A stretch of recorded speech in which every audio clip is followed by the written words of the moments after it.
How are you today? Hello, everyone. Hello, learners of Tarlac. Good morning, Mas Talino Grade 4 learners! Welcome to Aral TarlakHenyo here on RTV Tarlac Channel 26. Simulcast over DCTC. Radyo Pilipino Tarlac. I'm Sir Glenn, your teacher broadcaster. Broadcasting live here at Paniki Tarlac. Remotely here in Concepcion, Tarlac. Live here at Barangay Pedro Elquines, Mayantok, Tarlac. Broadcasting live from Ramos National High School. Your anchor teacher today for grade 9 mathematics. your partner in education this time of pandemic.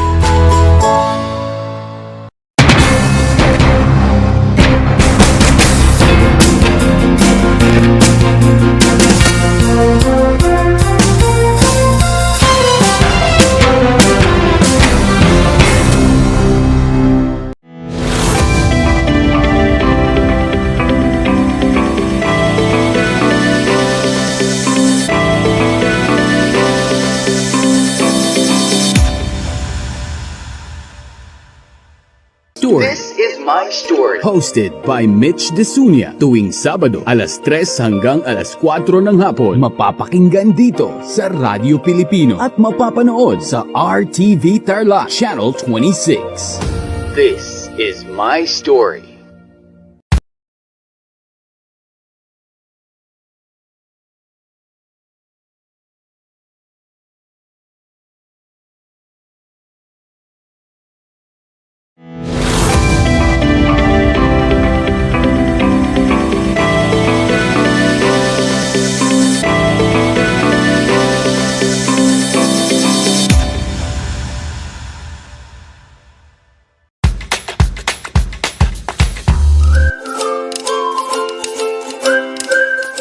Alam niyo ba na ang jeep ay ang pinakasikat na uri ng transportasyon sa Pilipinas? May nagsasabi na ang pangalang jeep ay hango sa salitang jeepy na ang ibig sabihin ay general purpose or government purpose na naglalarawan ng military jeep na ginamit noong World War II.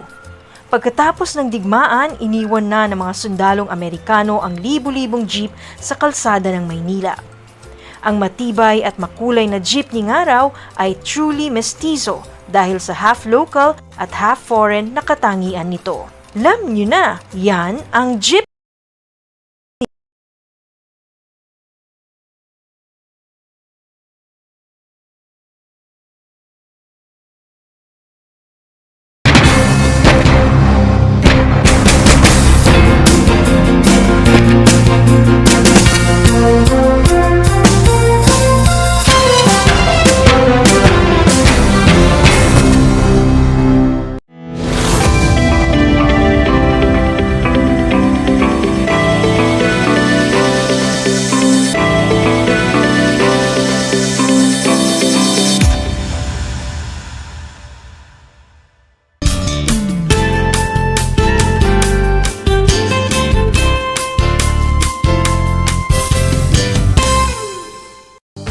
Hello, grade 8 learners. Welcome to another journey of learning. This is Aral TarlakHenyo here on RTV Tarlac, Channel 26, simulcast over DZTC, 828 Radyo Pilipino Tarlac. We are also broadcasting live at Converge Cable, Channel 100. I'm America Q. de la Cruz, broadcasting live here in Victoria, Tarlac, and it is my pleasure to be with you in this exciting learning journey in English 8. Be prepared to an exciting way of learning, even at the comfort of your homes. Make sure you are seated comfortably, geared with your paper, your pen, learning activity sheets, and of course, with your ready mind. At this point, get your printed learning activity sheet in English 8.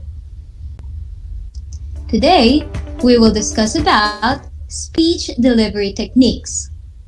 At the end of this lesson, you are expected to recognize the different speech delivery techniques, deliver a self-composed speech using all the needed speech conventions, and show appreciation of how these techniques will help improve your speaking skills.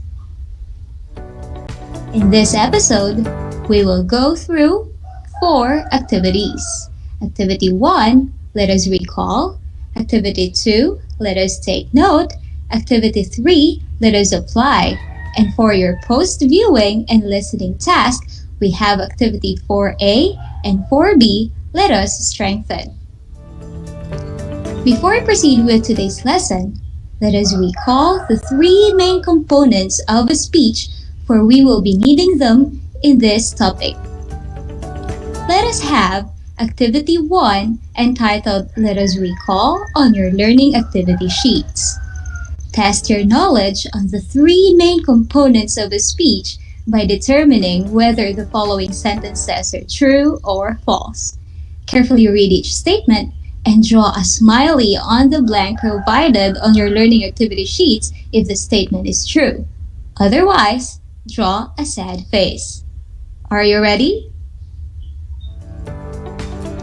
For statement number 1, the introduction of the speech establishes the first crucial contact between the speaker and the audience. You have 5 seconds to answer.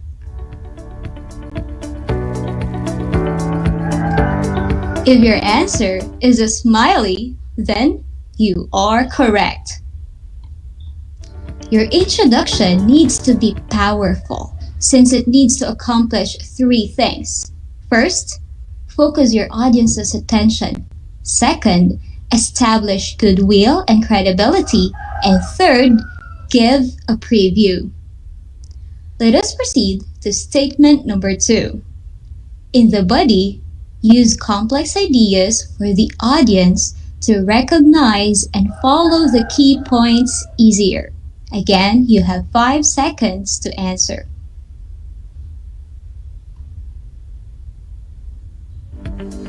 If your answer is a sad face, then you got it. In the body, the fewer the main points, the better. If you use complex ideas, you will end up confusing and boring your audiences. That will do no good to your speech.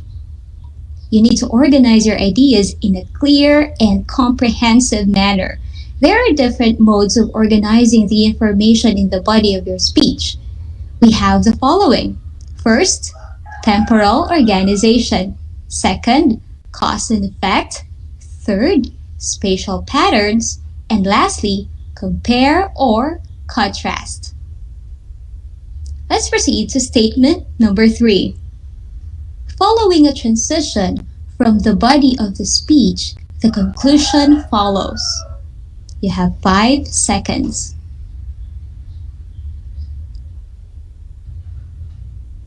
Great! If you drew a smiley, then you are right.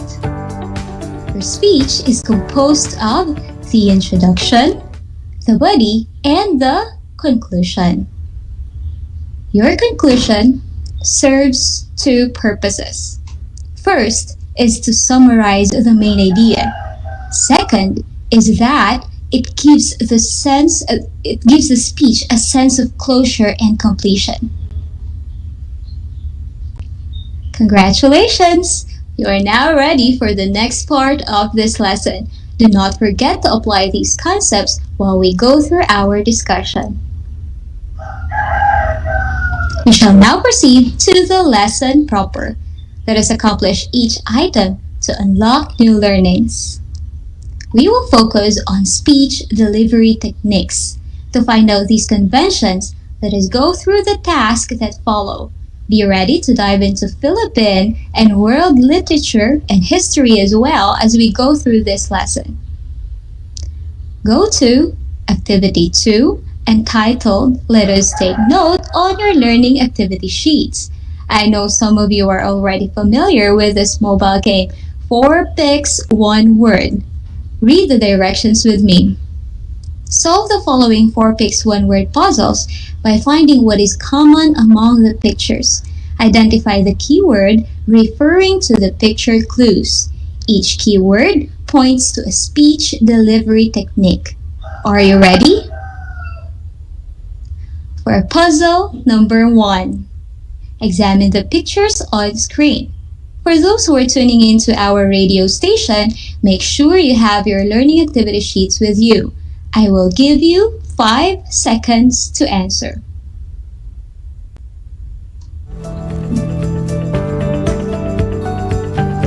Great! Our first keyword is language. That will be our note number 1. Use language to achieve impact. Planned use of language has a major impact on how your speech is received by your audience. Saying the right words at the right time and in the right way can achieve a specific impact. Take a look at this example. We have here a portion of John F. Kennedy's speech on the decision to go to the moon, and it was delivered in 1961. Let me read it for you. We choose to go to the moon. We choose to go to the moon in this decade and do the other things, not because they are easy, but because they are hard. Because that goal will serve to organize and measure the best of our energies and skills. Because that challenge is one that we are willing to accept, one we are unwilling to postpone, and one which we intend to win, and the others too. In the line, we choose to go to the moon, he proved how we can use language to give emphasis on what we mean. He used a simple sentence structure: subject plus verb plus complement. The word we is the subject, choose is the verb, and the phrase to go to the moon is the complement. See, that's language. By combining all those components, he was able to give emphasis on whom he was talking about and what he was talking about. Let's proceed to puzzle number 2. Look at the pictures on screen or on your learning activity sheets. You have 5 seconds to answer.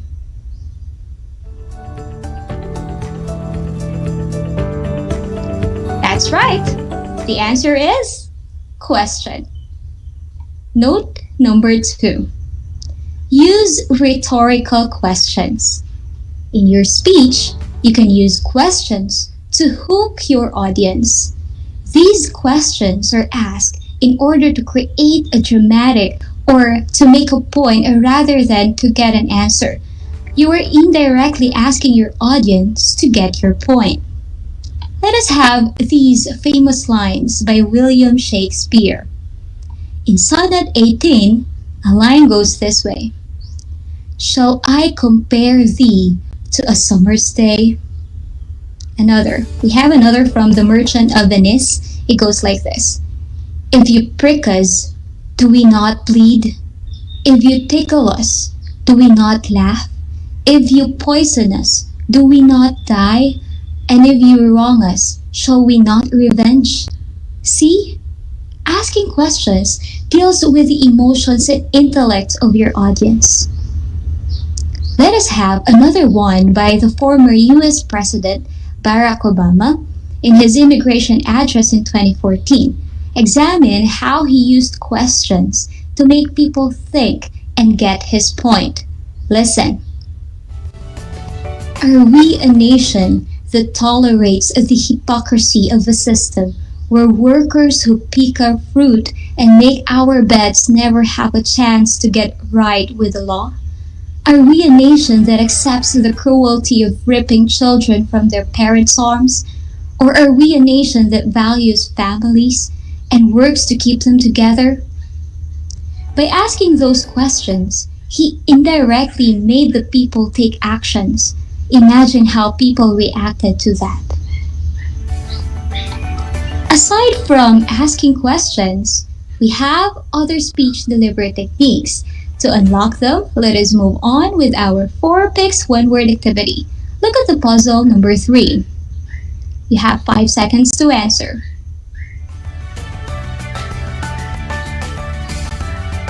Wonderful. The keyword is pause. Remember, note number 3.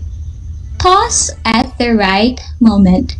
This technique adds impact to your sentence just before or after the pause. Let me give you an example. Listen carefully. This is taken from the speech, Youth of My Beloved Land by Jose P. Laurel, former President of the Republic of the Philippines. It was delivered over station PIAM Manila on February 29, 1944, and it was addressed to the Filipino youth. It goes like this. In this critical period of our history, we need the heart, the soul, and the vigor of the youth of our land to help us build our country on the most enduring basis of brotherhood and solidarity of all Filipinos. Notice that I paused after the words heart, soul, vigor, and country. That is because I, who delivers the speech, wanted to give emphasis on those words. Next, puzzle number 4. Leading to our keyword number 4. You have 5 seconds to answer.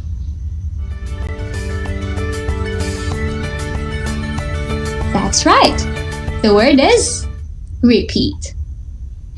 Note number 4. Repeat the key point. When you repeat similar ideas or themes in your speech, you are using repetition as a stylistic choice. Take Martin Luther King Jr.'s speech, for example. In his speech, I Have a Dream, delivered on August 28, 1963 at the Lincoln Memorial, Washington, served a great impact to the message of his speech. Let us have a few lines from his speech. Listen carefully. I have a dream that my 4 little children will one day live in a nation where they will not be judged by the color of their skin, but by the content of their character. I have a dream today. From what I read, what line was repeated? Right. I have a dream. Do you think repeating that line gave emphasis on his message? Indeed. In his entire speech, he repeated the line, I have a dream, 8 times. In effect, he clearly imparted his message to the people that he has a dream he intends to achieve, and they, the people, should have dreams as well. Let us have another puzzle. Number 5. You have 5 seconds to answer. You got it right. The last keyword is contrast. Note number 5. Present a dramatic contrast. This technique surprises your audience and draws them into your speech. Examine these lines by President Rodrigo Duterte on his talk about COVID-19 delivered last May 5, 2021. Listen. So, we are sorry. You are right. We are wrong. In these lines, he used contrastive words. He used the words right and the word wrong. It's to give emphasis on who is right and who is wrong. Before we end this discussion, remember these. The following matters when you deliver your speech. 1. How you say it. Your words matter. Language serves a great impact, and words are powerful, so be careful on the words you choose to speak. Number 2, your body speaks. Remember, body language enhances your message and adds to your credibility.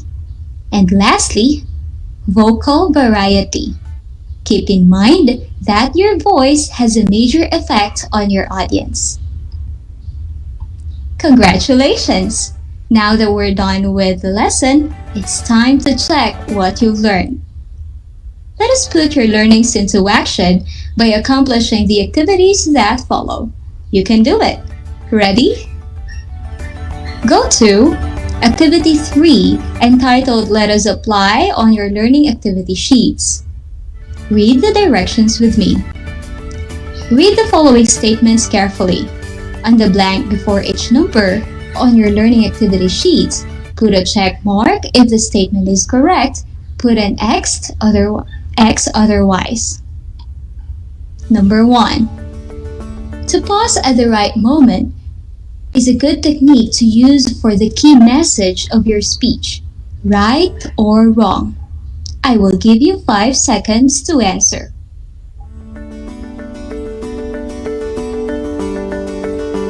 If you marked it right, then you are correct.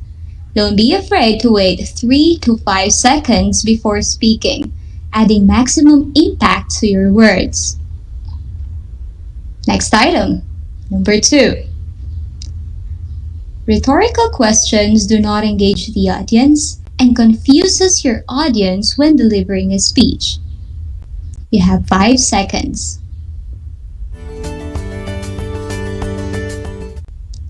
This statement is wrong because rhetorical questions do the opposite.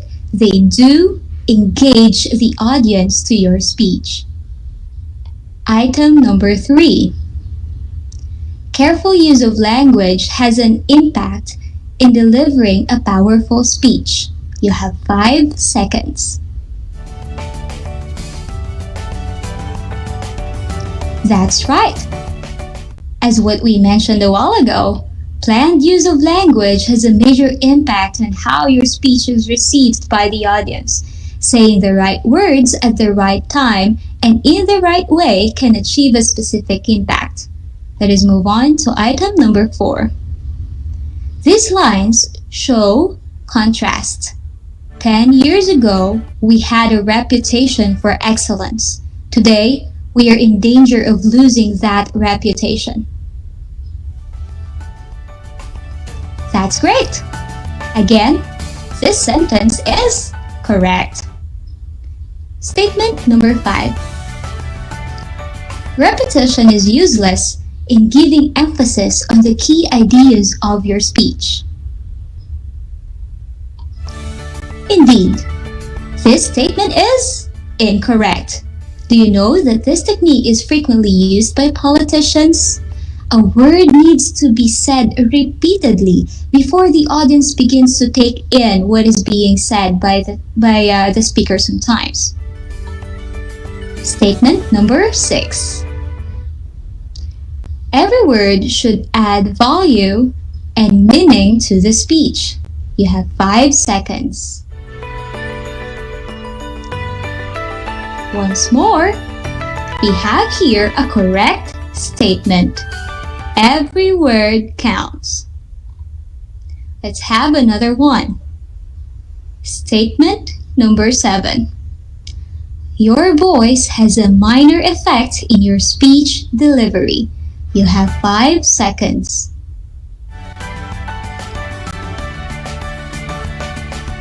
Yes, this statement is incorrect. Your voice gives life to your speech. Next, we have statement number 8. Body language should be smooth, natural, and should convey the same message that your listeners hear.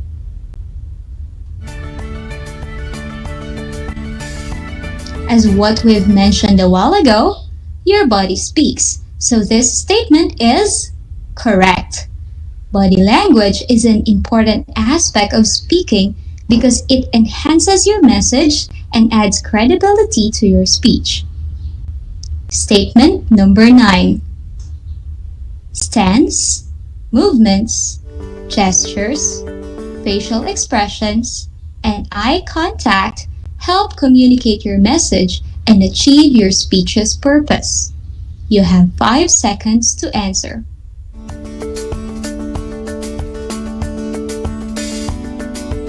Again, we have here a correct statement. For the last item, number 10.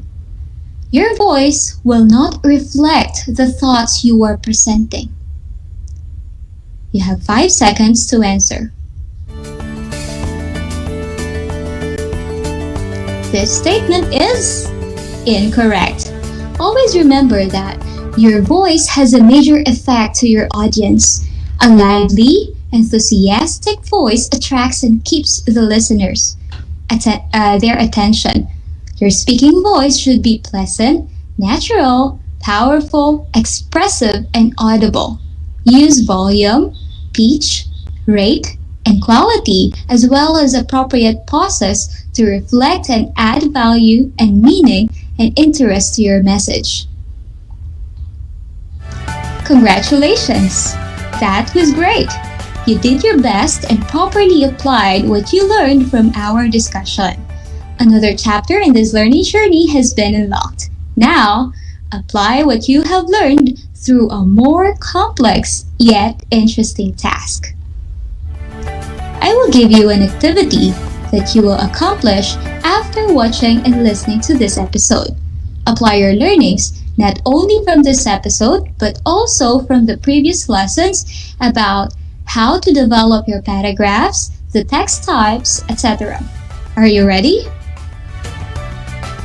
You can find this task on your learning activity sheets.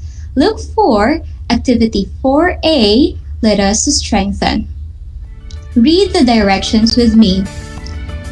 Apply what you learned from the previous lessons as well as from this topic. Choose one among the text types in the box: narrative, expository, explanatory, factual, and personal recount, and lastly, persuasive text. Compose a speech on the text type you have chosen. Again, apply what you learned from the previous lessons as well as from this topic. Choose one among the text types in the box: narrative, expository, explanatory, factual and personal recount, and lastly, persuasive text. Compose a speech on the text type you have chosen. Your speech will be graded based on the following criteria: topic, research analysis, organization, language, and rhetorical devices. You will find the rubric on your learning activity sheets. Write your speech on a separate sheet of paper. It doesn't end there, grade 8 learners. To strengthen what you've learned, put it into action. Accomplish Activity 4B on your learning activity sheets. Here's what you have to do. Deliver your self-composed speech. Take a video of you delivering it and send it to your teacher in the address or link provided in your learning activity sheets. Make sure to apply the speech conventions discussed. You will be graded based on the criteria that follow. If you do not have an internet connection, do not worry. You may recite the speech at home and ask a family member to rate your speech delivery using the same rubric on your learning activity sheet. Submit the accomplished rubric to your teacher. You will find the rubric on your learning activity sheets. Here are the criteria for your speech delivery: eye contact, volume projection, rate or pacing, visuals, and organization. You did a great job today, grade 8 learners. I hope that you will be able to apply what you learned in this episode. Remember, your words are powerful, so speak wisely. Make the most of what comes out of your mouth. As what Margaret Atwood said, a word after a word after a word is power. Serving you fun ways of learning together with Aral TarlakHenyo here on RTV Tarlac, Channel 26, simulcast over DZTC 828 Radyo Pilipino Tarlac. This is Mamata Q de la Cruz, and it has been a great time learning with you.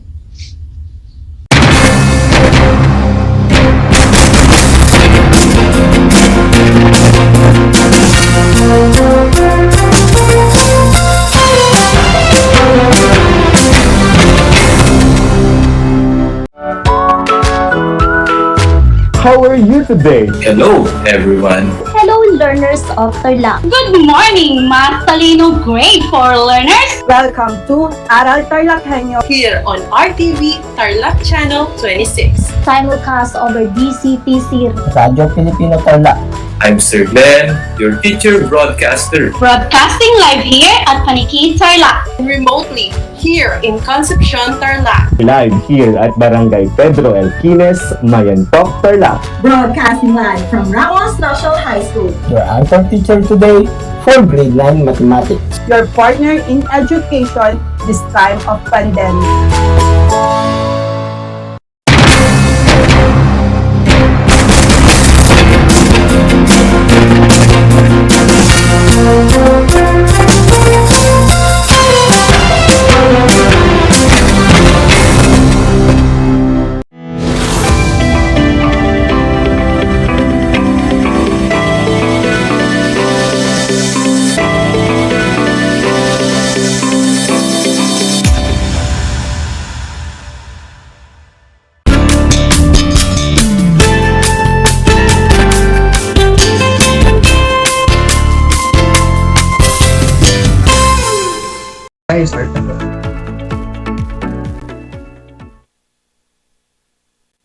Division of Tarlac Province, hatid sa inyo ng RTV Tarlac Channel 26 at DCTZ Radio Pilipino Tarlac. At ngayong araw ay matutunghayan ninyo ang remote live broadcast para sa pagtatalakay ng isang leksyon sa Araling Palipunan Grade 8 dito lamang sa Barangay Tibag. Magandang araw! Narito na naman tayo nagsisikap at nagpupunyagi na maging makadiyos, makatao, makakalikasan at makabansa. Kumusta na kayo mga ginigiliw kong mag-aaral? Ang aking pagbati at paghanga sa inyong masidhing pagpupunyagi at patuloy na pag-aaral sa kabila ng hamon ng pagkakataon, ang COVID-19 pandemic. Ako nga pala ang inyong guro sa Araling Palipunan Grade 8 mula sa Tarlac National High School, Ginang Christy L. Castillo, at narito naman ako upang samahan at gabayan kayong maunawaan ang ikalawang bahagi ng paksang aralin tungkol sa pandaigdigang organisasyon, pangkat at alyansa.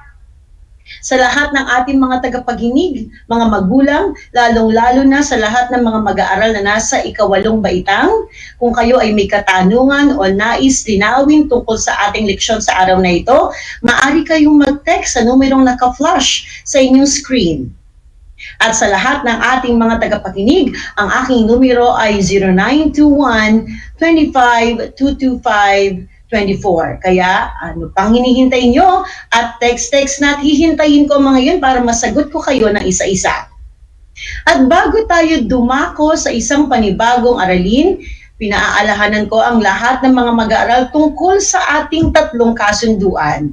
Ano nga ba ang mga dapat gawin? Una, siguraduhin na kayo ay nasa komportableng lugar habang nakasubaybay dito lamang sa Aral TarlakHenyo. Ikalawa, ihanda ang inyong module, papel at bolta na gagamitin sa ating pag-aaral. Pangatlo, iwasan ang paggawa ng ibang bagay at ituon ang sarili sa paksang tatalakayin. Batid ko na kayang-kayo nang gawin ang lahat ng mga nabanggit kong kasunduan. At balikan natin ang paksang tinalakay natin tungkol sa unang bahagi ng paksang pandaigdigang organisasyon, pangkat at alyansa. At natutunan ninyo ang mga sumusunod at mahalagang impormasyon o teksto.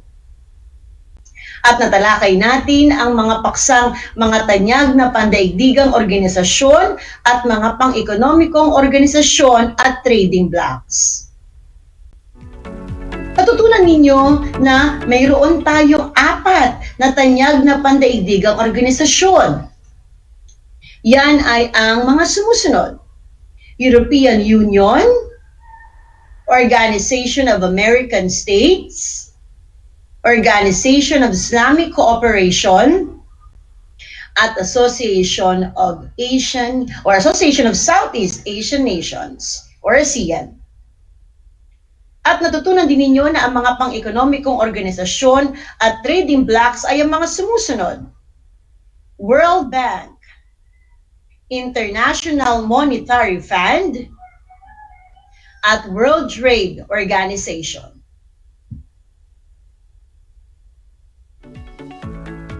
Nagpapalaganap ito sa kunwaring tulong tungo sa pagpapaunlad ng kalagayang pangkabuhayan ng bansa at yan ay tinutukoy natin ay ang ekonomikong aspeto.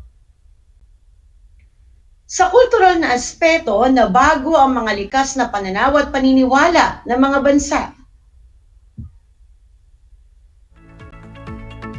Isa pang natutunan ninyo na may mahalagang papel na ginampanan ang mga pandaigdigang organisasyon hakbang tungo sa kapayapaan at kaunlaran ng mga bansang kasapi nito.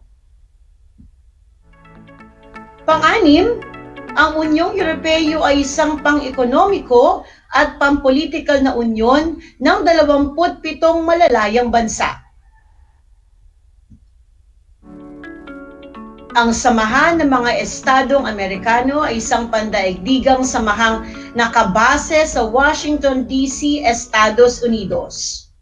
Mayroon itong 35 kasaping nagsasariling Estado ng Amerika.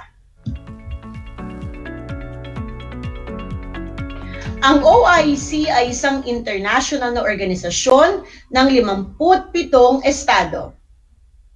At ito ay samahan ng mga bansang Muslim. Ang kapisanan ng mga bansa sa Timog Silangang Asya o kilala bilang ASEAN ay isang organisasyong geopolitikal, ekonomikal at pangkultura ng mga bansa sa Timog Silangang Asya. Muli, yan ay ang unang bahagi ng pagtatalakay natin sa paksang pandaigdigang organisasyon, pangkat at alyansa. At ngayong araw ay tatalakayin natin ang ikalawang bahagi ng pag-aaral natin sa nasabing paksa, ang pandaigdigang organisasyon, pangkat at alyansa. At para sa araw na ito, narito ang Most Essential Learning Competency na magiging gabay ninyo sa pag-aaral sa panibagong aralin sa araw na ito.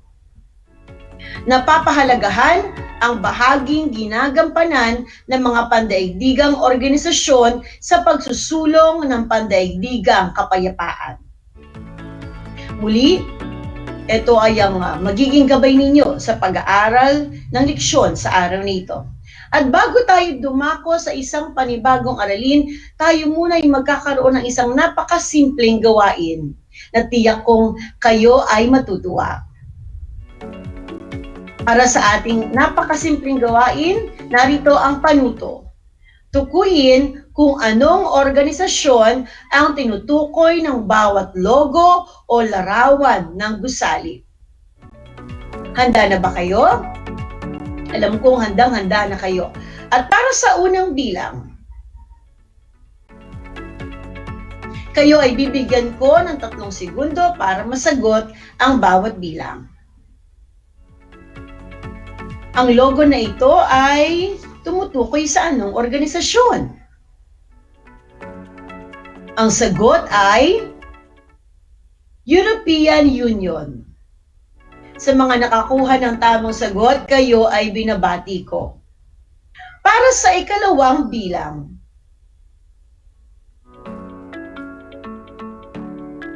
at ang larawan na ito ay logo ng anong organisasyon? Ang sagot ay Organization of American States.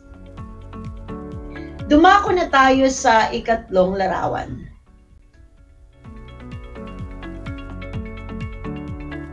Ang sagot ay Organization of Islamic Cooperation. Susunod na bilang.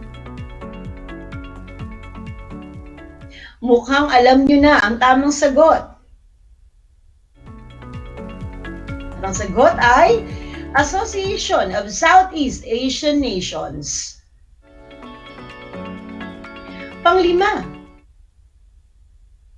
ang gusaling ito ay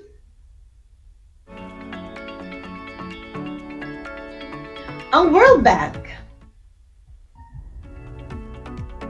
Pang-anim, at ito ay tumutukoy sa gusali ng International Monetary Fund or IMF. At ikapito at pinakahuling bilang para sa inyong napakasimpleng gawain, mukhang alam na ninyo ang tamang sagot. Ang sagot ay WTO or World Trade Organization. Sana ay natuwa kayo sa ating napakasimpleng gawain. Tandaan na ang mga nabanggit kong mga organisasyon ay ang mga organisasyong na itatag para magkaroon ng pandaigdigang kapayapaan at kaunlaran. At maliban sa mga nabanggit kong mga organisasyon, marami pang organisasyong international ang nilikha upang patatagin ang kooperasyon ng mga bansa at magtaguyod ng tinatawag nating pandaigdigang kaunlaran. At yan ang pag-uusapan natin sa araw na ito, ang tungkol sa iba pang organisasyong pandaigdig. Maliban sa mga nabanggit ko na mga organisasyon katulad ng Association of Southeast Asian Nation, WTO, World Bank at iba pang mga tanyag na organisasyong pandaigdig, nagkaroon din o nilikha din ang iba pang organisasyong pandaigdig. May mga samahang regional din na bumubuo ng trade blocks. Ano nga ba ang trade blocks?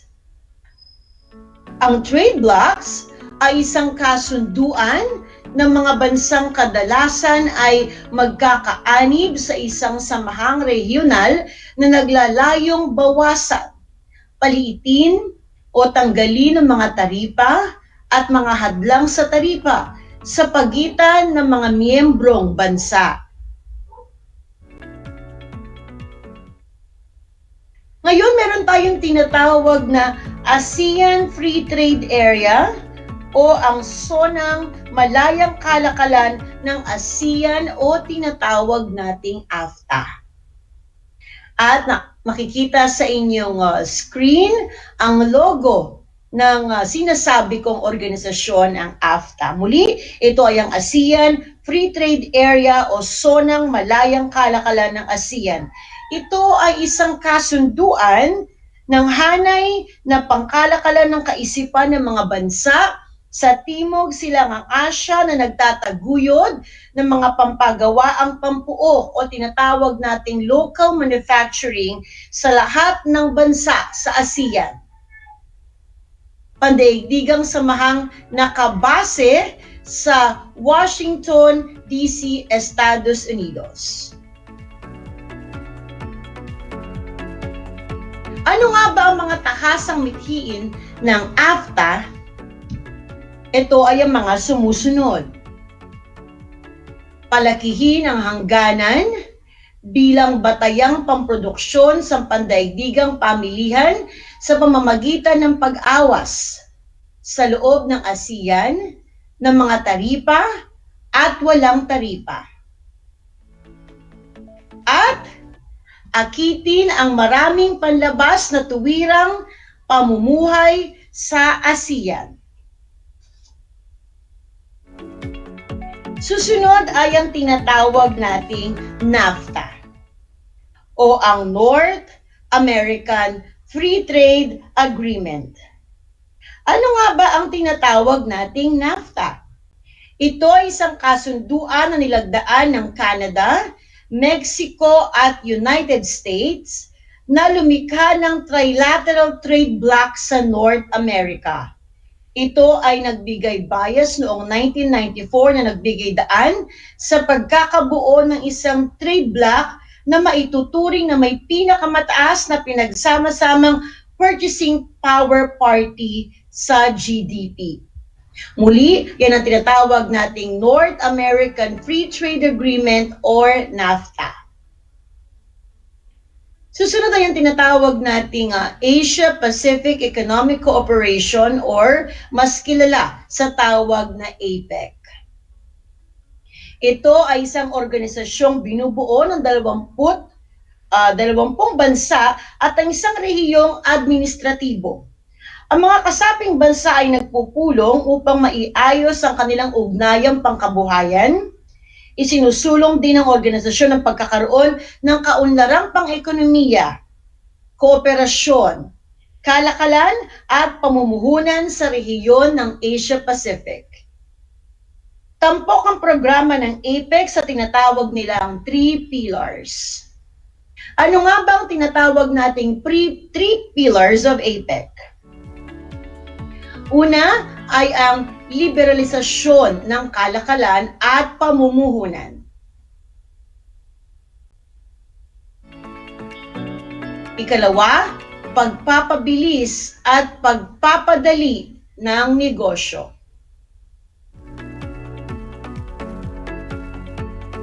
At ikatlo, tulungang pangkabuhayan at pang-technical. Ano pa? So muli, yan ang tinatawag nating 3 pillars of APEC. Ulit ko, ang 3 pillars of APEC ay liberalisasyon ng kalakalan at pamumuhunan, pagpapabilis at pagpapadali ng negosyo, at tulungang pangkabuhayan at pang-technical. Sa mga tekstong aking ipinaliwanag, natutunan ninyo ang sumusunod na paksa. Yun ay ang tungkol sa iba pang pandaigdigang organisasyon. Nabanggit ko dyan ang AFTA, ang NAFTA, at ang APEC. Bago tayo dumako sa pagsasagot ng inyong gawain para sa araw na ito, ay isa-isahin nating muli ang mga teksto at impormasyong aking naibahagi tungkol sa nasabi kong paksa. Heto na ang dapat tandaan tungkol sa mga paksang aralin na aking tinalakay sa araw na ito. Una, bukod sa mga pandaigdigang organisasyon, marami pang organisasyong international ang nilikha upang patatagin ang kooperasyon ng mga bansa at magtaguyod ng kaunlaran.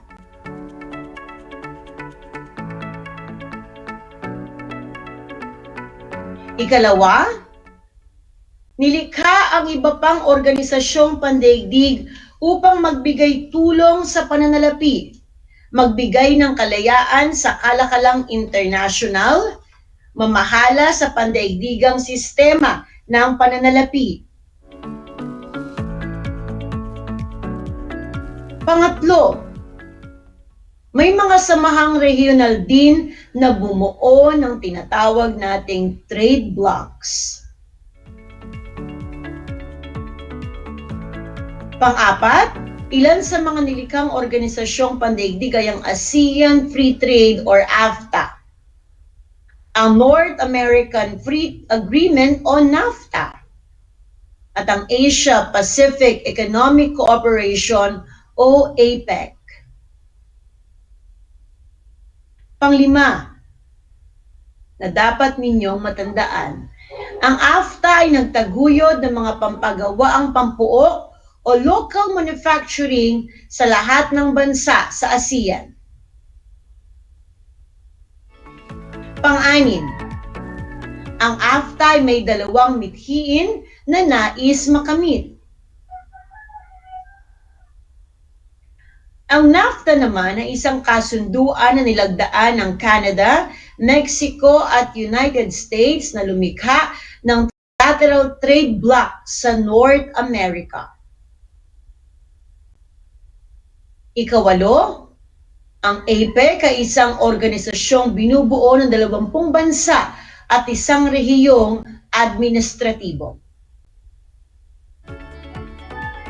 Pangsyam, mayroong tinatawag na 3 pillars of APEC.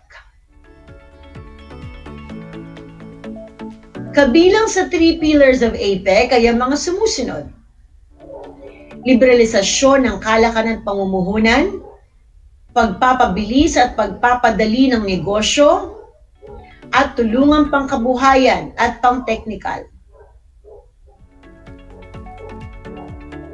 At ang pinakahuli na kailangan ninyong matandaan para sa araw na ito, mahalaga ang mga pandaigdigang organisasyon sa pagsusulong ng kapayapaan, kaunlaran at pagkakaisa. Batid ko na natatandaan pa ninyong lahat ang aking mga natalakay sa araw na ito tungkol sa ikalawang bahagi ng pandaigdigang organisasyon, mga pangkat at alyansa. At ngayong araw, para masubok ang inyong kagalingan at katalinuhan at susubukin ko kung kayo talaga ay nakinig sa araw nito. Ihanda ang inyong kwaderno at ballpen para sa inyong gawain. Isulat ang inyong pangalan, antas at pangkat at petsa ngayong araw. Handa na ba kayo? Alam kong handang-handa na kayo. Para sa panuto, basahin mabuti ang bawat tanong. Isulat ang titik ng tamang sagot sa bawat bilang. Tayo ay magsisimula na. Para sa unang bilang, lahat ng sumusunod ay kabilang sa 3 pillars of APEC maliban sa isa. A. Pagpapabilis at pagpapadali ng negosyo. B. Tulungang pangkabuhayan at pangteknikal. C. Liberalisasyon ng kalakalan at pamumuhunan. O letter D, pagpapatatag ng politika sa bansa. Ano nga ba ang tamang sagot? At kayo'y bibigyan ko ng 3 segundo para sagutin ang bawat bilang. Ang tamang sagot ay letrang D, pagpapatatag ng politika sa bansa. Ito ay hindi kabilang sa tinatawag nating 3 pillars of APEC. Sa mga nakakuha ng tamang sagot, kayo'y binabati ko. Sa mga hindi naman, narito pa mga sumusunod na katanungan. Pangalawang bilang, ito ay isang kasunduan ng hanay na pangkalakalan ng kapisanan ng mga bansa sa Timog Silangang Asya na nagtataguyod ng local manufacturing. A. Trade blocs. B. AFTA. C. NAFTA. Letter D. APEC. Ang iyong 3 segundo ay magsisimula na. At ang tamang sagot ay letrang B, AFTA. Dumako na tayo sa ikatlong bilang. Sadyang napakadali ng tanong na ito para sa inyo. Ilan ang bumubuo sa pillars of APEC? A. 2. B. 3. C. 4. Letter D. 5. Ano nga ba ang tamang sagot? Ang sagot ay 3. At yan ay letrang B. Ika-4. Ito ay isang kasunduan na nilagdaan ng Canada, Mexico at United States na lumilikha ng trilateral trade bloc sa North America. Heto na ang mga pagpipilian. A. Trade blocs. B. AFTA. C. NAFTA. Or letter D. APEC. At ang tamang sagot ay letter C. NAFTA. Para sa ika-5 at pinakahuling bilang. Bakit mahalaga ang organisasyong pandaigdig? A. Dahil ito ang nagbibigay ng grasya at pag-asa sa mga kasaping bansa. B.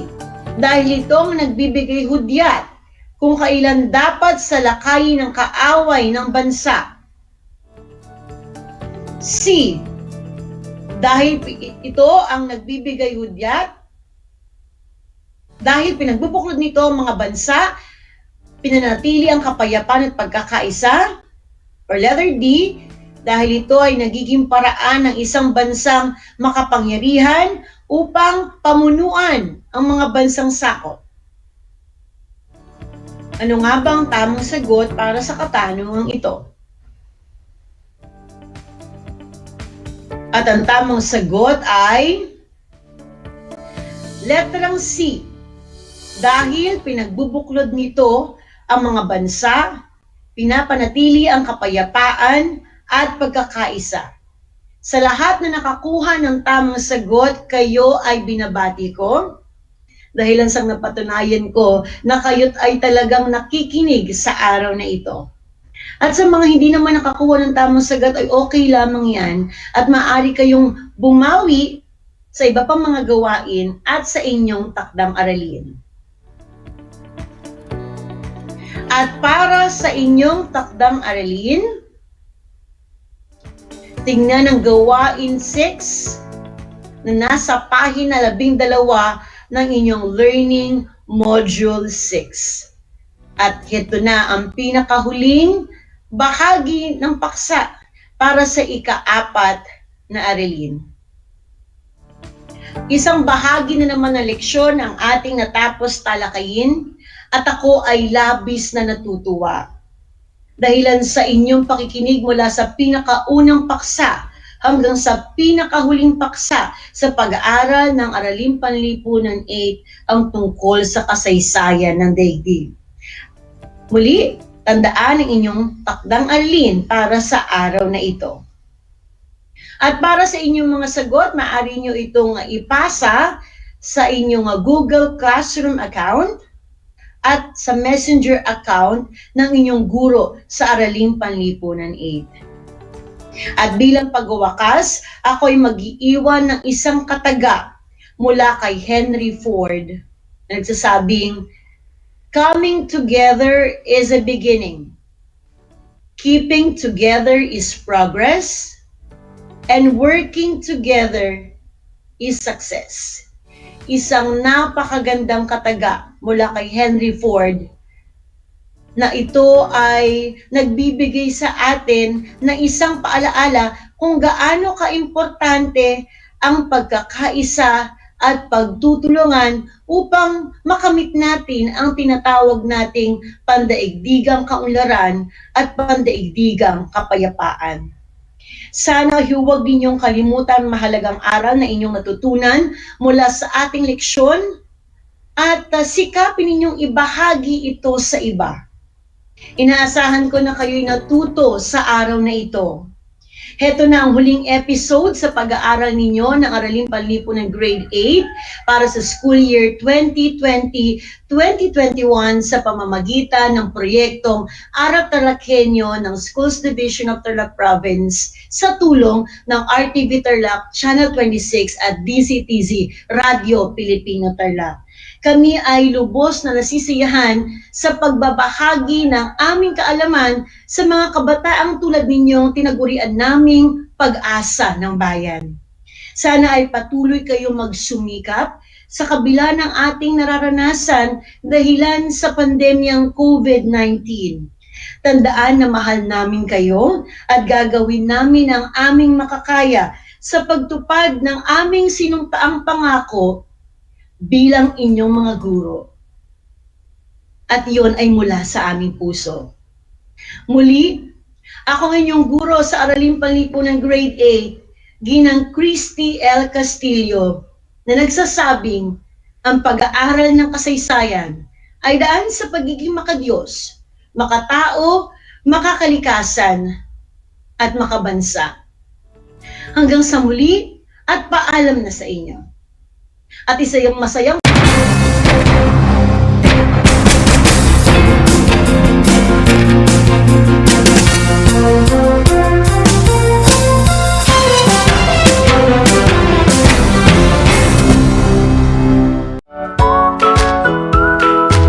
ang aking pagbati at paghanga sa inyong patuloy na pag-aaral Welcome sa ating Aral TarlakHenyo sa RTV Tarlac, Channel 26 at sa DZTC Radyo Pilipino Tarlac. Narito na ang paaralang walang sawang naglilingkod mula dito sa Villa Aldipay, mula dito sa bayan ng San Manuel, mula sa bayan ng San Clemente, mula sa Santa Ignacio, Mula sa bayan ng Victoria, Mula sa lungsod ng Tarlac. Teacher Jury Andres Madriaga, ang inyong teacher broadcaster para sa ika-4 na baitang ng PE.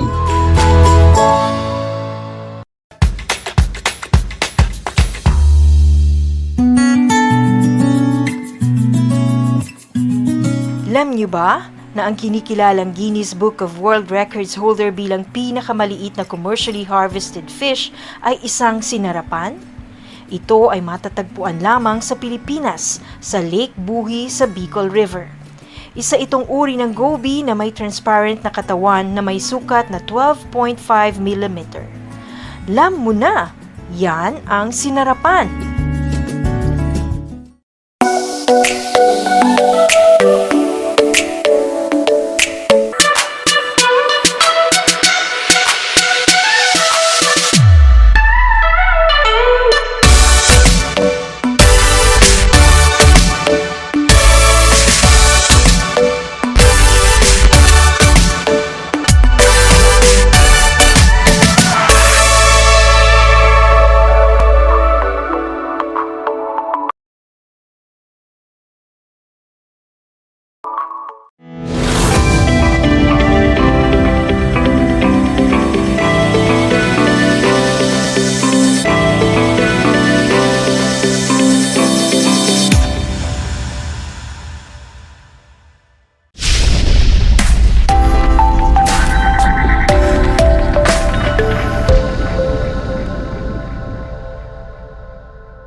afternoon, learners. Welcome to Aral TarlakHenyo, here on RTV Tarlac, Channel 26. Simulcast over DZTC 828 Radyo Pilipino Tarlac. I am Cheryl Ann B. Tapalya from Ramos National High School, your teacher broadcaster in TLE, Dressmaking Tailoring Grade 8. So how are you today? I hope you are all feeling well and safe.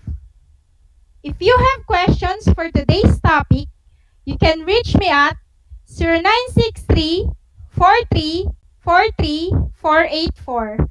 Again, 0963 43 43 484. Make sure that you are in a comfortable place and away from distractions.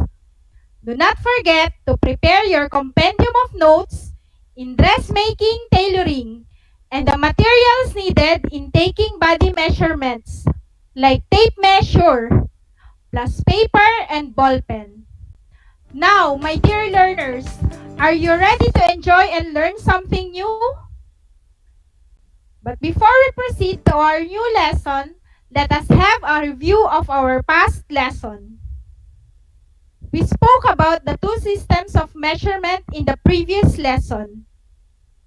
Are you still able to recall about the two systems of measurement? Okay, let us see if your answers in mind are correct. The two systems of measurement are the metric system and the English system. Metric system is a decimal system of measures based on a unit of length known as meter. It came from the Greek word metron, which means measure. English system. The basic unit of the English system is inches. However, it is not frequently used in dressmaking, but it is utilized by some of the designers. From that two systems of measurement, we were able to know about metric conversion.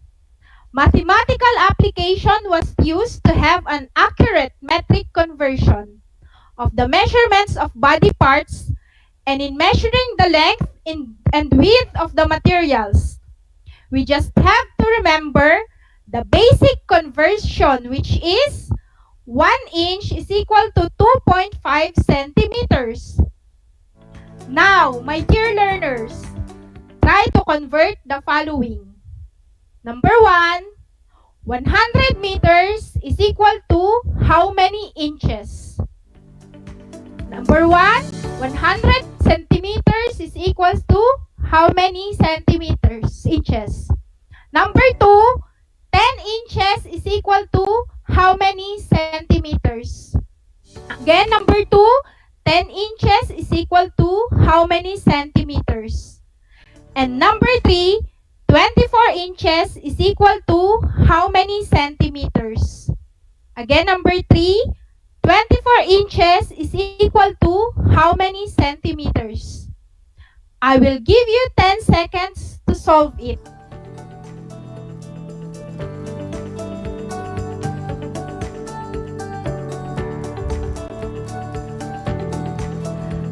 Okay, learners, are your answers the same as the ones I mentioned? Now, let us reveal the answers. For number 1, 100 centimeters is equals to 39.37 inches. Again, for number 1, 100 centimeters is equal to 39.37 inches. For number 2, 10 inches is equal to 25.4 centimeters. Again, for number 2, 10 inches is equal to 25.4 centimeters. And for number 3, 24 inches is equal to 60.96 centimeters. For number 3, 24 inches is equal to 60.96 centimeters. Okay, learners, are your answers the same as the ones I mentioned? Very good. Before going further with the lesson, let me tell you about the objectives. At the end of this lesson, learners are expected to first, identify the 3 types of body measurements. Second, practice on how to take body measurements. And third, give the importance of taking accurate body measurements. Okay, my dear learners, today we will focus our discussion on taking body measurements. Open your compendium of notes in Dressmaking Tailoring, page 21. This time, you may call one member of your family and be your model or client in taking body measurements. But before that, here are the points to remember in taking body measurements. First, you need to prepare the individual measurement chart to register the measurements you have taken from your client.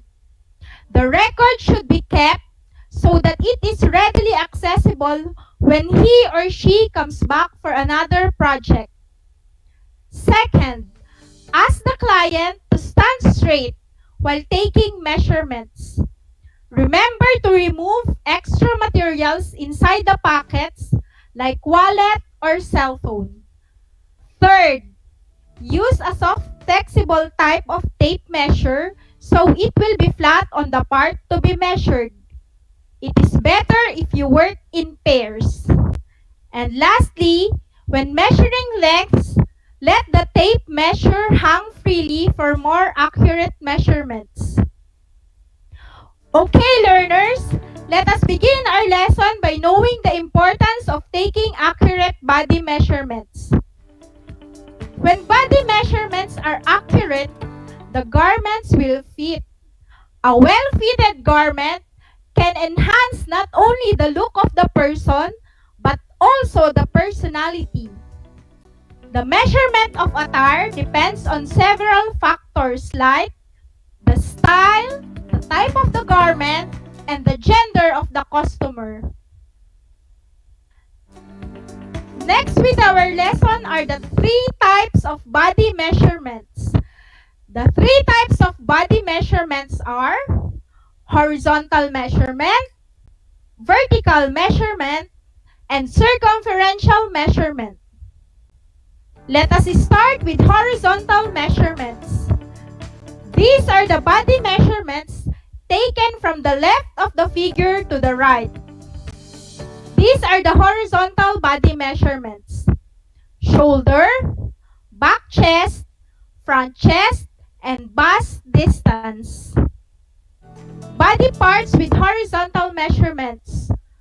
First is shoulder. This measurement is taken from one shoulder point to the other shoulder point. This measurement is taken from one shoulder point to the other shoulder point.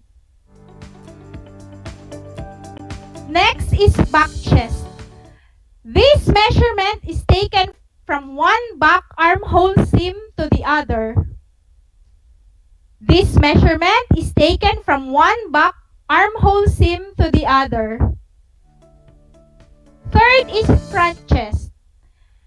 It is taken from one front armhole seam to the other front armhole seam.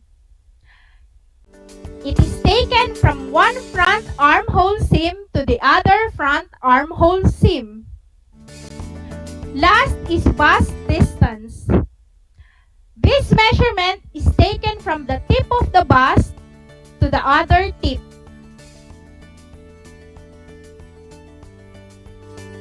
Second type of body measurement is vertical measurement. These are body measurements taken from the top of the body figure to its base. These are the vertical body measurements: bust point height or apex height, empire level, front figure, sleeve length, shirt length, skirt length, and crotch or rise. Body parts with vertical measurements. First is bust point height or apex height. This is the measurement from the base of the neck down to the tip of the bust. Second is empire level. It measures from the center of the front shoulder over the bust down to the empire level, which is correctly below the bust. Third is front figure. This is the measurement from the center shoulder over the bust down to the waistline level.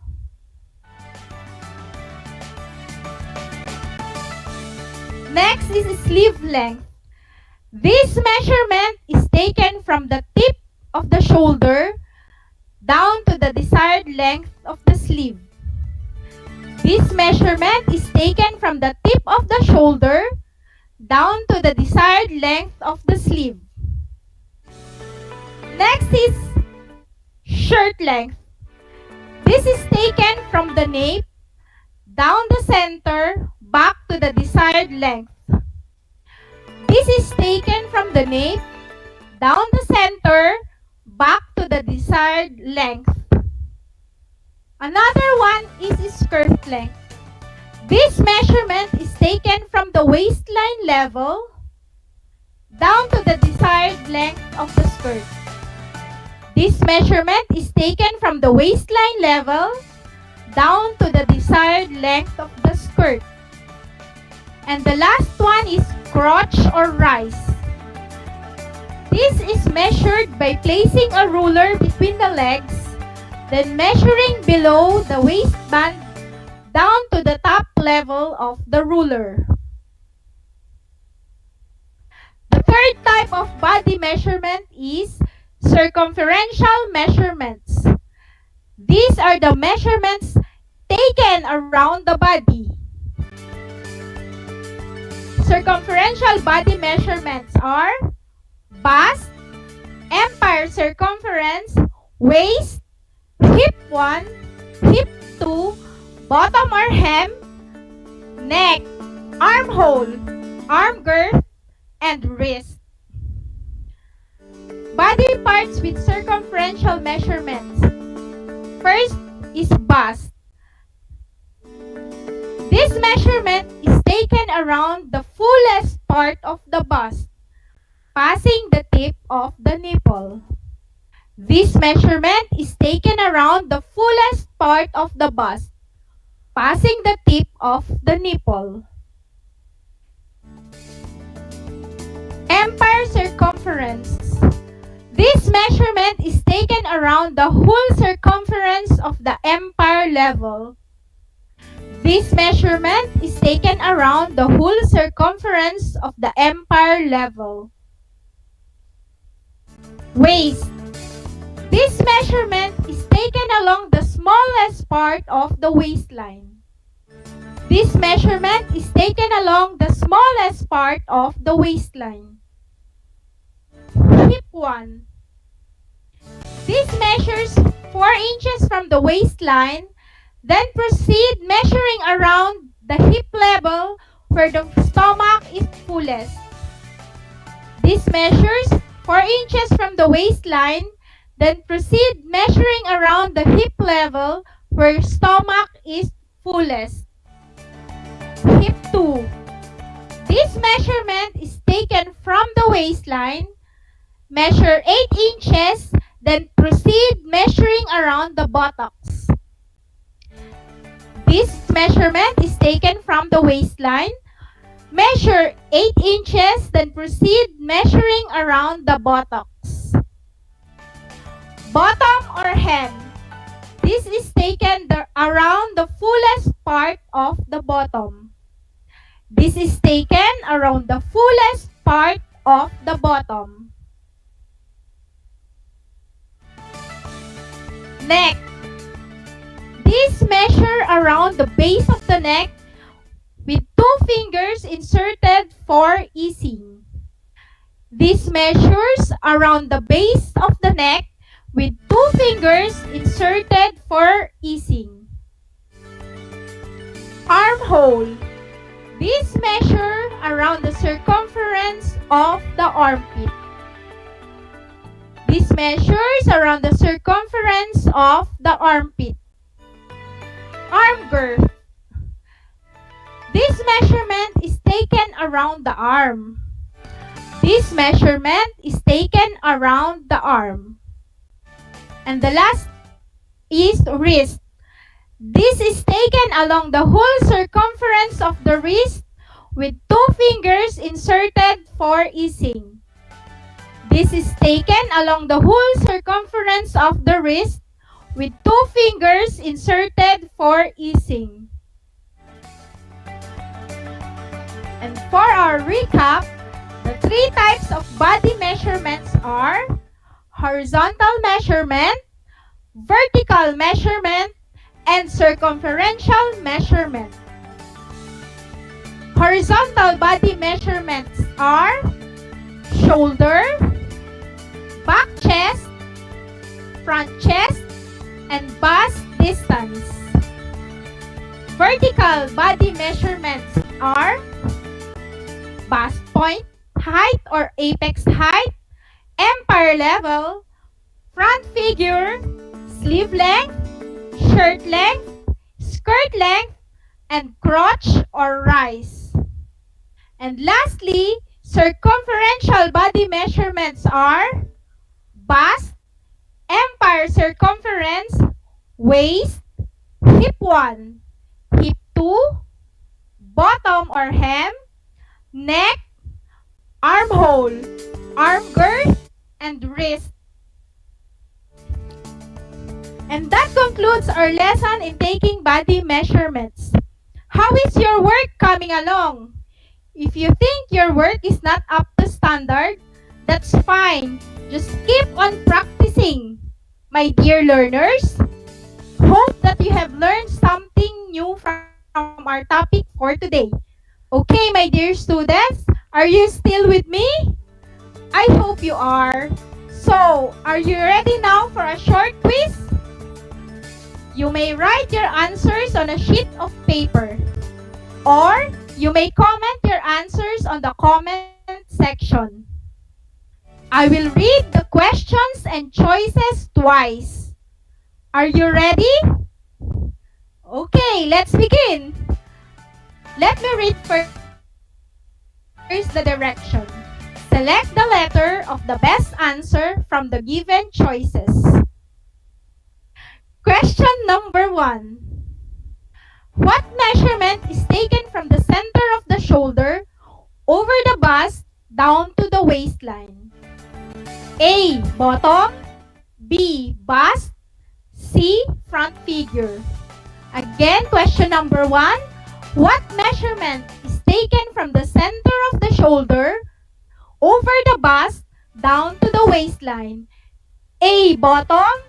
B. Bust. C. Front figure. Question number 2. What measurement is taken from one shoulder point to the other shoulder point? A. Bust distance. B. Bust. Or C. Shoulder. Again, question number 2. What measurement is taken from one shoulder point to the other shoulder point? A. Bust distance. B. Bust. C. Shoulder. Question number 3. How will you take the measurement of the armhole? A. Taken around the armpit. B. Taken at the elbow. Or C. Taken around the fullest arm. Again, question number 3. How will you take the measurement of the armhole? A. Taken around the armpit. B. Taken at the elbow. Or C. Taken around the fullest arm. Question number 4. What body measurements is taken from the nape down to the center back to the desired length? A. Bust. B. Shirt length. Or C. Sleeve length. Again, question number 4. What body measurement is taken from the nape down to the center and back to the desired length? A. Bust. B. Shirt length. Or C. Sleeve length. And for our last question, which of the following is measured by placing a ruler between the legs, then from the waistband down to the top edge of the ruler? A. Bust. B. Crotch or rise. Or C. Waist. Again, question number 5. Which of the following is measured by placing a ruler between the legs, then from the waistband down to the top edge of the ruler? A. Bust. B. Crotch or rise. C. Waist. I will give you 5 seconds to finalize your answers.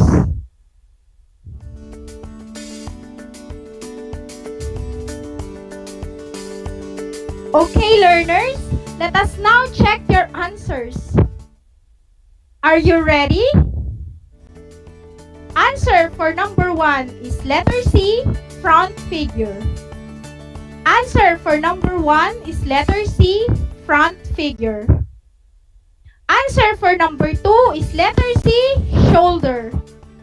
Answer for number 2 is letter C, shoulder. Answer for number 3 is A, taken around the armpit. Answer for number 3 is letter A, taken around the armpit. Answer for number 4 is letter B, shirt length. Answer for number 4 is letter B, shirt length. And answer for number 5 is letter B, crotch or rise. Answer for number 5 is letter B, crotch or rise. Okay, count the number of correct items. For those who got a score of 5, outstanding! Congratulations! You did a great job! For those who got 4, very good! For those who got 3, good! And for those who got 2 and below, needs improvement. But don't lose hope, just keep on trying. What is important is that you have learned a new lesson today. Please get your compendium and review your answers. And for your assignment, applying what you learned from our lesson today, fill out the individual measurement chart correctly. Okay, before we end today's lesson, we have here questions from our viewers and listeners. The first one came from Jen of Capas. Her question is, how can we make accurate measurements? Thank you, Jen. There are two requirements to make accurate measurements. First, one must have an appropriate instrument. Second, he or she should know how to use that instrument properly. Another question is from Kim of Paniki. She asked, what are perfect body measurements? Thank you, Kim. The fashion industry may have forced us to believe that the ideal family female body figure has a figure size of 36, 24, 36. That is the bust, waist, hip measurement. But no matter what body measurements you have, what is more important is what is inside your heart. Striving to achieve the so-called perfect body measurement is not bad at all, only if we do not hurt anybody as we go through the process. After all, our worth is not defined by the size of our waist. Okay, learners, that ends our discussion for today. This is Project Shine Aral TarlakHenyo, brought to you by the Department of Education, Tarlac Province, in cooperation with DZTC, 828 Radio Pilipino Tarlac, and Converge Cable TV, Channel 100. Thank you, and always remember, in TLE, we have skills, knowledge, and progress. Again, this is Cheryl Ann Vitapalya of Ramos National High School, your teacher broadcaster in TLE Dressmaking Tailoring, saying keep safe and God bless us all. Bye!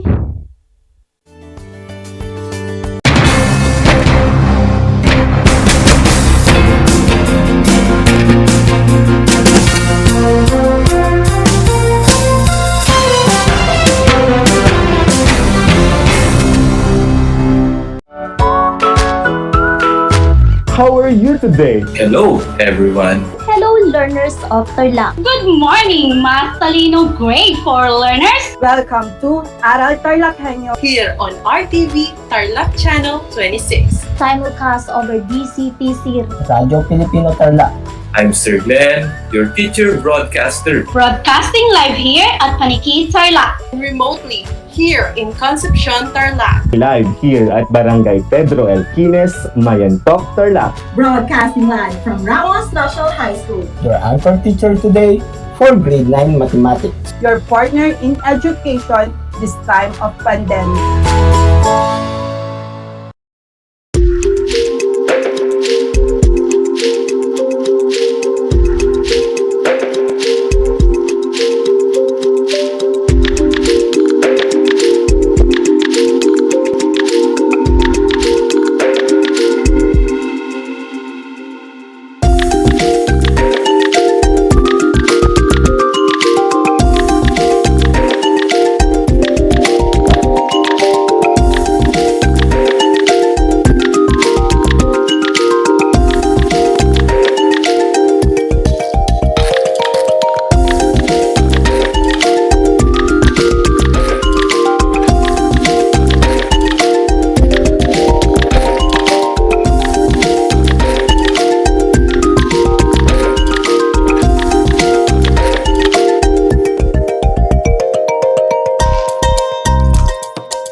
aking pagbati at paghanga sa inyong patuloy na pag-aaral.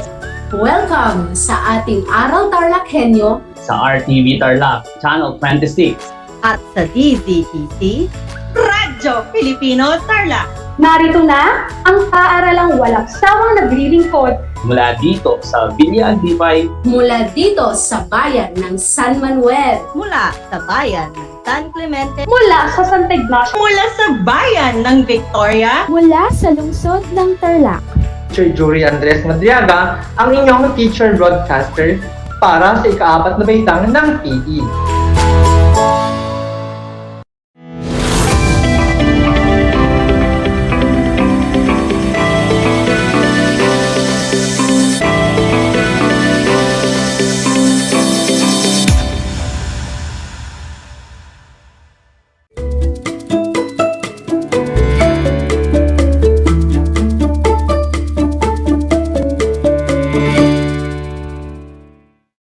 Welcome sa ating Aral TarlakHenyo ng Schools Division of Tarlac Province. Dito sa RTV Tarlac, Channel 26. Suma sa himpapawid sa DCTZ, Radyo Pilipino Tarlac. Magandang hapon sa ating lahat, lalong-lalo na sa mga learners ng Alternative Learning System. Kumusta kayo sa oras na ito? Sana'y nasa maayos kayong kalagayan. Ako ang inyong teacher broadcaster, Maureen L. Dumlao para sa Alternative Learning System. Makakasama ninyo ng 25 minuto upang ihatid sa inyo ang bagong aralin. Sana ay mabigyan ko kayo ng mga butil ng kaalaman na magsisilbing gabay at inspirasyon nyo sa buhay. Ating ihanda ang ating mga sarili, humanap na magandang lugar kung saan kayo ay magiging komportable sa inyong pakikinig. Ihanda na din ang inyong mga module, sagutang papel at ballpen. Bago tayo magpatuloy sa ating aralin, balikan muna natin ang mga mahahalagang impormasyon na tinalakay sa nakalipas na aralin bilang 47 na tinalakay ni Teacher Broadcaster Sir Francis D. Paduyos. Susubukin ko kayo sa inyong natutunan tungkol sa mga alternatibong panggagamot o halamang gamot. Ibigay ang halamang gamot na naaangkop sa bawat tanong. Isang halamang gamot na ginagamit din sa pagluluto. Ito ay mabisang gamot para sa mataas na presyon ng dugo. Tama! Ito ay bawang. Ang mga dahon nito ay ginagamit sa asma o hika. Magaling! Ito ay lagundi. Dinurog at inilagay sa apektadong bahagi ng katawan. Ginagamit itong gamot sa rayuma. Mahusay! Ito ay sibuyas. Halamang gamot na ginagamit sa panlunas sa pigsa. Tama! Ang sagot ay pansit-pansitan. Ang mga dahon nito ay inilalaga muna at ang katas ay iniinom para sa diarrhea o pagtatae. Magaling! Ito ay bayabas. Tinalakay din dito kung paano makatutulong ang halamang gamot sa pagpapagaling sa mga simpleng sakit o karamdaman. Bago tayo magpatuloy, tukuyin ang mga larawan para magkaroon kayo ng ideya sa ating bagong aralin. Meron lamang kayong 5 segundo sa bawat bilang para tukuyin ang mga ito. Para sa unang larawan, ang iyong 5 segundo ay magsisimula ngayon. Kung ang sagot mo ay tama, ito ay hinahabol ng karayom. Pangalawang larawan.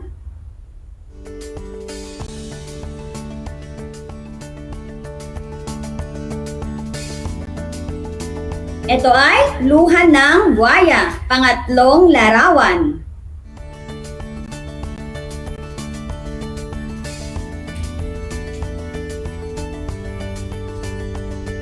Magaling! Ang tamang sagot ay balitang kutsero. Pang-apat,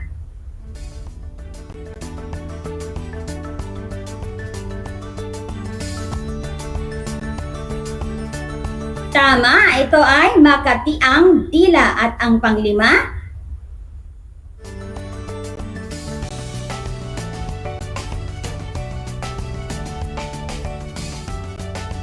mahusay, ilaw ng tahanan. Ang interactive activity na ating sinagutan ay may kaugnayan sa ating pag-aaralan ngayon. May ideya na ba kayo? Ating ihanda ang ating mga sarili at sabay-sabay nating basahin ang mga katanungang magsisilbing gabay sa pagkatuto. Mga gabay sa pagkatuto. Una, ano ang idioma? Pangalawa, ano-ano ang mga layunin nito? Pangatlo, magbigay ng idioma na ginagamit ninyo sa pang-araw-araw na usapan. Bago natin pakinggan ang dula ay ating tandaan ang mga pamantayan sa pakikinig. Una, makinig sa nagsasalita. Intindihin at unawain ang bawat mahahalagang detalye. At isulat sa kwaderno ang mga mahahalagang impormasyong maririnig. Ang ating pag-aaralan ngayon ay tungkol sa mga idiomatikong pahayag o matalinhagang salita. Layunin nito na magkaroon tayo ng kasanayan sa paggamit ng idioma sa komunikasyon. Sa araw na ito, ating pagtutuunan ng pansin ang tungkol sa idiomatic expressions o idioma. Alam niyo ba kung ano ang idioma? Ang mga ito ay salitang may ibang kahulugan. Kailangan din meron tayong kaalaman tungkol sa mga salitang idioma. Layunin ng ating pag-aaral ang magkaroon ng kasanayan sa paggamit ng idioma sa komunikasyon. Ang wikang Filipino ay may mayaman sa salitang may ibang kahulugan. Talinhaga o idioma ang tawag sa mga ganitong uri ng mga salita. At ngayon, ating pakinggan ang pag-uusap ni na Lolo Teban at Lola Sita at ang kanilang apo na si Mario tungkol sa idioma at matalinhagang salita. Ating tunghayan ang dula na may titulong Salitang Nabanggit, Iba ang Kahulugang Sambit. Episode bilang 48. Titulo, Salitang Ginamit, Iba ang Kahulugang Sambit.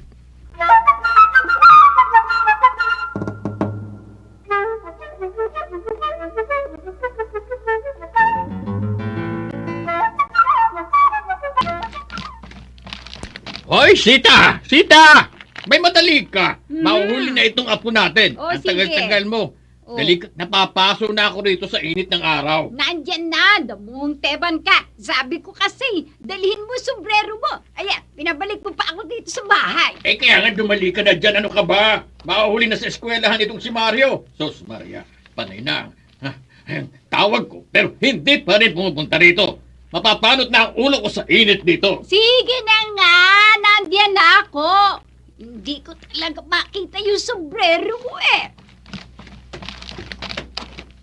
Oo, sige, tayo na. Saan mo ba inilagay yung sombrero mo at hindi ko makita? Abay, nandun lang yun sa may cabinet eh. Bakit wala? Malay ko, talagang ikaw matanda ka, ulyanin ka na talaga. Sige, tayo na't baka mahuli itong apo natin. Eh kung maglakad ka pati, para kang naglalakad sa ilalim ng buwan. Lola, ano ba yung mga pinagsasabi ninyo? Hindi ko maintindihan. Anong ibig mong sabihin na po?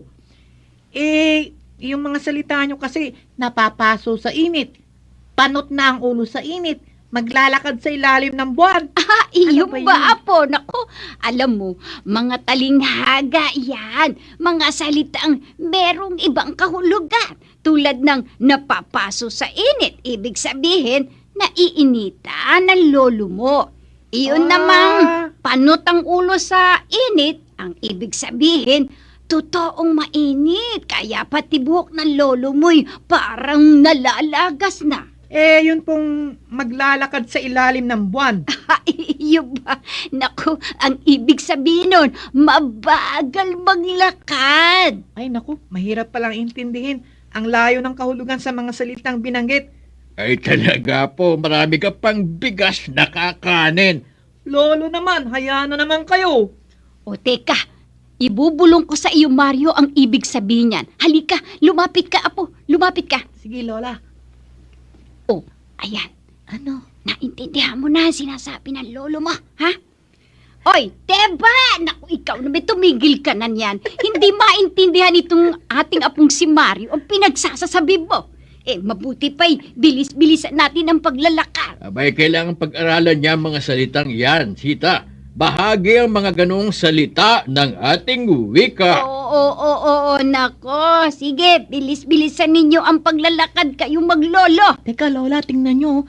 Si Emmy, yung anak ni na Aling Donna at Mang Arthur. Hindi ba't nakatira sila sa may kanto na malapit sa atin? Oh, Lola. Alam nyo, crush ko yung si Emmy. Naku, itong batang ito. May gatas pang labi, marunong na ng crush. Lolo naman, kayo talaga. Ala, tingnan nyo si Lolo, nagsasalita na naman ng mataling haga. Naku, ikaw naman, Teban. Tigilan mo na yung sinabi ko sa iyo Mario, hayaan mo na yung lolo mo. Talagang ganyan kung magsalita yan. Ano naman ang ibig sabihin ng may gatas pa ang labi ko? Sabi niya, bata ka pa para magkaroon ng crush na sinasabi mo. Hoy, kayong dalawang maglola, mabuti pa'y tumigil muna tayo sa kalalakad. Abay, makahingalin ako. Pagod na ako. Siya, sige. Talagang napaghahalata na yung lolo mo. Mario, matanda na siya kasi, kaya hindi na kayang lumakad ng malayo. Ay, sino matanda? Ikaw, Sita. Kalabaw lamang ang tumatanda. Oo, sige. Tumigil muna tayo dito sa ilalim ng punong kahoy. Mario, tingnan mo nga yan sapatos mo, nakatawa na. Lola naman, anong nakatawang sinasabi nyo? Pwede bang tumawang sapatos? Ibig ko sabihin, Apo, sira na yung sapatos mo. Hayan at nakalabas ng paa mo sa sapatos. Ganun ba? Sira na nga itong sapatos ko. Tumatawa na nga. Pabili ka na ng bago sa nanay mo. Lolo, wala pa raw siyang pera baka ang lola mo, may pera. Siya na bibili mamaya. Oo siya. Tayo na, ipagpatuloy na natin ang ating paglalakad. Ayun at nakikita kong masasalubog natin si Anang Pulubi na parang alulod. Palaging nakasahod. Lo, ano yung alulod na nakasahod? Magyari laging humihingi ng pera kahit kanino. Tamad kasi yan. Malakas pa naman siya, hindi ba? Ganun ang ibig sabihin nun. Ay, salamat. At nakarating din tayo rito sa eskwela ni Mario. Apo, sige na. Pumasok ka na sa loob. Sige po. Hintayin niyo ako, Lola. Ay, sus, pambihira kang bata ka. Abay, mapapanis kami rito sa paghihintay sa'yo. Ano ho? Mapapanis kayo? Di ba pagkain lang napapanis? Sige na. Huwag mo nang intindihin yan, lolo mo. Talagang yan kung ano pinagsasabi. Pumasok ka na, tikihuli na. Sige po, Lola. Lolo, hanggang mamaya po.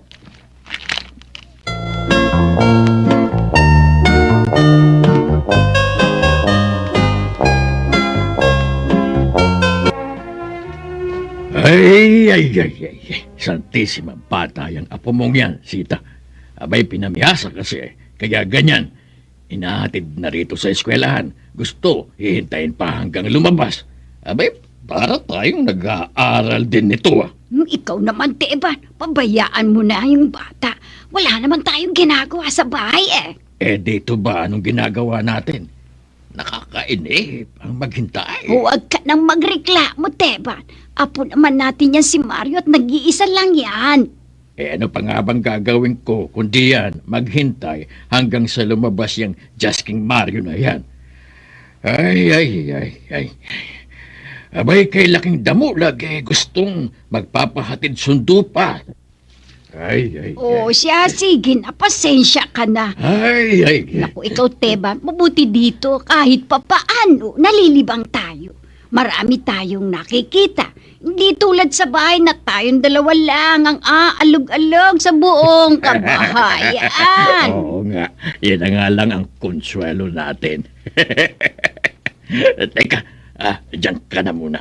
Ako yung makikipaghuntahan kay Tandang Tasyo. Ayun. Yun. Nakita ko naghatid rin siya sa kanyang apo. O siya, mabuti. Sige, ikaw na ang bahala, Teba. Sige, Sita. Itong Teba na ito, talagang nakakatuwa. Kunwari, nagre-reklamo pa. Pero, hayan, at nang makita si Tandang Tasyo, gusto makipagkwentuhan ako. Itong matandang ito talaga.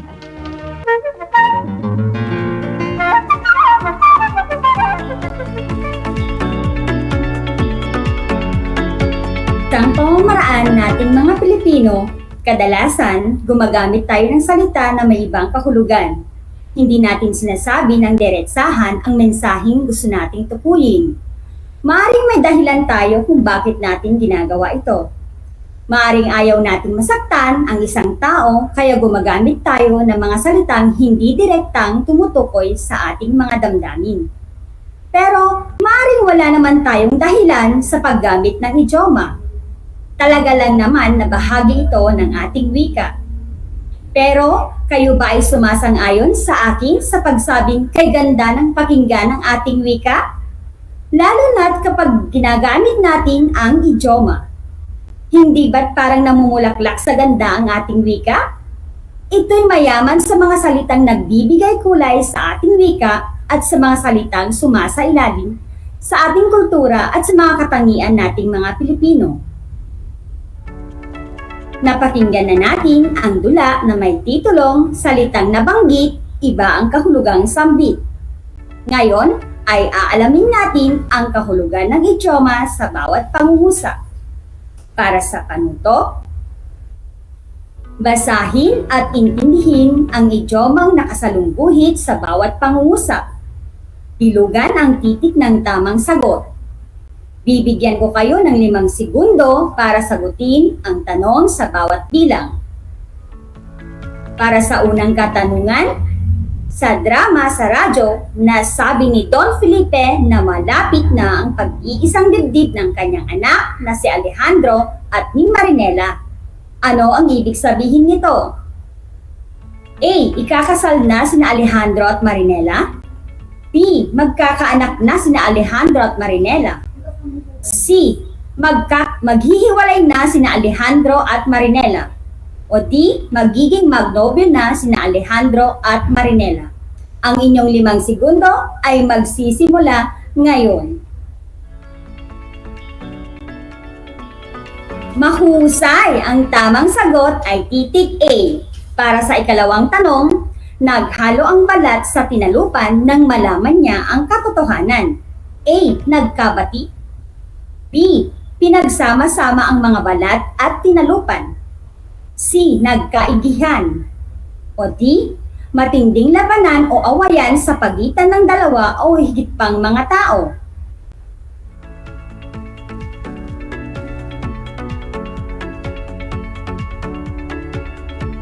Magaling! Ang tamang sagot ay titik D. Para sa ikatlong tanong, bulang-bubo si Tompet dahil anak mayaman siya. A. Galante, laging handang gumasta. B. Mata pobre. C. Parating wala sa bahay. O D. Laging kasapi sa lipunan.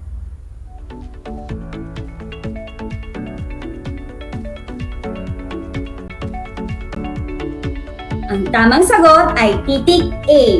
Kaapat, hindi pinagbubuhatan ng kamay ng mag-asawa ang kanilang anak. A. Hindi pinagtatrabaho. B. Hindi inaakay. C. Hindi pinapalo o sinasaktan. D. Hindi pinaguhugas ng pinggan.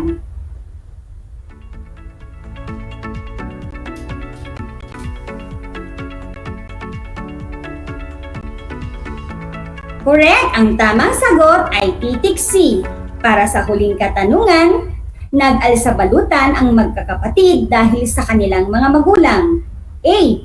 Palipat-lipat ng tirahan. B. Nagbalot ng pagkain. C. Binalot ang gamit. O D. Naglayas.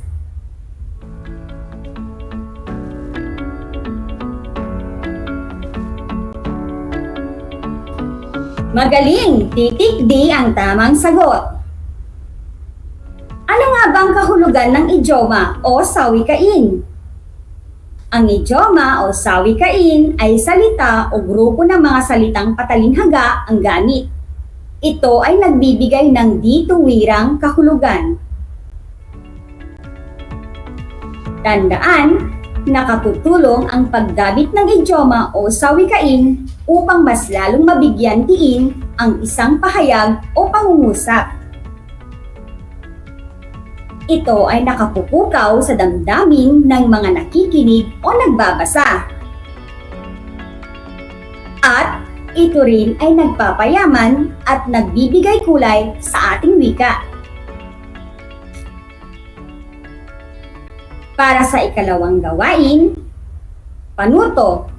Hanapin sa hanay B ang kahulugan ng idiomang nasa hanay A. Isulat ang titik ng tamang sagot sa sagutang papel. Bibigyan ko kayo ng 15 segundo upang tapusin ang gawain.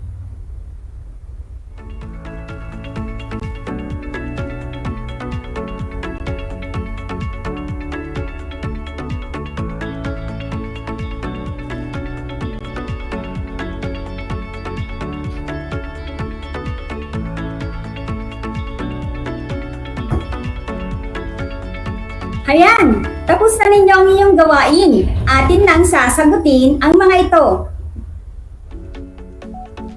Mga kasagutan sa ikalawang gawain. Para sa unang bilang, kung ang sagot mo ay titik C, manggagawa, ito ay tama.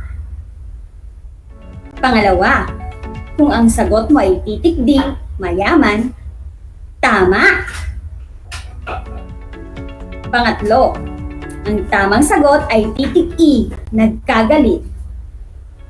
Para sa pang-apat, kung titik B naman ang iyong sagot, nabigo sa pag-ibig, tama. At panglima, titik A, hindi makapagsalita. Uulitin ko para sa kasagutan sa ikalawang gawain. Para sa unang bilang, titik C, manggagawa. Pangalawa, titik D, mayaman. Pangatlo, titik E, nagkagalit. Pang-apat, titik B, nabigo sa pag-ibig.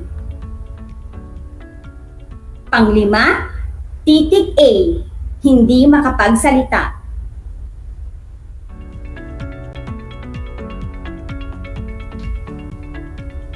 Para sa inyong takdang aralin, magtala ng mga sawikain o idioma na karaniwang ginagamit sa pakikipagkomunikasyon. Dito nagtatapos ang ating pag-aaral tungkol sa salitang nabanggit, iba ang kahulugang sambit. Sana ay marami kayong natutunan sa ating aralin at magamit ninyo ito sa inyong araw-araw na gawain. Inaasahan ko na lahat kayo ay may natutunan. Muli, ako ang inyong teacher broadcaster, Maureen L. Dumlao, District ALS Coordinator ng Ramos, na nagsasabing, sa ALS, walang OSY na maiiwan dahil sa ALS may pag-asa. Maraming salamat sa inyong pakikinig.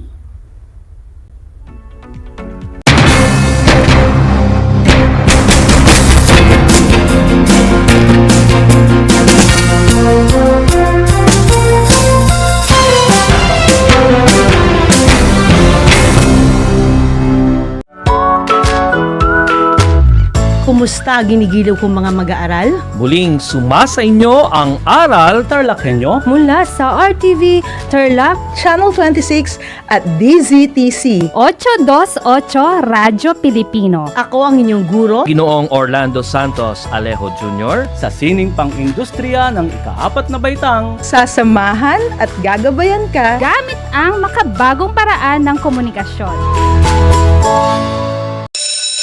Gutom ka ba sa impormasyon?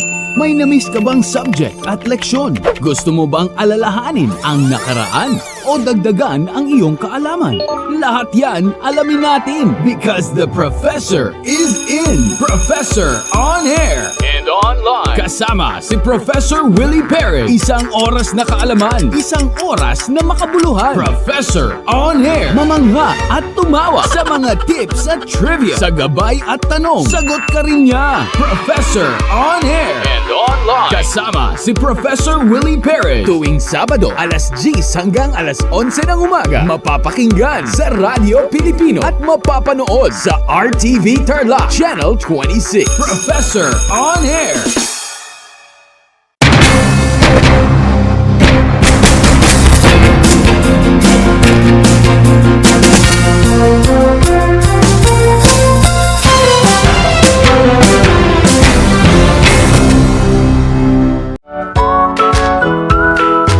How are you today? Hello, everyone. Hello, learners of Tarlac. Good morning, Mas Talino Grade 4 learners. Welcome to Aral TarlakHenyo Here on RTV Tarlac Channel 26. Simulcast over DCTC. Radyo Pilipino Tarlac.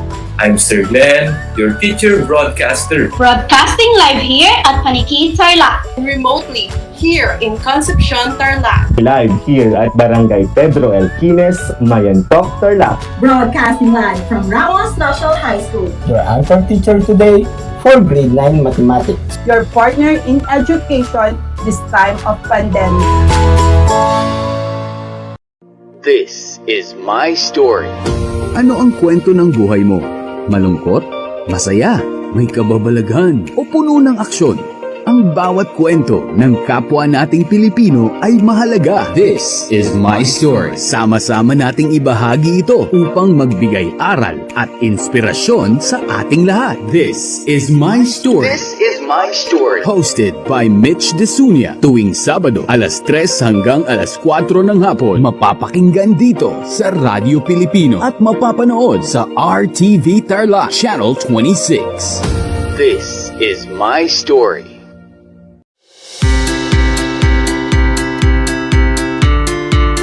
Upang matugunan ang mga kinakaharap na pagsubok ng mga guro at mag-aaral sa gitna ng kasalukuyang pandemya, nagsanib tulong sina Congressman Charlie Cojuangco ng unang distrito ng Tarlac, DEPED Region 3 Regional Director Dr. May B. Eclar at Tarlac Schools Division Superintendent Dr. Ronaldo Pozon para sa isang napapanahong proyekto na tinaguriang Project Shine, Aral TarlakHenyo.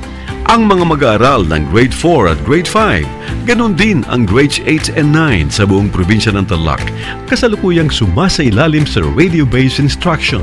Katuwang ang himpilang DZTZ 828 kHz AM at RTV Tarlac, Channel 26. Ang Tarlac po nangunguna po ngayon pagdating po sa radio-based instruction. Marami pong humahanga sa atin. I'm very happy this station, itong DCTC, could reach the whole of Region 3. Hindi natin alam. We are contributing. We are creating a very big dent in the history of Philippine education. And I am proud. I am here in Tarlac.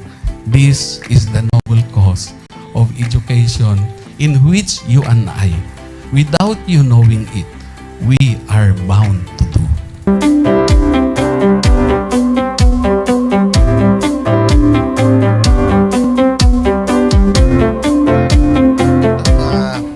Project natin na Project Shine is a natural consequence dahil sa nangyari sa buong mundo. Let's continue to work together.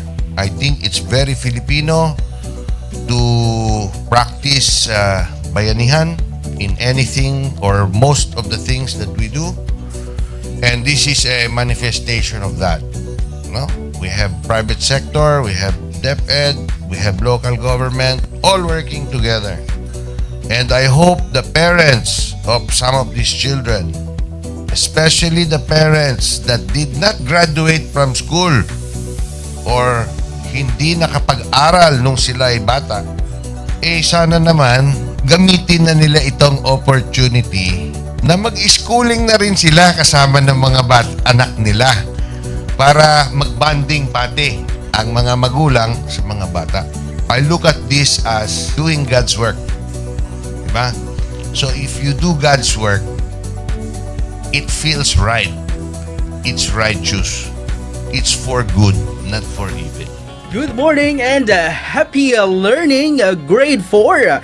Welcome to Aral TarlakHenyo here on RTV Tarlac, Channel 26. Simulcast over DZTZ 828, Radio Filipino Tarlac. I am Teacher Mercy Pacheco Bognot. This is Alistair Aidatu. I am Marie Josephine B. Andrade. I am Teacher Princess Marie Andueñas, and I will be your teacher broadcaster for today.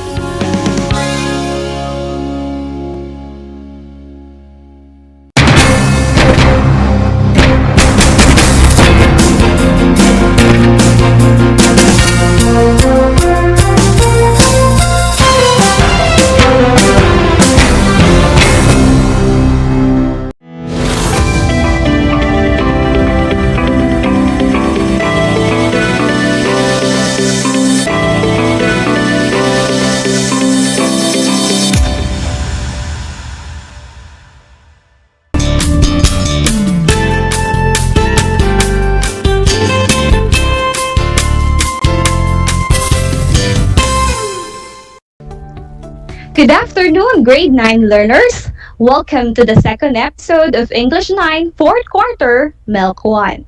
You are now tuning into Aral TarlakHenyo here on RTV Tarlac, Channel 26. Simulcast over DCTC 828 Radio Filipino Tarlac. We're also seen on Converge Cable TV, Channel 100. I am Angelique Ibo Wadilla, your teacher broadcaster from Villaaglipay National High School. I hope you are all healthy and safe as you continue having fun and exciting learning while you are in the comfort of your homes. And of course, to start our discussion right, I want you to prepare your learning activity sheet, your pen, and your activity notebook. Once you are ready, find the most comfortable area in your place where you can listen and participate well in our discussion. If you are now ready, be engaged in our today's lesson by typing your answers to our activities later on the comment section of our Facebook Live on RTV Channel 26. Last episode, Teacher Luigi S. Carmen discussed with you the topic about judging the relevance and worth of ideas. From his discussion, what are the characteristics of a good information? That is right. The characteristics of a good information must be credible, accurate, and relevant. Very good for remembering that. Today, we'll now be moving to the lesson 2 of our MELC 1, and that is judging the author's reasoning, using of course the deductive method. Take note that at the end of our session, you are expected to first, determine the method of reasoning used from a material presented. Second, differentiate sound from unsound reasoning. And lastly, judge the soundness of author's reasoning. And here is our learning map for today. You'll be having 4 enrichment activities and a pause activity. So, what are you waiting for? Fasten your seatbelt and get ready to learn. Nowadays, we read a lot to be informed and be updated with what is happening around us. There are lots of issues that make us and our well-being. From the information we get from a certain issue, we also make judgment. Let us not forget that before we make our judgment, we must check the following. Number 1, evidences. Number 2, validity of information. Number 3, credibility of facts, and of course the author. And the last but not the least, the soundness of author's reasoning. Argumentative texts or featured reading material today is widely read.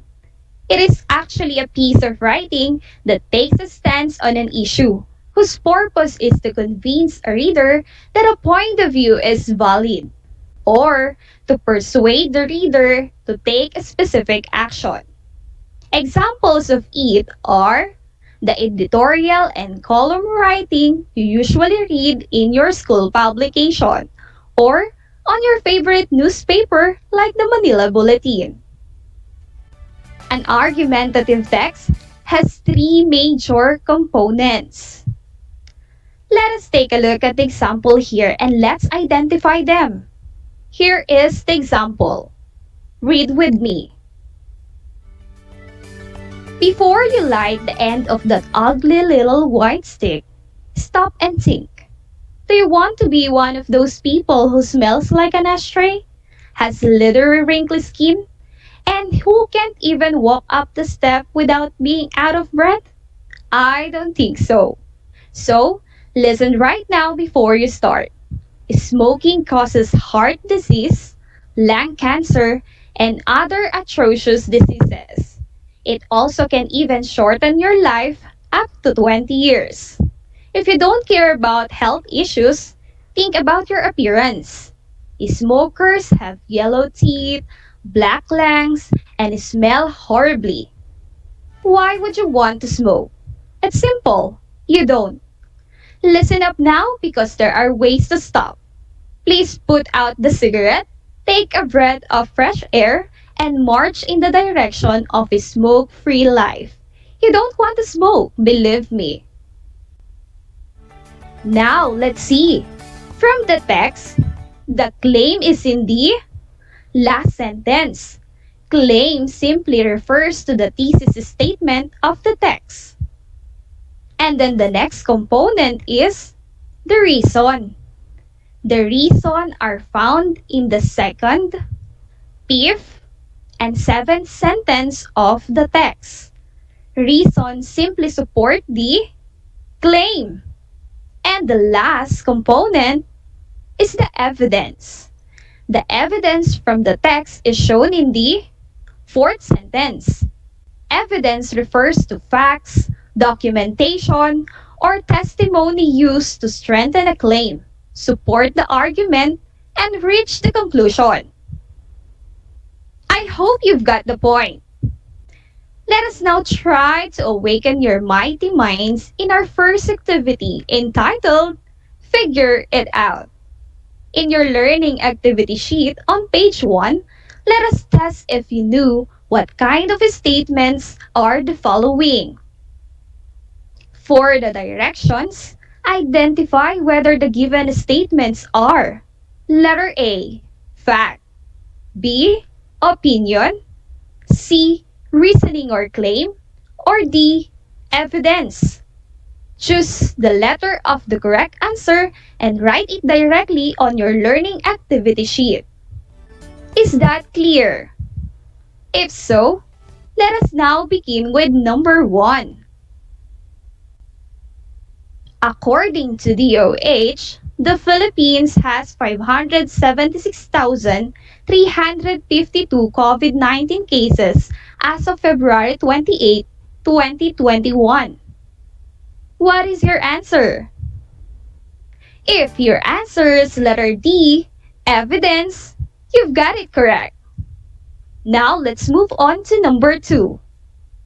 The Filipinos are worth dying for. A statement from Benigno S. Aquino Jr.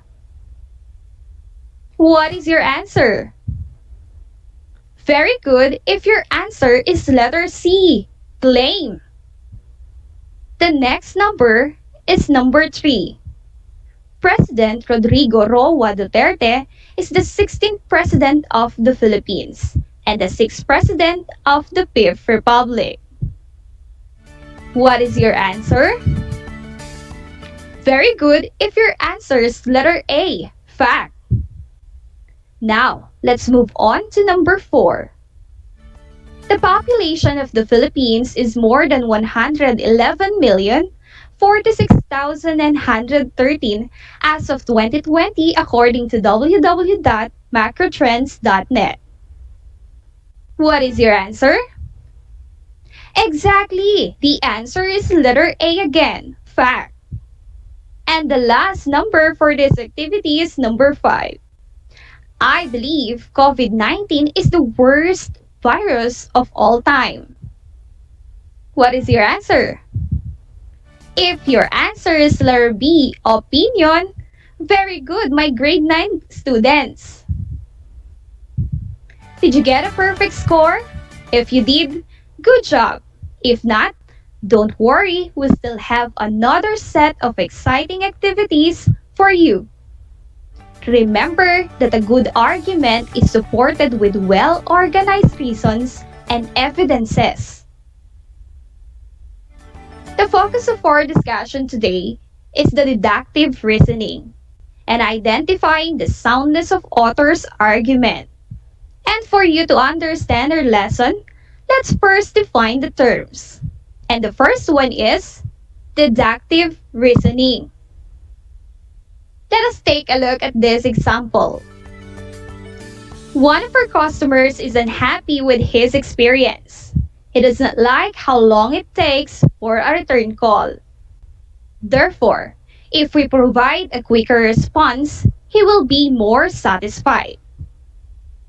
From the text, deductive reasoning takes up a general idea as seen on the first sentence of the text, and to specific ideas seen on the latter part of it.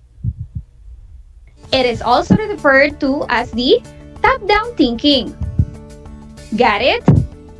If yes, wow, that's incredible. This time, let us practice what you learned. Go over your learning activity sheet, look for activity number 2, letter A on page 1. The directions: draw a happy face on the line before each number if the statement follows deductive method, and sad face if it's not. Ready? Let's start with number 1. It's dangerous to drive on an icy street. The streets are icy now, so it would be dangerous to drive on the street. What is your answer? If you drew a happy face, that is right, because it generalized that icy streets are now dangerous. Let's go with number 2. The left-handed people I know use left-handed scissors. Therefore, left-handed people use left-handed scissors. What is your answer? If you drew a side face, you've got it correct, because it is started from a specific experience rather than general. And the last number for this activity is number 3. All cats have keen sense of smell. Fluffy is a cat, so Fluffy has a keen smell. What is your answer? Alright, if you drew a happy face, very good again, because it generalized the argument using the cue word all. Did you get a good score? I hope so. Now, after defining the term deductive reasoning, let's now have the next term, which is soundness. Take a look at this example. Let's go with mathematics. All numbers ending in 0 or 5 are divisible by 5. The number 35 ends with 5, so it must be divisible by 5. From the example, sound argument starts with statements that are actually true. As you can see on the text, statements are all true. While for the unsound, some statements are false. Let's take a look at this example. Some organisms with wings can fly. Penguins have wings. Therefore, penguins can fly. Do you agree with that? Of course not. Penguins can fly. Therefore, It is unsound because it has a statement that is false. Got it? If yes, that is good. But let us again practice what you learn. Look for activity number 2, letter B, in your learning activity sheet on page 2. Identify whether the following statements are sound or not. Put a check mark on the space provided before each number if it's a yes, and mark it X or wrong if it's not. Ready? If yes, let's now have number 1. All noble gases are stable. Helium is a noble gas, so helium is stable. Is it sound or unsound? And the answer is check mark. It is sound. Now let's move on to number 2. My state requires all lawyers to pass the bar to practice. If I do not pass the bar, then I will not be able to represent someone legally. What is your answer? Is it sound or unsound? If your answer is check mark, very good. It is sound. And the last number for this activity is number 3. All women have blue eyes. Ella is a woman. Therefore, Ella has blue eyes. What is your answer? Is it sound or unsound? The answer is correct. X mark. It is unsound. Because although Ella is a woman, it doesn't guarantee that she has a blue eyes. Did you get a perfect 3 points? If yes, comment #wow on our comment section. This time, let us deepen your understanding. Look for activity number 3 entitled Make a Claim on your learning activity sheet on page 2. For the directions, underline the claim in each of the following passages. Then, circle the statement that shows the reason or evidence for the claim.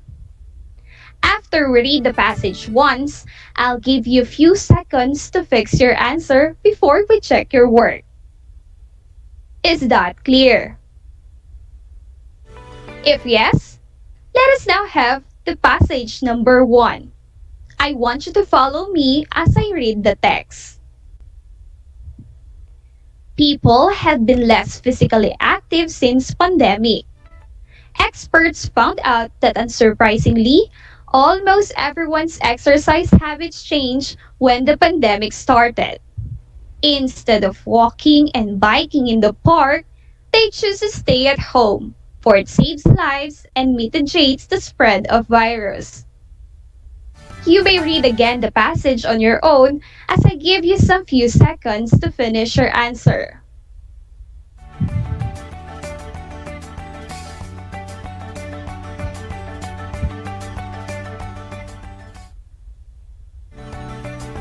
All right, are you done? If yes, let us now check your work. And the underlined claim in our passage number 1 is very good. People have been less physically active since pandemic. And the encircled reason is correct. Almost everyone's exercise habits changed when the pandemic started. Instead of walking and biking in the park, they choose to stay at home. Did you get it right? If yes, good job. And for those who did not, don't worry. We still have passage number 2. Now let's have passage number 2. Read with me. As of 2018, the Universal Healthcare Scheme protected an estimated 98% of the Philippines' population. This came very close to achieving the target of universal healthcare coverage.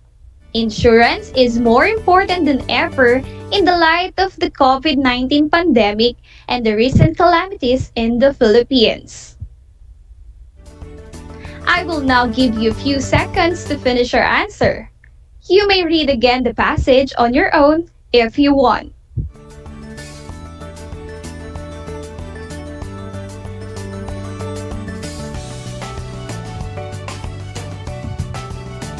All right. And the underlying claim in the passage number 2 is? Very good again. Insurance is important. And the encircled reason is? Correct. The Universal Healthcare Scheme protected an estimated 98% of the Philippines population. Did you get it right?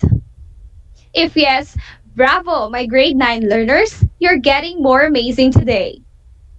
Take note that it is very important that you know to find the author's claim, reasons, and evidences to judge the soundness of author's reasoning.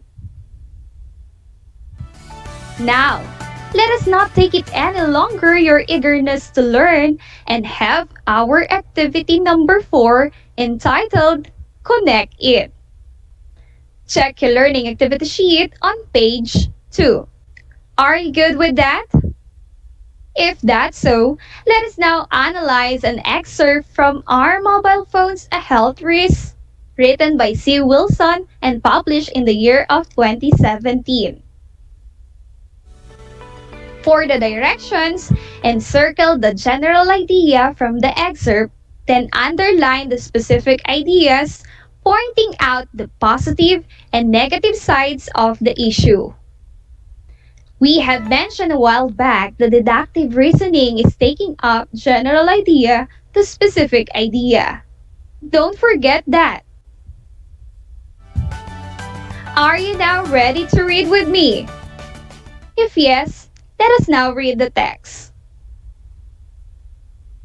Mobile phone usage has increased 67% in the last 5 years, with 1 in every 5 adults owning a smartphone. Obviously, mobile phones are making our lives much more convenient with an instant connection to friends, family, and the internet. However, these mobile devices emit a radio frequency radiation which is claimed to be possibly harmful to health and can cause brain tumors. You may read again the text on your own as I give you some time to finish your answer.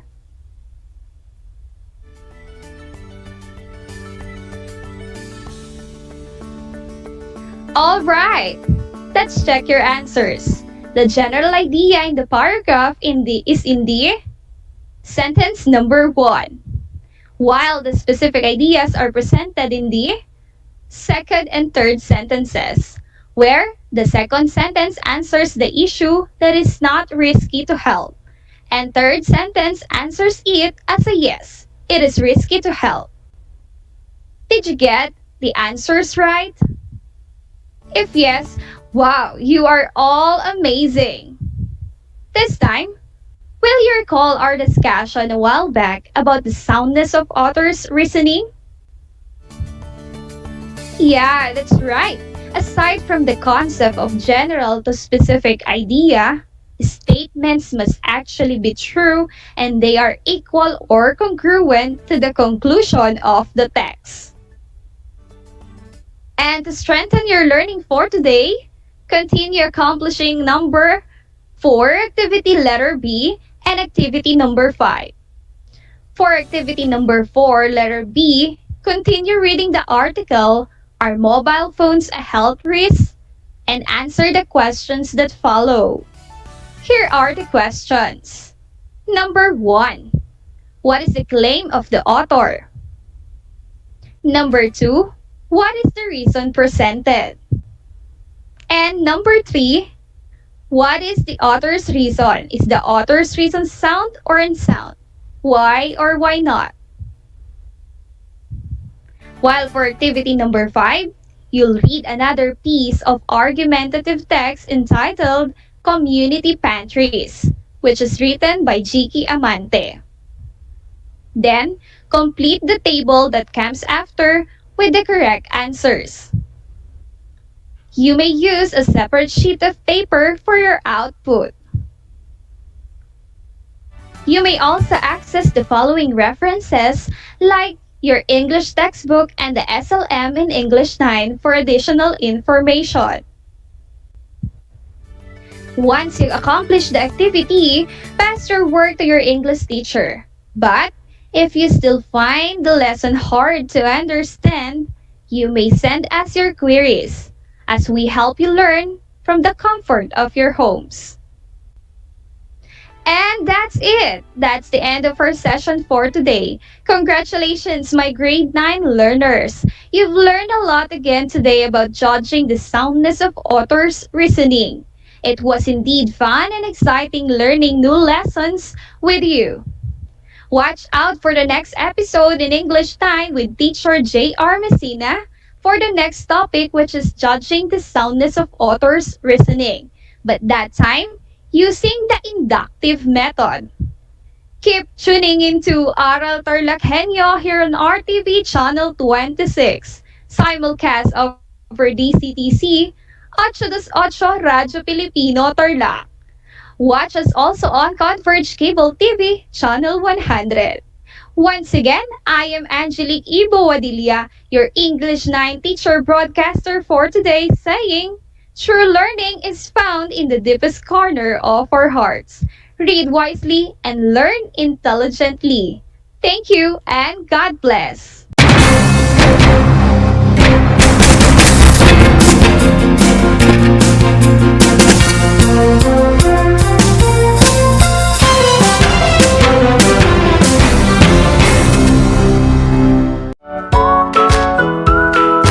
How are you today? Hello, everyone. Hello, learners of Tarlac. Good morning, Mas Talino Grade 4 learners. Welcome to Aral TarlakHenyo Here on RTV Tarlac Channel 26. Simulcast over DCTC, Radyo Pilipino Tarlac. I'm Sir Glenn, your teacher broadcaster. broadcasting live here at Paniki Tarlac. Remotely here in Concepcion, Tarlac. Live here at Barangay Pedro Elquines, Mayantok, Tarlac. Broadcasting live from Ramos National High School. Your anchor teacher today for grade 9 mathematics. your partner in education this time of pandemic.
sa ating Aral TarlakHenyo ng Schools Division of Tarlac Province sa RTV Tarlac Channel 26 at TCTC 828 Radyo Pilipino Tarlac. Magandang araw, narito na naman tayo nag-aaral at nagpupunyagi upang maging makadiyos, makatao, makakalikasan at makabansa. Kumusta kayo mga ginigiliw naming mag-aral sa ikasyam na baitang? Ang aking pagbati at paghanga sa inyong masidhing pagpupunyagi sa pag-aaral sa kabila ng hamon ng pagkakataon, ang COVID-19 pandemic. Ako ang inyong guro sa Araling Panlipunan 9, Ginoong Louie Milio Blanco. Narito ako upang samahan kayong maunawaan ang nilalaman ng ating aralin sa araw na ito. Bago pa man tayo magsimula sa ating talakayan ay narito ang ilang mga paalala. Siguraduhin ninyong nasa isang lugar kayo ngayon na komportable at maayos na naririnig ang ating broadcast. Matanong ko lang, nagmerienda na ba kayo? Well, kung oo, mabuti naman dahil nararapat lamang na may laman ang ating tiyan upang maayos tayong makisalamuha at maayos tayong makilahok sa ating talakayan sa araw na ito. Sa puntong ito ay nais kong kunin ninyo ang inyong module sa Araling Panlipunan 9 para sa ikawalong linggo sa ika-4 na markahan na may pamagat na ugnayan at patakarang panlabas na nakatutulong sa bansang Pilipinas. Ihanda na rin ang inyong ballpen at sulatang papel upang maitala ang mahalagang impormasyon o konsepto na aking mababanggit. Ang ating paksa sa araw na ito ay tungkol sa kalakalang panlabas ng Pilipinas. Bago tayo magsimula sa ating paksa ngayong araw, and of course, alalahanin muna natin ang ating nakaraang talakayan noong ating huling episode. Natatandaan pa ba ninyo? Kung oo, magaling. Ang ating nakaraang talakayan ay tungkol sa kalakalang panloob.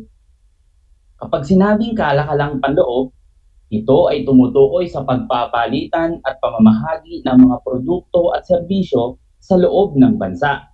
Ito ang naging daan upang ang mga produkto ng isang lugar ay makarating sa iba't ibang panig ng bansa. Under sa kalakalang panloob, may tinatawag na wholesalers, kinabibilangan ng mga brokers at jobbers na bumibili ng mga produkto sa maramihan at bultuhan at kanilang ipinagbibili sa mga tindera ng tingian. Meron din tinatawag na retailers. Pag sinabi namang retailers, ito ay tuwirang nagbibili ng mga produkto ng tingian sa mga consumer. And of course, may tinatawag na middleman. Sila ang nagiging daan upang maipamahagi ng maayos ang mga produkto sa loob ng bansa. Meron din, or pinag-usapan din natin nung nakarang talakayan, ang kalakalang panlabas. Pag sinabing kalakalang panlabas, nakikipagpalitan ng produkto at serbisyo ng isang bansa sa ibang bansa. Ang ating bansa ay kumikita rin sa tulong ng kalakalang panlabas. Nagkakaroon ng pamilihan ang ating mga produkto sa labas ng bansa. Ang kalakalang pandaigdig ay nagaganap dahil sa ilang salik. May dalawang prinsipyo ito. Una, pahambing at kalamangan or pahambing na kalamangan or tinatawag na comparative advantage. Makabubuti sa isang bansa na lumikha ng produkto kung saan matatamon ito ang higit na kapakinabangan at umangkat na lamang ng produkto sa mga kailangan ng bansa sa mas mura kaysa lumikha nito. Number 2, prinsipyo ng lubos na kalamangan or absolute advantage. Sinasaad ng prinsipyong ito na ang isang bansa ay nagpakadalubhasa sa paglikha ng mga produkto na magdudulot sa kanila ng pinakamalahing kita dahil mas mura ang paggawa ng mga ito kumpara sa paglikha ng mga produkto. Okay, there you have it. So yan yung ating nakaraang talakayan. So yan yung mga pinag-usapan natin. Meron pa rin kinalaman ang ating bagong leksyon. Ukol pa rin ito sa kalakalang panlabas. At ngayon nga sa aking palagay ay handa na kayo sa ating bagong paksa sa araw na ito. Inaasahan na sa pagtatapos ng talakayan na ito ay inyong masusuri ang pang-ekonomikong ugnayan at patakarang panlabas na nakatutulong sa Pilipinas. Sa lahat po ng mga magulang at mag-aaral sa ikasyam na baitang na nanonood at nakikinig ngayon sa ating broadcast, kung kayo po ay may mga katanungan o nais linawin ukol sa ating paksa ngayong araw, ay maaari po kayong magbigay ng mensahe through my Facebook Messenger at facebook.com Louis Emilio Blanco, or mag-text mismo sa akin sa 0933-079-3892, or mag-comment mismo dito sa ating istasyon sa RTV Tarlac Channel 26 sa YouTube o sa ating Facebook Live. And yes, sa puntong ito ay sukatin muna natin ang inyong paunang kaalaman ukol sa ating paksa ngayong araw. Handa na ba kayo? Sa puntong ito or paano to, ayusin ang titik upang makabuo ng mga salita sa mga bansang kabilang sa APEC. Okay, so ang mga bansang makikita nyo, mga jumble words, ay may kinalaman sa Asia Pacific Economic Corporation. Number 1, okay, ano sa tingin nyo ang bansang mabubuo gamit ang mga letrang yan? Tamang sagot ay ang bansang Japan. Magaling! Ikalawa. Yes? Ano kaya sa tingin nyo ang bansang yan? Letter S, I, A, L, Y, M, A, A. The answer is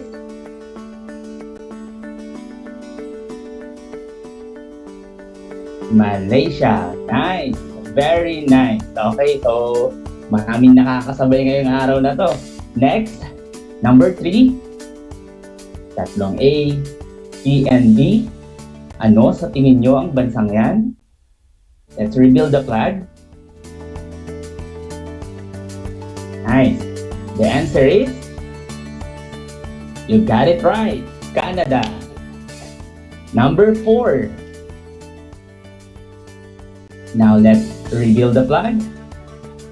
Yes. Ano kaya yung bansang yan? The answer is, tama. It's Singapore. That's number 5. Tamang sagot? Very good. Ang bansang Vietnam. Ang mga nakita niyong bansa ay ilan lamang sa mga bansa na maaaring makipagkalakalan sa ating bansa under sa kalakalang panloob. Dumako na tayo sa ating paksa ngayong araw.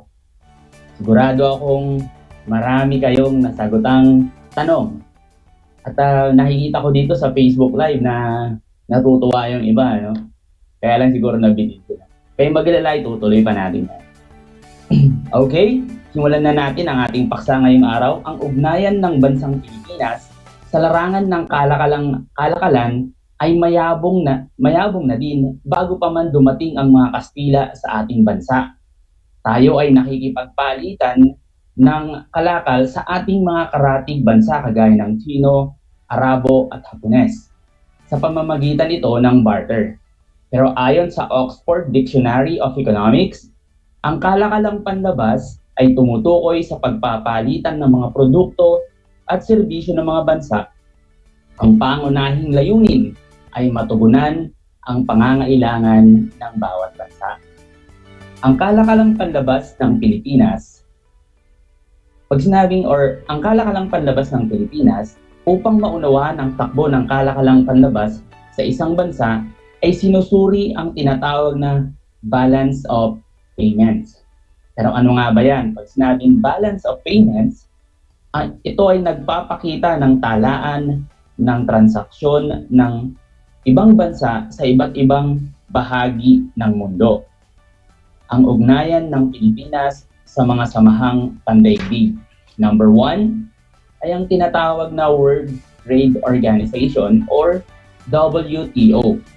Ito ay kinikilala bilang samahang namamahala sa pandaigdigang patakaran ng sistema ng kalakalan or global trading system sa pagitan ng mga kasaping estado o member states. Number 2, Asia Pacific Economic Corporation or APEC. Ito ay isang samahang may layuning isulong ang kaunlarang pang-ekonomiya at katiwasayan sa rehiyong Asia Pacific or Asia Pacific, kaugnay na rin ng pagpapalakas sa mga bansa at pamayanan nito. Ang mga bansang kabilang dito ay ang Australia, Brunei, Canada, Indonesia, Japan, South Korea, Malaysia, New Zealand, Singapore, Thailand, at United States. Number 3, ang Association of Southeast Asian Nation or ASEAN. Ang samahang ito ay naglalayong paunlarin ang ugnayan ng mga bansa sa Timog Silangang Asya. Binubuo ito ng mga bansang Indonesia, Malaysia, kabilang ang ating bansang Pilipinas, Singapore, at Thailand. Yan ay ilan lamang sa mga bansang ang kaugnayan ng Pilipinas sa mga samahang pandaigdig. Next, ang kalakalang panlabas ng Pilipinas, kahalagahan ng mga patakaran at programa. May tinatawag na liberalisasyon sa sektor ng pagbabangko or RA 7721. Ito ay sinabatas upang mapalawak ang operasyon ng mga dayuhang bangko sa pamamagitan ng pagtatayo ng mga sangay nito. Next would be Foreign Trade Service Corporation. Under ito sa Department of Trade and Industry. Ito ay ahensya na naglulunsad ng iba't ibang estratehiya ng pamilihan upang lubusang makilala at mapatanyag ang mga produktong gawa ng sarili nating bansa. Ito yung may mga trade fair na tinatawag na i-showcase ng ating bansa ang ating produkto para magkaroon ng local or ng international market. Next would be Trade and Industry Information Center. Ito ang nangangasiwa sa operasyon ng Bureau Research Center na nagpapalaganap ng mga datos, statistics, impormasyon tungkol sa ekonomiya, kalakalan, industriya, pamahalaan at kapakanan ng mga mamimili. Next would be Center for Industrial Competitiveness. Naglulunsad ng mga programang magtataas sa antas o kalidad at produktibidad ng mga manggagawa upang sila ay maging kompetitibo sa pandaigdigang pamilihan ng mga manggagawa, produkto at serbisyo. Yan ay ilan lamang sa mga kalakalang panlabas ng Pilipinas, kahalagahan at tatakarang programa na kalahok ang ating bansa. Dumako na tayo sa kahalagahan ng kalakalang panlabas. Gaano nga ba ito kahalaga? Number 1, dumarami ang mga uri ng produkto o serbisyong maaring pamilihan o tangkilikin ng mga tao upang matugunan ang kanilang mga kagustuhan at pangangailangan.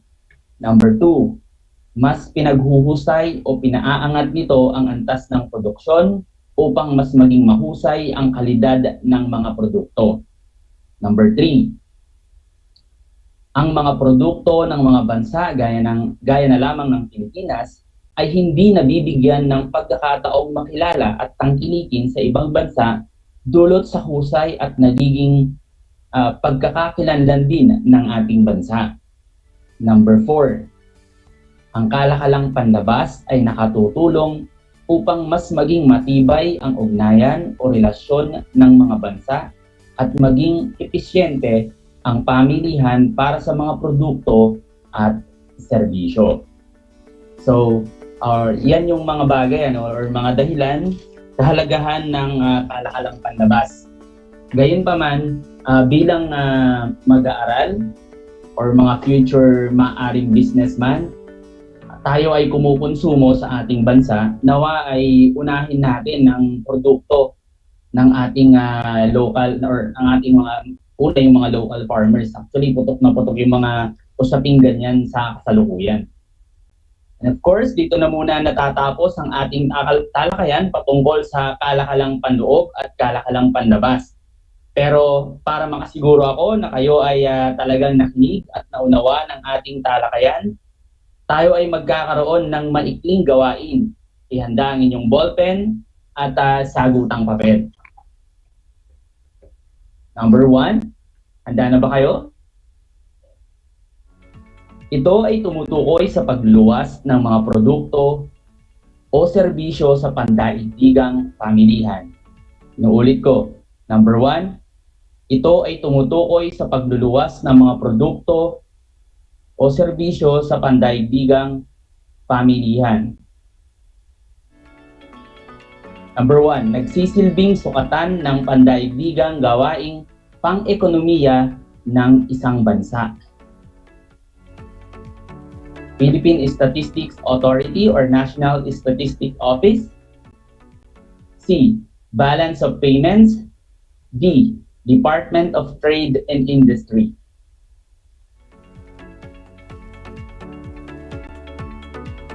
Number 2. Ito ay kinikilala bilang samahang namamahala sa pandaigdigang patakaran ng sistema ng kalakalan or global trading system sa pagitan ng mga kasaping estado o membro or member state. A, Asia Pacific Economic Corporation or APEC. B, Association of Southeast Asian Nation or ASEAN. C, World Trade Organization or WTO. D, World Trade Organization ay World Health Organization or WHO. Ano ang inyong sagot? Kung ang inyong sagot ay letter C, kayo ay tama. Binabati ko kayo. Number 3. Kinikilala bilang Global Trading System. I repeat, kinikilala bilang Global Trading System. A, World Trade Organization. B, General Agreement of Tariff. C, Executive Council. D, Asia Pacific Economic Corporation and Trade. What's your answer? Okay. Okay, very good. Kung ang inyong sagot ay letter A, tama kayo. World Trade Organization. Number 4. Ang samahang ito ay naglalayong paunlarin ang ugnayan ng mga bansa sa Timog Silangang Asya. A, Asia Pacific Economic Corporation or APEC.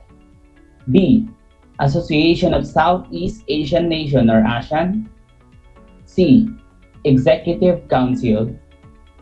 D, World Trade Organization.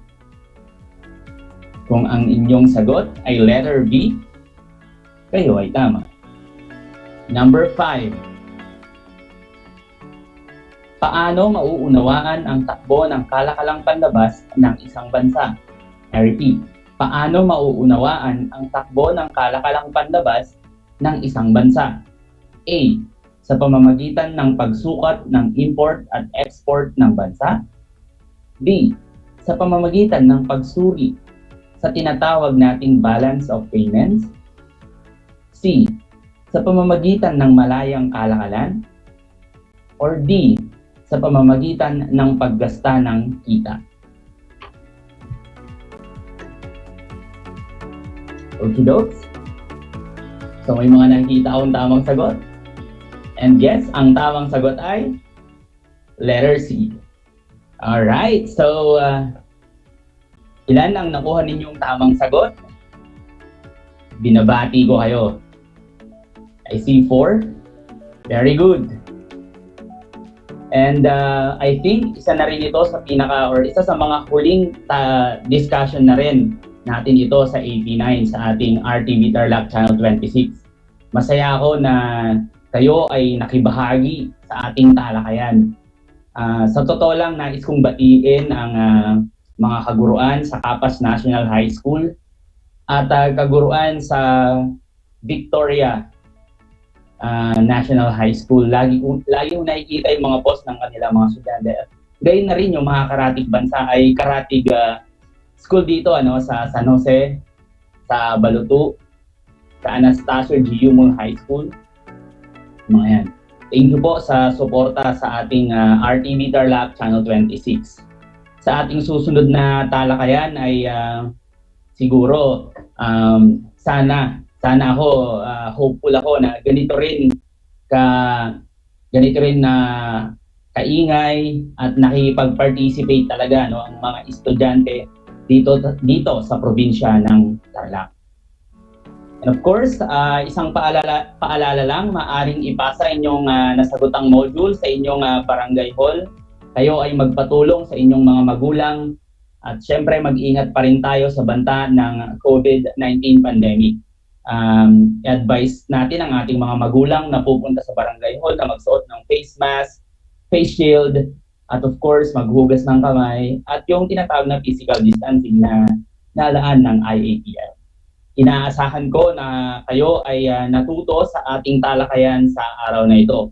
Muli, ako ang inyong guro sa Araling Panlipunan 9, Ginoong Louie Milio Blanco, na nagsasabing ang pag-aaral ng Araling Panlipunan ay daan sa pagiging makadiyos, makatao, makakalikasan, at makabansa. Pero bago yan, syempre, nais kong mag-iwan ng words of wisdom.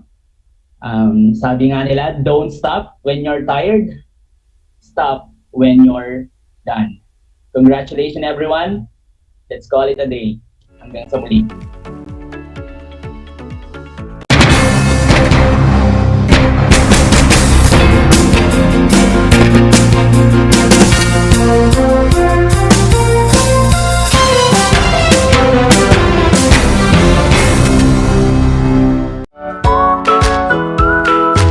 Ang aking pagbati at paghanga sa inyong patuloy na pag-aaral.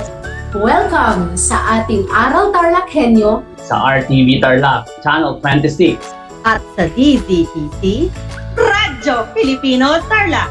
Narito na ang paaralang walang sawang naglilingkod mula dito sa Villa Agdipay, mula dito sa bayan ng San Manuel, mula sa bayan ng San Clemente, mula sa Santa Ignacio, Mula sa bayan ng Victoria, mula sa lungsod ng Tarlac. Teacher Jury Andres Madriaga, ang inyong teacher broadcaster para sa ika-4 na baitang ng PE. Handa ka na bang magpabakuna? Narito ang mga paalala at hakbang na gagawin sa proseso ng pagbabakuna. Bago ang pagbabakuna, kinakailangan mo nang dumaan sa pre-vaccination screening. Kinakailangan kumuha muna ng medical clearance sa doktor ang mga kabilang sa special population tulad ng mga sumusunod. May problema sa immune system, may cancer, may HIV, sumasailalim sa transplant operation, kasalukuyang umiinom ng steroids, mga senior citizens na may special conditions. Step 1. Waiting area. Siguraduhin kayo ay pumunta sa tamang oras at petsa ng inyong schedule sa pagbabakuna. Hindi papayagan ang mga walk-in sa vaccination sites. Maupo sa bakanting upuan alinsunod sa tamang pagkakasunod ng bilang. Hintayin na tawagin kayo para sa susunod na hakbang. Habang nag-aantay, sumunod sa minimum public health standards. Isuot ang face mask at face shield. Sundin ang proper physical distancing at ugaliing maghugas at isanitize ang kamay. Step 2. Registration. Sundin ang mga patakaran ng inyong LGU o vaccination site sa pag-register at ipakita ang inyong government ID. Bibigyan kayo ng kopya ng informed consent form, health screening form, at mga pamphlet tungkol sa bakuna na pwede ninyong basahin. Hintayin na matapos ang proseso ng registration bago pumunta sa susunod na hakbang. Step 3. Screening. Kayo ay isa sa ilalim sa health screening at tatanungin tungkol sa inyong kalusugan tulad ng history of COVID-19 exposure, history of vaccination, mga gamot na iniinom, kung may allergies at iba pa. Ito ay para makasiguro kung angkop para sa inyo ang magpapakuna sa kasalukuyan. Step 4. Health Education. Makinig sa ibabahaging importanteng impormasyon tungkol sa pagbabakuna para sa COVID-19. Kung mayroon pa kayong ibang katanungan, sumangguni sa ating mga vaccination staff. Siguraduhin na pirmahan ang consent form na pumapayag kayong magpabakuna bago pumunta sa susunod na hakbang. Step 5. Vaccine Administration. Ito ang panahon kung saan kayo ay babakunahan sa loob ng 1 hanggang 2 minuto. Huwag kalimutan na kunin ang inyong vaccination card pagkatapos matanggap ang bakuna. Step 6. Observation. Alinsunod sa Department of Health, ang lahat ng magpapabakuna ay kailangang manatili sa pasilidad ng 15 hanggang 30 minuto para obserbahan kung may hindi magandang nararamdaman. Ang ating medical staff ay nakatutok sa inyo para ma-monitor ang inyong kalusugan. Bibigyan kayo ng mga pangalan ng health facility o hotline o contact kung saan pwedeng pumunta kung kinakailangang sumangguni dahil sa side effects ng bakuna. Narito rin ang mga paalala na dapat tandaan. Siguraduhin bumalik sa schedule para sa pangalawang dose ng bakuna. Laging tandaan na kahit nabakunahan ka na, ay huwag pa rin kalimutang sumunod sa minimum public health standards tulad ng pagsasanitize ng mga kamay, pagsusuot ng face mask at face shield, at pagdidistansya sa iba ng 1 metro. Ito ay para na rin sa ating proteksyon at sa proteksyon ng iba. Para sa karagdagang impormasyon, bisitahin ang mga sumusunod na pages. Tara sa Bida Vaccination!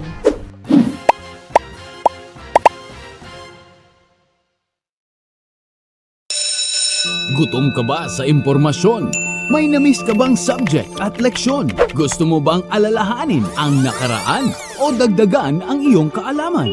Lahat yan alamin natin because the professor is in. Professor on air and online. Kasama si Professor Willie Perez. Isang oras na kaalaman, isang oras na makabuluhan. Professor on air. Mamangha at tumawa sa mga tips at trivia. Sa gabay at tanong, sagot ka rin niya. Professor on air and online. Kasama si Professor Willie Perez. Tuwing Sabado, alas 10 hanggang alas 11 ng umaga. Mapapakinggan sa Radyo Pilipino at mapapanood sa RTV Tarlac Channel 26. Professor on air.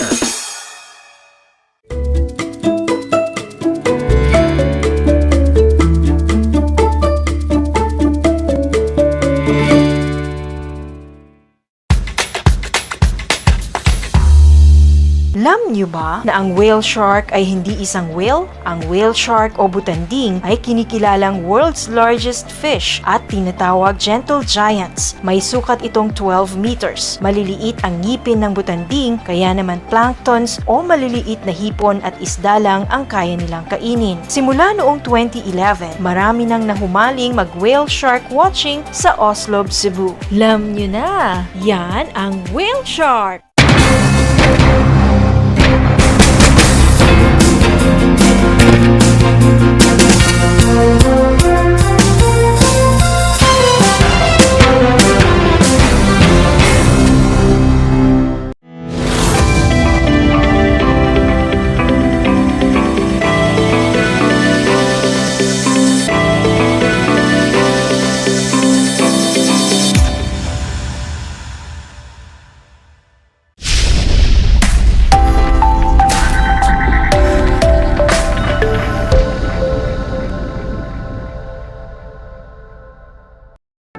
Good day, learners.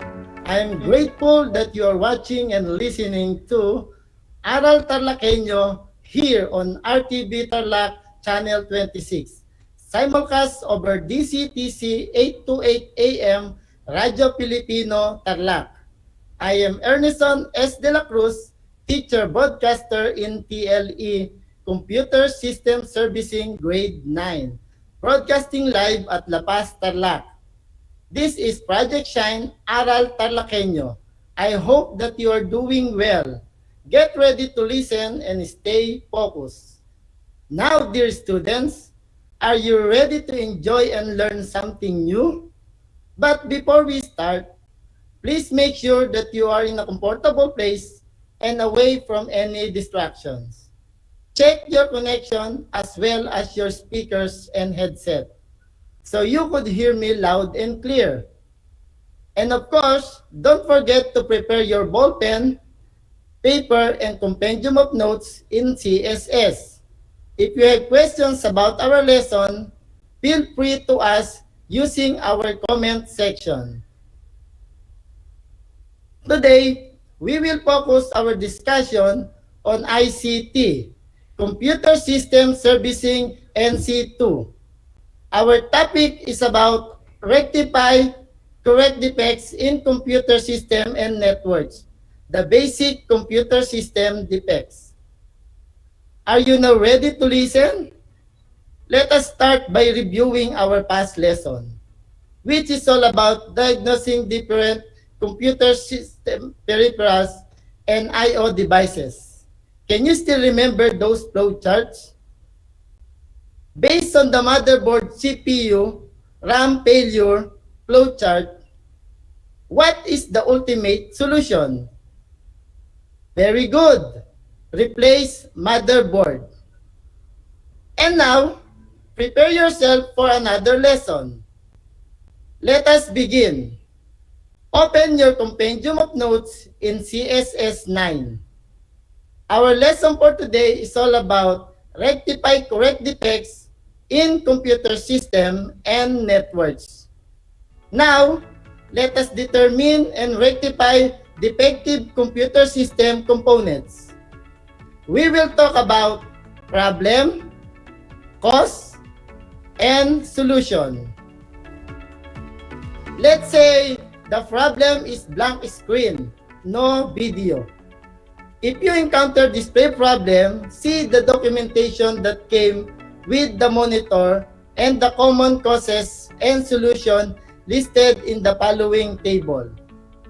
The cause is monitor is not turned on and the monitor light is not on. Solution is turn on the monitor and check that the monitor light is on. Another cause, bad monitor. Solution is try different monitor. Another cause, the cable connection are not correct. Solution is connect the cable properly.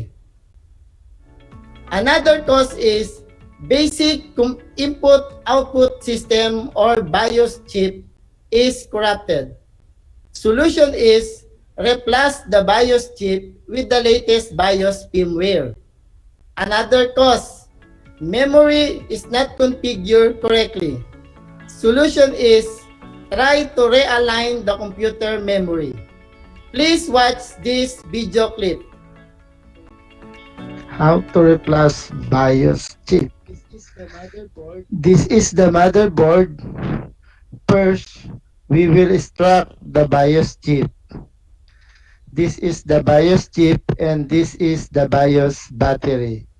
Let us extract the BIOS chip using long nose plier. Okay, we extracted already the BIOS chip. This BIOS chip with 8 pins is reprogrammable.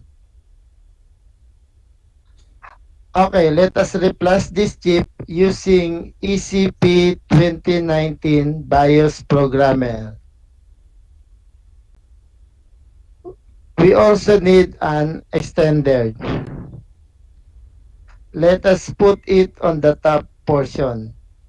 Make sure it was locked and centered. Then let us put it to the main BIOS programmer device and then lock it. Next step, the BIOS editing software programming. This programmer has a command of open, save, read, erase, and write.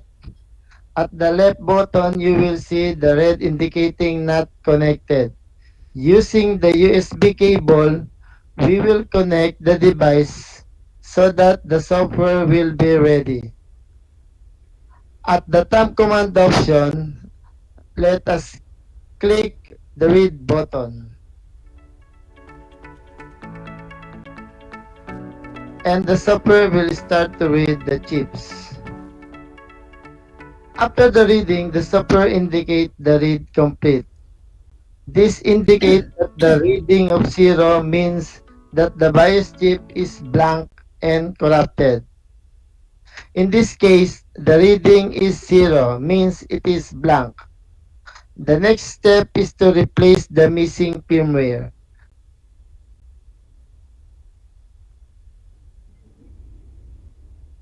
I already downloaded the BIOS firmware. Let us open the BIOS firmware bin file.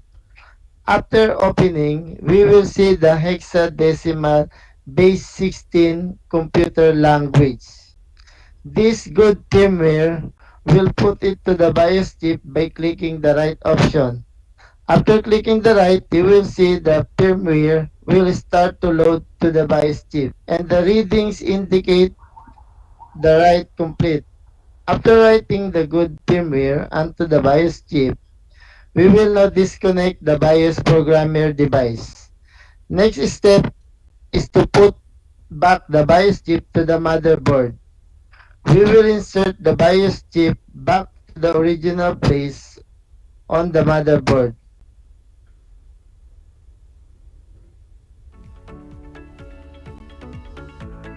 Now, let us put the power supply to test if it is good and working.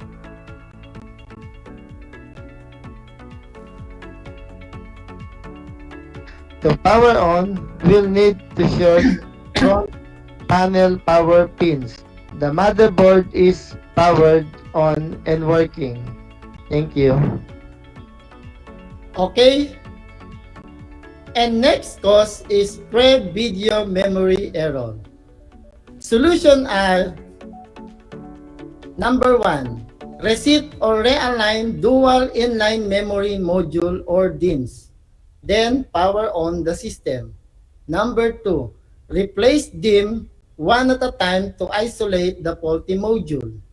Number 3, replace third-party memory or original memory. And the last one, replace the motherboard. Please watch this video clip. How to realign memory module. Extract the memory on the motherboard by pulling on both edges of the memory stick and bring back again by simultaneously pushing on the both edges using your both thumbnails. That's it. Thank you. Okay. And next cause is pre-video graphic error. For system with a graphic card, the solution are: number 1, reset the graphic card, then power on the system. Number 2, replace the graphic card. Number 3, for system with integrated graphics, replace the system board. Please watch this video clip. How to reset the graphic card. First, let us remove the graphic card by pressing the lock clip at the edge and hold while pulling the card upward. Now, reset the graphic card by pushing to the graphic slot of the motherboard. Okay, thank you. Okay, and another problem, no connection or out of range display on monitor. The cause is monitor video cable is disconnected. Solution is connect the video cable between the monitor and computer. Ensure that the computer power is off while connecting the video cable. Another cause, video resolution and refresh rate are set higher than the monitor supports. Solution is restart the computer and enter safe mode. Change the settings to a supported settings, then restart the computer so that the new settings takes effect. Please watch this video clip. Setting up video resolution rate. At first, right-click at the any part of the windows and a dialog box will appear and then click the display settings. At display settings, scroll it down. At this portion, you can adjust the brightness and color settings. Next, you can also adjust the scale and layout. You can also adjust the display resolution. You can choose any rate, but it is recommended that you choose the recommended solution rate for better display and appearance. Thank you. Okay, and next problem is sound does not came out of the speaker or headphones. The cause is super volume control is turned down. Solution is double click the speaker icon on the taskbar and make sure that mute is not selected and use the volume slider to adjust the volume. Another cause, audio is hidden in computer setup. Solution is enable the audio in computer setup like security, device security, then audio. Please watch this video clip. Exploring the sound option. Click start, then settings, then system. Click sounds. Choose speaker as your audio output device. You can also adjust the master volume. Choose the microphone as your audio input device. Now, you can test the volume control. Okay, and next cause is the external speaker are not turned on. Solution is turn on the external speakers. Another cause, external speaker plug into the wrong audio jack. Solution is see the sound card documentation for proper speaker connection. So, those are the basic problems that you may encounter in troubleshooting. Now, let us try in solving general problems. The problem is poor performance is experienced. The cause is processor is hot.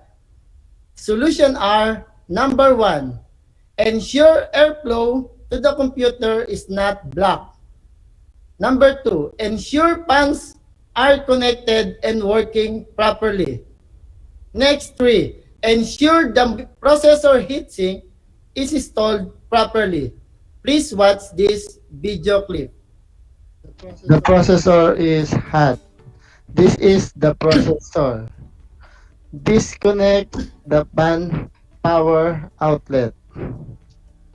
Then, twist the lock by following the arrow direction. Do it 4 times until all be unlocked. Pull the processor fan and dismantle it from the processor chip.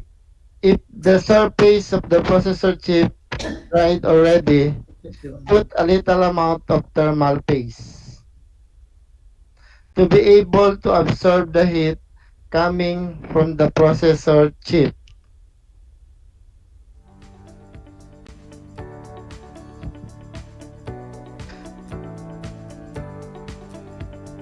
Then, clean the pan by brushing it.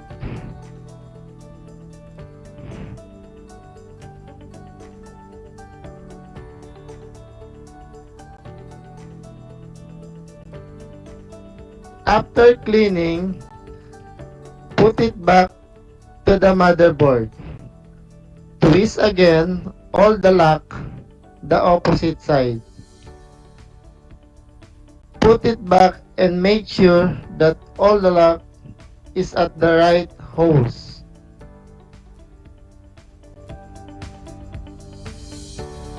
by checking at the back of the motherboard. After that, press all the lock for locking.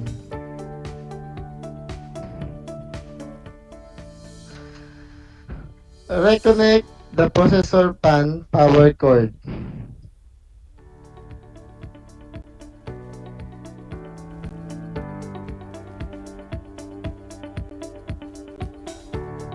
Then short the power on pins to start. Thanks. Okay, and next cause is hard drive is full. Solution is transfer data from hard drive to create more space on the hard drive. Another cause is low on memory. Solution is add more memory. Another cause is hard drive fragmented. Solution is fragmented hard drive. Please watch this video clip. When hard drive is full, need this defragment.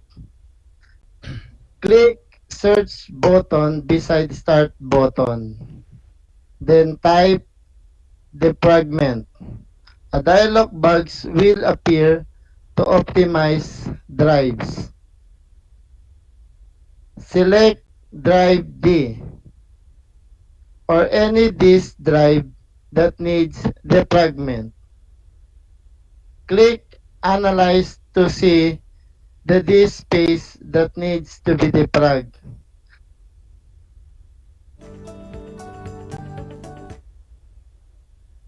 Then click the Optimize button to start defragment.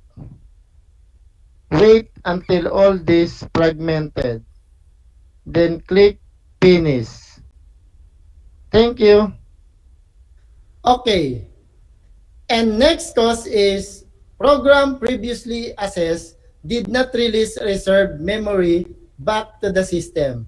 Solution is restart the computer. Another cause, virus resident on the hard drive. Solution is run virus protection program. Another cause, too many applications running. Solution is close unnecessary application to free up memory or installed additional memory. Another cause, outdated hard disk drive or HDD. Solution is replace with solid state drive or SSD. Another, if cause is unknown, solution is restart the computer. Please watch this video clip. Replacing hard disk drive to solid state drive. Unscrew the back panel of the laptop.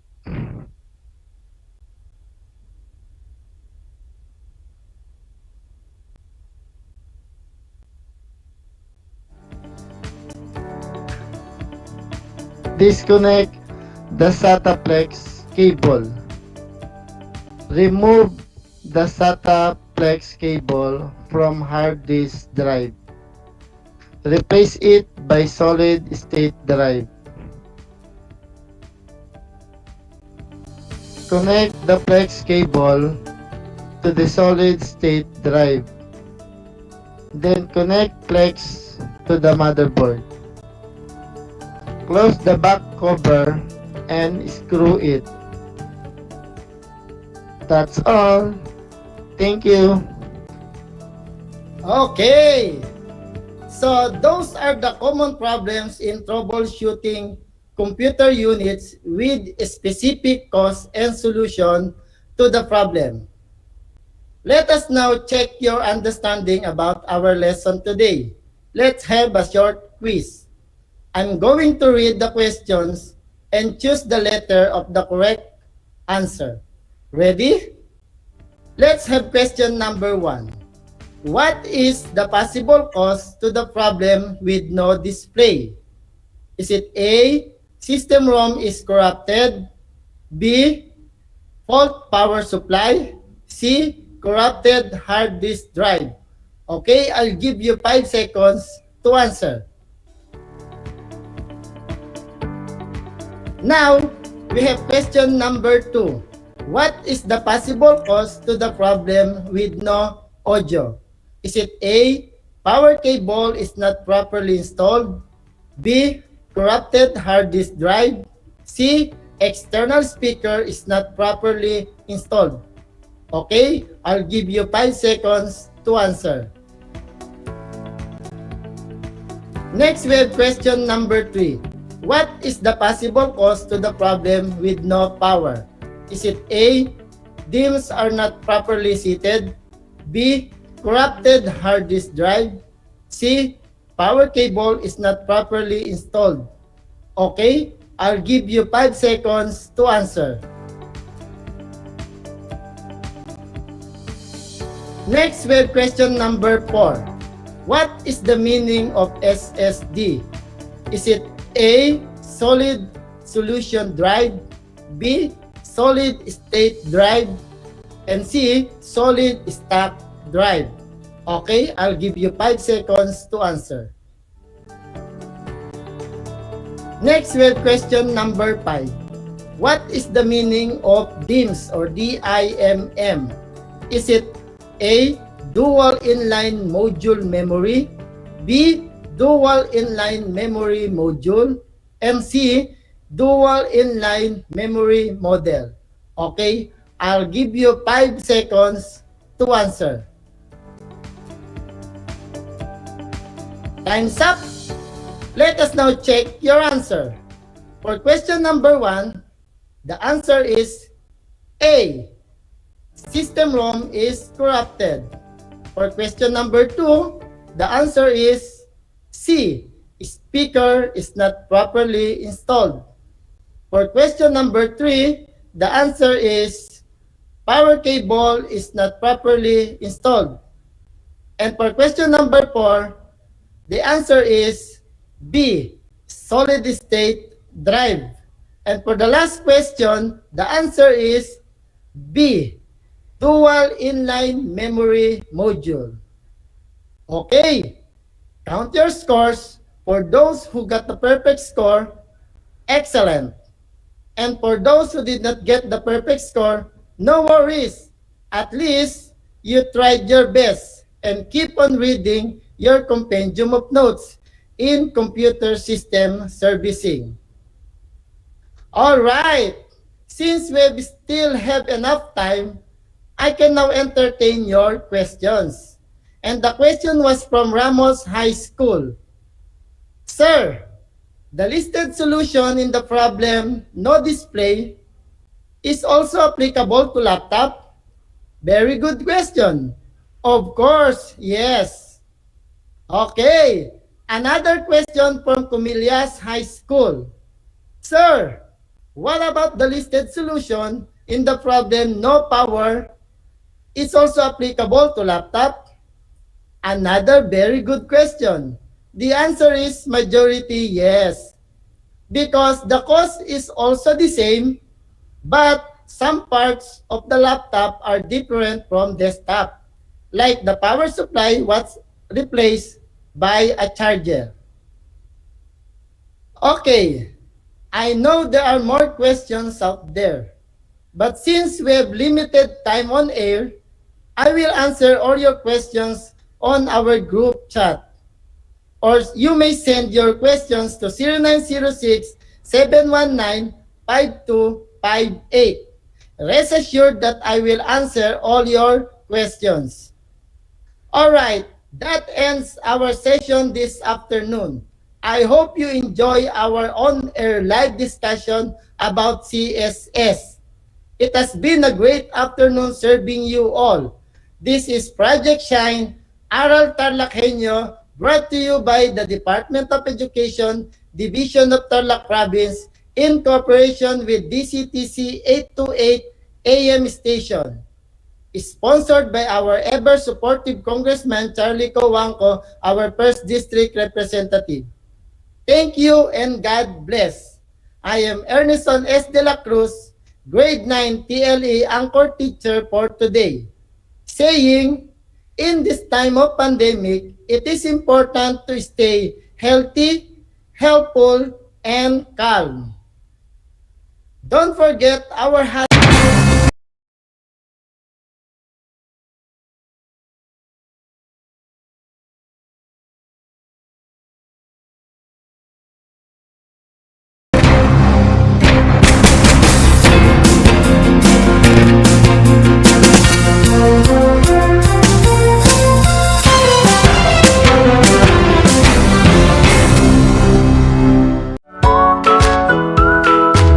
Good morning, grade 5 learners. How are you today? Welcome to Aral TarlakHenyo here on RTV Tarlac, Channel 26.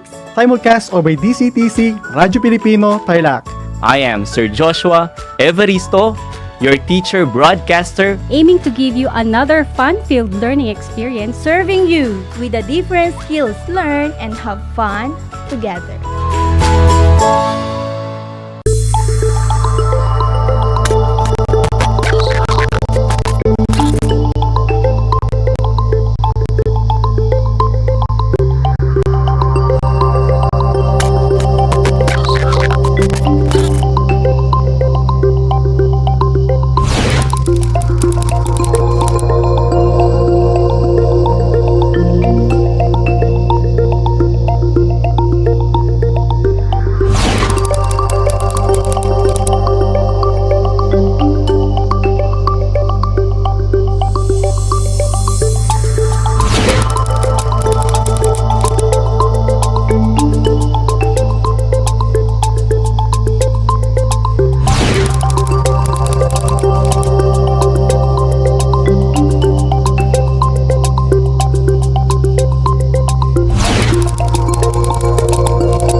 This is my story.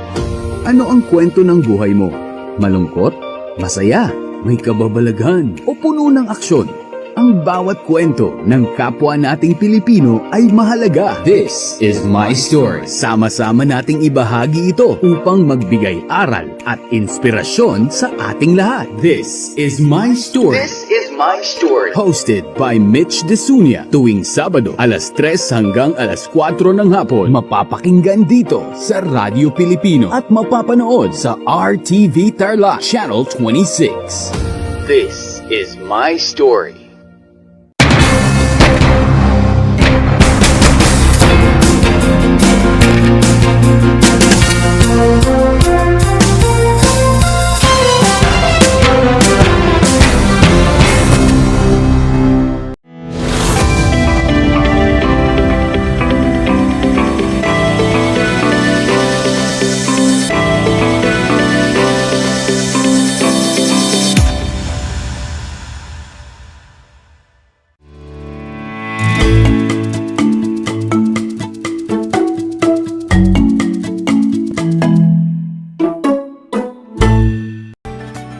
Welcome sa ating Project Shine, Aral TarlakHenyo ng SDO Tarlac Province, na kasalukuyang napapanood sa RTV Tarlac Channel 26, gayon din sa Converge Cable TV Channel 100.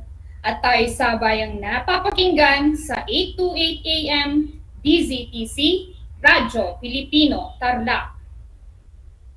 Ako si Ginang Monet Silapus, ang inyong teacher broadcaster para sa Alternative Learning System sa hapong ito mula sa distrito ng Kanlurang, San Jose. Magandang buhay mga ka-ALS! Kamusta kayo? Ako'y lubos na humahanga sa ating mga ALS learners na walang sawang sumusubaybay at nakikinig sa ating mga pag-aaral sa himpapawid.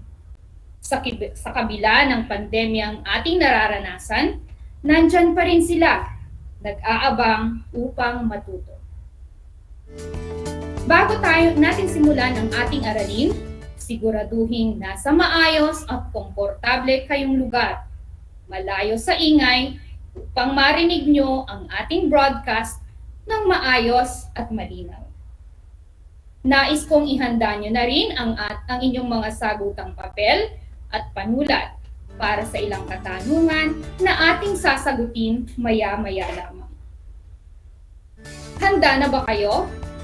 Sa ating aralin ngayon, alam kong handang-handa na kayo. Bago tayo magsimula, tayo magbalik-aral muna sa nakalipas na episode. Ano ang pamagat ng nakalipas na episode? Tama! Magaling! Ito ay ang salitang ginamit, iba ang kahulugang sambit. Kung ating susuriin ang titulo, ito ay tumutukoy sa idioma o talinhaga. Ano ang kahulugan ng idioma o talinhaga? Ang idioma o talinhaga ay tumutukoy sa mga salitang may ibang kahulugan. Ganito rin ba ang inyong sagot? Kayo ay tama! Tara, ating isa-isahin ang mga talinhaga o idioma na natutunan ninyo sa nakaraang episode. Una, napapaso sa init. Ang ibig sabihin ay naiinitan. Ikalawa, mapapanot na ang ulo. Ito ay nangangahulugang malalagas na ang buhok o makakalbo. Pangatlo, naglalakad sa ilalim ng buwan. Ang ibig sabihin, mabagal maglakad. Pang-apat, madami pang bigas na kakainin. Ito naman ay nangangahulugang marami pang dapat matutunan. Panglima, may gatas sa labi. Ang ibig sabihin, bata pa.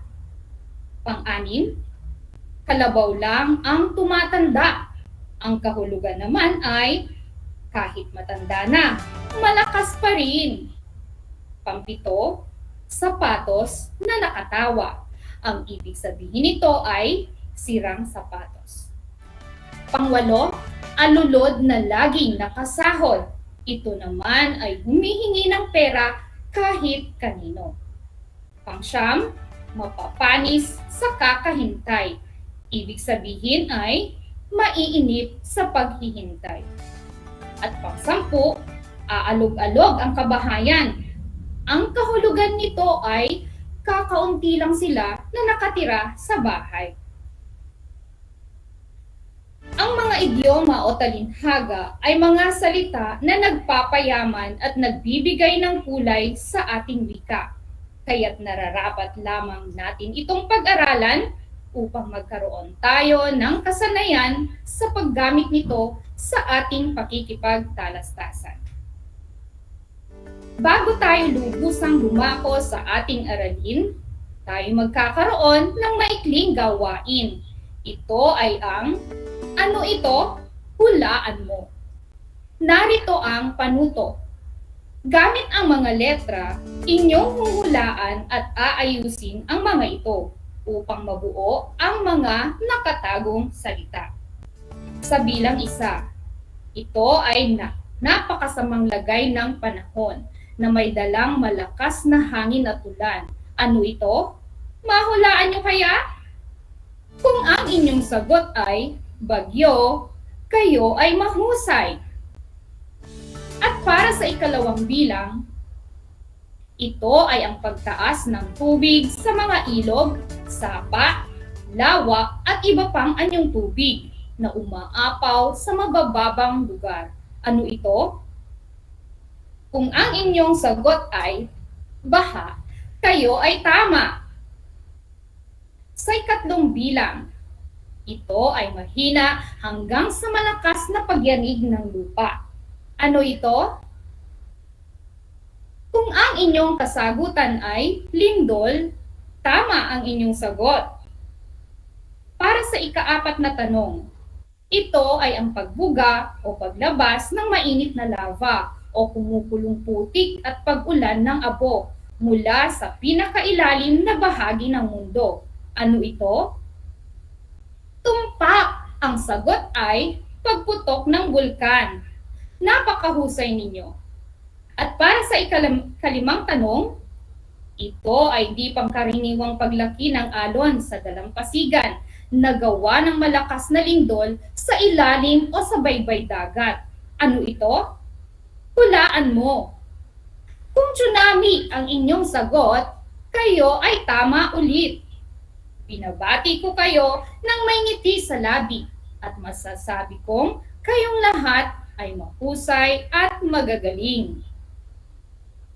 Alam niyo ba, taong 1976 ay nagkaroon ng tsunami sa Mindanao na kumitil sa buhay ng humigit kumulang sa 5,000 hanggang 8,000 katao, marami ang sugatan at nawalan ng tahanan. Sa panahon ng kalamidad, dapat laging handa. Dapat alam natin kung ano ang ating gagawin. Yan ang ating paksa ngayon. Bakit kailangan natin ang ganitong kaalaman? Dahil ang layunin natin ay matuto kung paano harapin ang mga pangyayaring karaniwang nagaganap sa ating pang-araw-araw na buhay. Ang kalamidad na dulot ng kalikasan tulad ng bagyo, baha, lindol, pagputok ng bulkan at iba pa ay hindi mapipigilan. Subalit, maaaring iwasan ang masamang epekto nito sa ating buhay at ari-arian. Sa tamang paghahanda at malawak na kaalaman, walang kalamidad na hindi natin hawak na ang kaalaman ng siyentipiko upang malaman na at matukoy kung kailan at gaano kalakas ang pagdating ng sakunang dulot ng kalikasan. Nasa tao na lamang talaga ang kanyang kapahamakan. Maraming mga impormasyon ang mababasa sa mga dyaryo at magazine o kaya ay maririnig sa radyo at telebisyon ukol sa mga dapat tandaan, mga paghahanda at pag-iingat sa mga sakunang gawain ng kalikasan. Sa ating kwento ngayon, maraming aral ang ating mapupulot ukol sa pagharap sa mga kalamidad. Handa na ba kayong makinig sa ating dula? Halina't ating pakinggan ang episode bilang 49 na may pamagat na Dapat Laging Handa. Hoy, paring Nato! Kanina ka pagpugpog ng pugpog dyan ah! Paring Oka, itong bumunggo kasi, kinukumpuni ko para sa pagsapit ng tagulan. Ano? Abay, tag-araw pa lamang pare, malayo pa yun. Buti pa, bumaba ka na tayo mag-inuman. Kanina pa yaya ng yaya si na paring Fred eh. Sige pare, susunod na ako. Pare, susunod ka ha? Oo, susunod ako.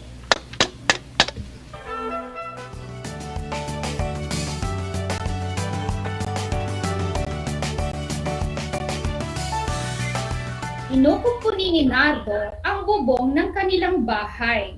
Panay naman ang tawag sa kanya ng kumparing si Oka at niyaya siyang makipag-inuman. Ating ipagpatuloy ang pakikinig sa ating kwento. Tapos ka na bang maghilamos? Hindi pa, sandali na lang ito. Ano ba yung narinig kong tumatawag na naman yata si paring Oka? Oo, nagyayaya ng inuman eh. Ay, naku talaga naman ang taong yan, oo. Walang magawang matino. Nakikita kang nagtatrabaho eh. Nagyayaya pa ng inuman. Ikaw naman, Tess. Pinagpapapansin mo yung si paring Oka. Wala yun. Sinabi ko lang sa kanya na susunod ako pero nakita mo na bang sumali ako sa kanilang inuman? Naku, Hindi, di ba? Baka naman kako mahikayat ka na sa kanilang mga gawain. Naku, hindi ha. Hindi naman ako mahilig sa inuman at sa pagtatambay, ano. Mabuti naman kung ganon. Yung bang mga butas ng bubong natapalan mo na? Oo, naipako at tinali ko na rin yung mga yerong maluwag na ang pagkakakabit. Sana nilinis mo na rin yung alulod. Palagay ko'y marami na namang dahon ang sumisiksik dyan sa alulod. Ay, naku maming hapon ko na gagawin yung paglilinis ng alulod. Saka wawalisin ko na rin tuloy ang bubong. Alam mo, ang daming dahon sa bubong. Kaya pala madaling masira ang yero Mainit na ngayon ang sikat ng araw. Hindi na ako makatuntong dyan sa yero. Sige, huwag mo lang kalilimutang gawin yon ha? Baka naman kapag malapit ng tagulan at saka kapakikilos. Naku, hindi gusto mo bang kumain na tayo? Sige, tawagin mo na yung mga bata. Inuusisa ng kanyang asawang si Tess si Nardo. Inalam kung ano ang kailangan ng kanilang kumpareng si Oka. Sinabi ni Nardo ang tungkol sa pagyaya ng inuman ng kanilang kumpare. Sa pag-uusap nilang mag-asawa, may inutos pa si Tess kay Nardo. Ano ito? Ginawa ba kaagad ito ni Nardo? Sundan ang pagpapatuloy ng ating kwento. Hoy, Nardo. Naku, Nardo, gising na. Bumangon ka na dyan na tayo'y aalis Tess naman, ba't ka nang gigising Sarap-sarap ng tulog ko Ano ba? Naku, ikaw na tao ka talaga. Kung makatulog ka ng tanghali, akala mo'y gabi. Mag-aalas 4 na. Ha? Ilang oras ka na bang natutulog? Siesta lang yan ginagawa mo ng gabi. Oo na. Sarap ng tulog ko Saan ba tayo pupunta ha? Naku, ikaw talaga nakalimutan mo ba? Dadalo tayo sa disaster seminar ngayon. Ay, oo nga pala. Alas 4 yun, hindi ba? Sige. Magbibihis lang ako sandali. Lakad na tayo, ha? Naku, dali-dalian mo naman. Baka marami ng tao sa barangay. Sandali lang ako. Teka, diyan ka muna kaya't iyayayain ko na rin dumalo si Maring Baby na asawa ni Paring Oka. Kailangang makadalo rin sila upang malaman nila kung anong gagawin kapag may kalamidad. Mabuti pa nga. Kung gusto mo'y mauna na kayo at susunod na lang ako. Mas mabuti pa nga siguro. Dalian mo ha. Baka mag-umpisa na wala ka pa. Hindi. Sige, lumakad ka na.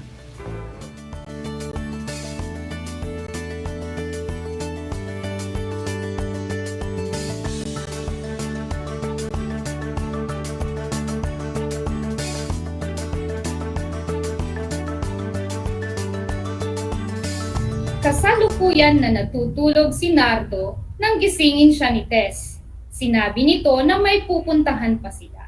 Saan pupunta ang mag-asawa at bakit hindi sila dapat mahuli sa kanilang pupuntahan?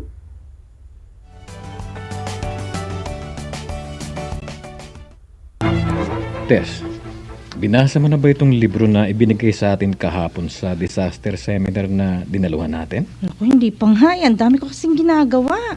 Abay, talaga nga magagamit itong libro na ibinigay nila. Sakali mang makalimutan yung itinuro sa seminar, madali namang basahin ulit dito. Talaga? Oo, ito. Tingnan mo. Dito, ayan. Yan. May mga litrato pa yan. Para madaling maintindihan ang impormasyong sinasabi. Siya nga. Tingnan ko. Ito, ayan. Ay, oo nga, nakakatawa pang mga litrato. Ginawang parang mga cartoons ang pagsasalarawan. Oo nga, tingnan mo. Sabi rito, tuwing Abril dapat tinitingnan, iniinspeksyon o inaayos ang bubong, mga bintana at poste ng bahay. Dapat daw naghahanda na rin ang mga gamit tulad ng kandila, flashlight, baterya, posporo at pagkain na hindi nasisira para kung dumating ang bagyo ay handa na kagad. Nakakatawa naman itong mga nakalarawan dito. Sabi, kapag sumapit ang kalamidad, huwag matakot o huwag malilito. Dahil kapag nataranta tayo, hindi daw tayo makakapag-isip ng wasto. Tingnan mo, tingnan mo. Ang nakadrawing naman dito, kabaligtaran ng sinasabi. Ang dami palang dapat gawin ngayon pa lamang, Talagang hindi na dapat hintayin pang magtag-ulan bago kumilos. Dahil kapag nagkaganon, maaaring hindi na tayo magkaroon pa ng pagkakataon na asikasuhin ang lahat ng dapat asikasuhin. Ayoko na mangyari uli ang nangyari sa atin nung isang taon, Tess. Hindi tayo handa noon. Naku, tama ka dyan, Nardo. Aba, pati yung pagpuputol ng mga sanga ng mga kahoy ay kailangan gawin. maaaring sumabit ito sa kawad ng kuryente at maging sanhi ng sunog o kaya ay pagkaputol ng kawad. Naku, delikado pala ang ganoon. Teka, mabuti kaya. Tama, ipakopya mo itong mga librong ito. Bigyan natin si Paring Oka. O baka naman may sobra pa silang kopya sa barangay. Ihingi natin sila. Oo nga, hindi nga nakadalo ang mag-asawang yun eh. Naku, ewan ko nga ba sa dalawang yun. Para bang pinagwawalang bahala nila yung mga ganyang mga gawain. Kaya nga, tingnan mo naman ang nangyayari sa kanila. Kapag nandiyan ang kalamidad, saka nagkukumahog sa pagkilos. Ay, yan talaga mag-asawang yan, may katamaran. Bagay nga silang dalawa. May pareho ng ugali. Naku, sige nga. Subukan kong humingi ng kopya dyan sa barangay. Kung wala, mamaya pagpunta ko sa bayan ipapakopya ko yan para magkaroon sila ng kopya.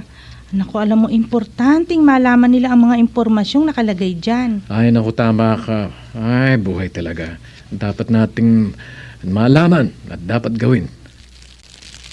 Teka. Yung bang niluluto mo, matagal pa ba? Kanina pa ako nagugutom Kumakalam na itong sikmura ako. Sandali na lang. Ito naman, magbasa-basa ko muna dyan sandali. At tatawagin kita kapag luto na ito at kapag handa ng pagkain natin.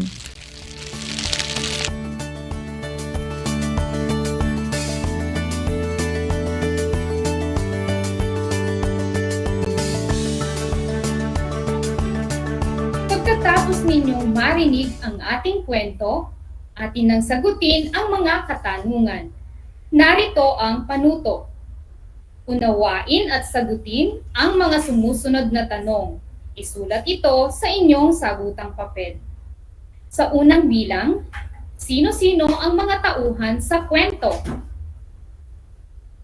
Kung ang inyong sagot ay sina Mang Nardo, Aling Tess, Mang Oka at Aling Baby ang mga tauhan sa kwento, kayo ay mahusay. Sa bilang 2, ano ang pinaghahandaan ni Mang Nardo? Pinaghahandaan ni Mang Nardo ang pagsapit ng tag-ulan, kaya pinatitibay niya ang bubong ng kanilang bahay. Ganito rin ba ang inyong sagot?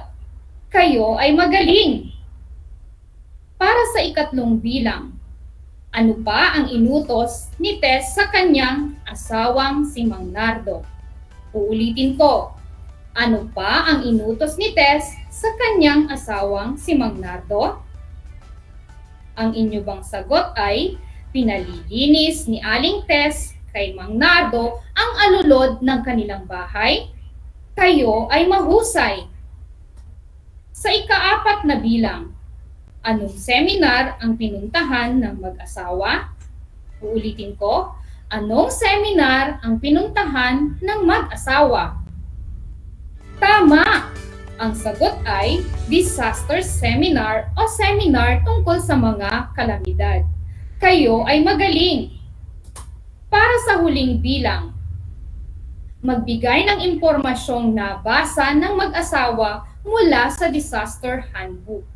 Uulitin ko, magbigay ng impormasyong nabasa ng mag-asawa mula sa disaster handbook. Magaling! Ang mga sagot ay: una, bago sumapit ang tag-ulan, dapat ayusin ang bubong, mga bintana at poste ng bahay. Ikalawa, maghanda ng mga gamit tulad ng kandila, flashlight, baterya, posporo at pagkaing hindi nasisira. Pangatlo, pagputol ng mga sanga ng mga punong kahoy upang di sumabit sa mga kawad ng kuryente at maging sanhi ng sunog. At panghuli, sa pagsapit ng kalamidad, huwag matakot o malito upang makapag-isip ng wasto. Uulitin ko, sa pagsapit ng kalamidad, huwag matakot o malito upang makapag-isip ng wasto. Tunay na kamangha-mangha ang inyong mga kasagutan. Para sa inyong karagdagang gawain, sagutin ang mga sumusunod na katanungan. Isulat ang inyong mga sagot sa sagutang papel. Narito ang mga katanungan. Sa bilang isa, anong paghahanda ang ginawa ni na Aling Tess at Mang Nardo? Uulitin ko, anong paghahanda ang ginawa ni na Aling Tess at Mang Nardo? Ikalawang bilang, anong kalamidad ang pinaghahandaan nila? Yan din ba ay inyong pinaghahandaan? Uulitin ko, anong kalamidad ang pinaghahandaan nila? Yan din ba ay inyong pinaghahandaan? Para sa ikatlong bilang, ano ang mga pinagkukunan ng impormasyon ang inyong ginagamit upang malaman ang tungkol sa mga kalamidad, kalagayan ng panahon, at iba pang pangyayari? Uulitin ko, ano ang mga pinagkukunan ng impormasyon ang inyong ginagamit upang malaman ang tungkol sa mga kalamidad, kalagayan ng panahon, at iba pang pangyayari? At para sa pang-apat na bilang, ano-anong pinsala ang maaaring mangyari sa mga taong tulad ni Mang Oka na hindi handa sa mga darating na kalamidad? Ulitin ko, ano-anong pinsala ang maaaring mangyari sa mga taong tulad ni Mang Oka na hindi handa sa mga darating na kalamidad? At panglima, ikaw, anong paghahanda ang iyong ginagawa para sa mga kalamidad, kalagayan ng panahon, at iba pang pangyayari? Uulitin ko, ikaw, anong paghahanda ang iyong ginagawa para sa mga kalamidad, kalagayan ng panahon, at iba pang pangyayari? Kapag natapos nyo ang inyong karagdagang gawain, maaari ninyo itong isumite o ng inyong mga magulang sa inyong mga ALS teacher. At sa pagpunta ninyo sa inyong mga community learning center, laging sundin ang mga health protocol and safety protocol gaya ng pagsusuot ng face mask at face shield at palaging mag-sanitize ng inyong mga kamay upang COVID-19 ay maiwasan. Dapat laging handa, yan sana ang lagi nating isaisip. Huwag pairalin ang ugaling bahala na kapag buhay at kaligtasan na ang nakasalalay. Sa panahon ng kalamidad tulad ng panahon ng tag-ulan na kung kailan palagi na lang tayong nakakaranas ng malalakas na bagyo, pagbaha at malalakas na ulan, kailangan nakahanda na tayo sa mga ganitong pagkakataon. Inaasahan kong nakapagbigay na naman kami ng dagdag na kaalaman sa inyo. Maraming salamat sa walang sawa ninyong pagsubaybay. Muli ako si Ginang Monersi Lapus na nag-iiwan ng mga katagang ang maagap na naghahanda ay nalalayo sa sakuna. Hanggang sa muli, paalam!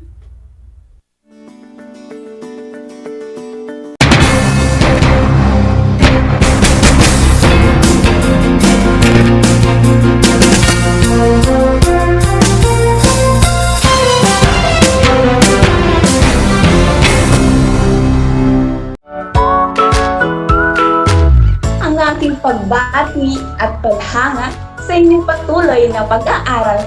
Welcome sa ating Aral TarlakHenyo sa RTV Tarlac, Channel 26 at sa DEPED Radyo Pilipino Tarlac. Narito na ang paaralang walang sawang naglilingkod mula dito sa Villa Aldipay, mula dito sa bayan ng San Manuel, mula sa bayan ng San Clemente, mula sa Santa Ignacio, mula sa bayan ng Victoria, mula sa lungsod ng Tarlac. Teacher Jury Andres Madriaga, ang inyong teacher broadcaster para sa ika-4 na baitang ng PE.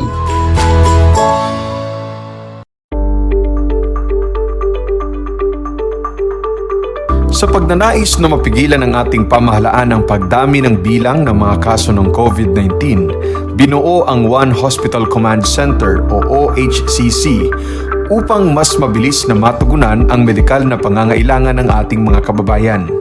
Bukas ang OHCC 24 oras araw-araw.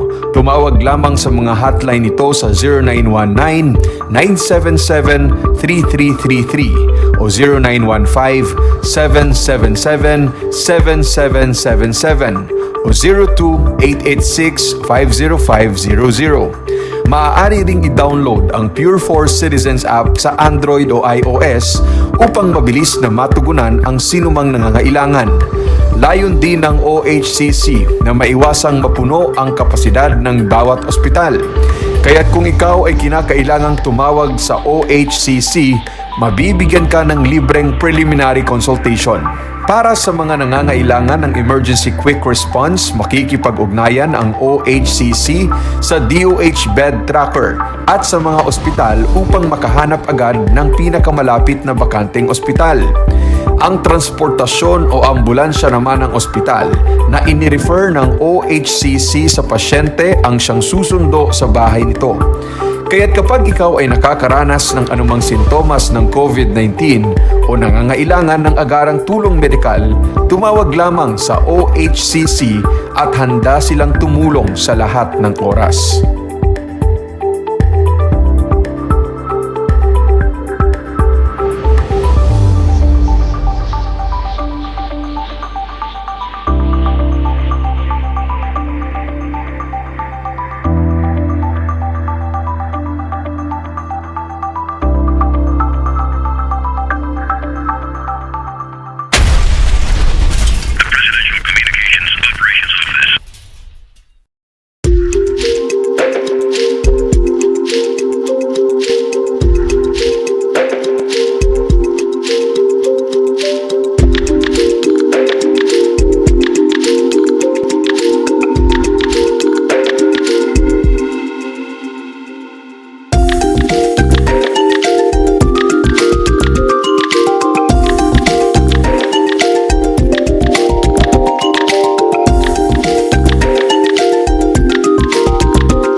Alam niyo ba na ang salitang yoyo at ang makabagong bersyon nito ay naimbento ng isang Pilipinong nagngangalang Pedro Flores?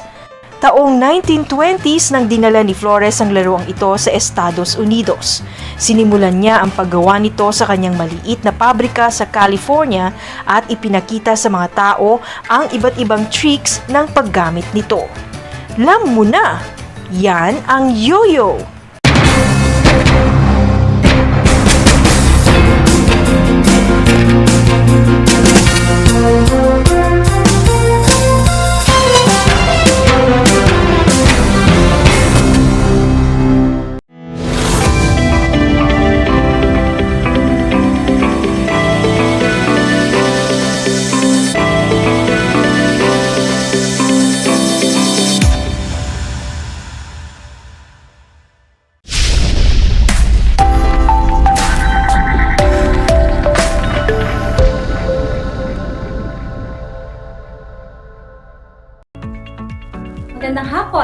TarlakHenyos!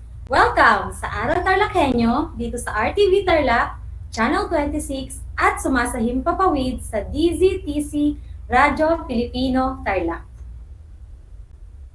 Isang maalab at malugod na pagbati sa ating mga masugid na tagapakinig at tagapanood, lalong-lalo na sa ating mga learners sa Alternative Learning System.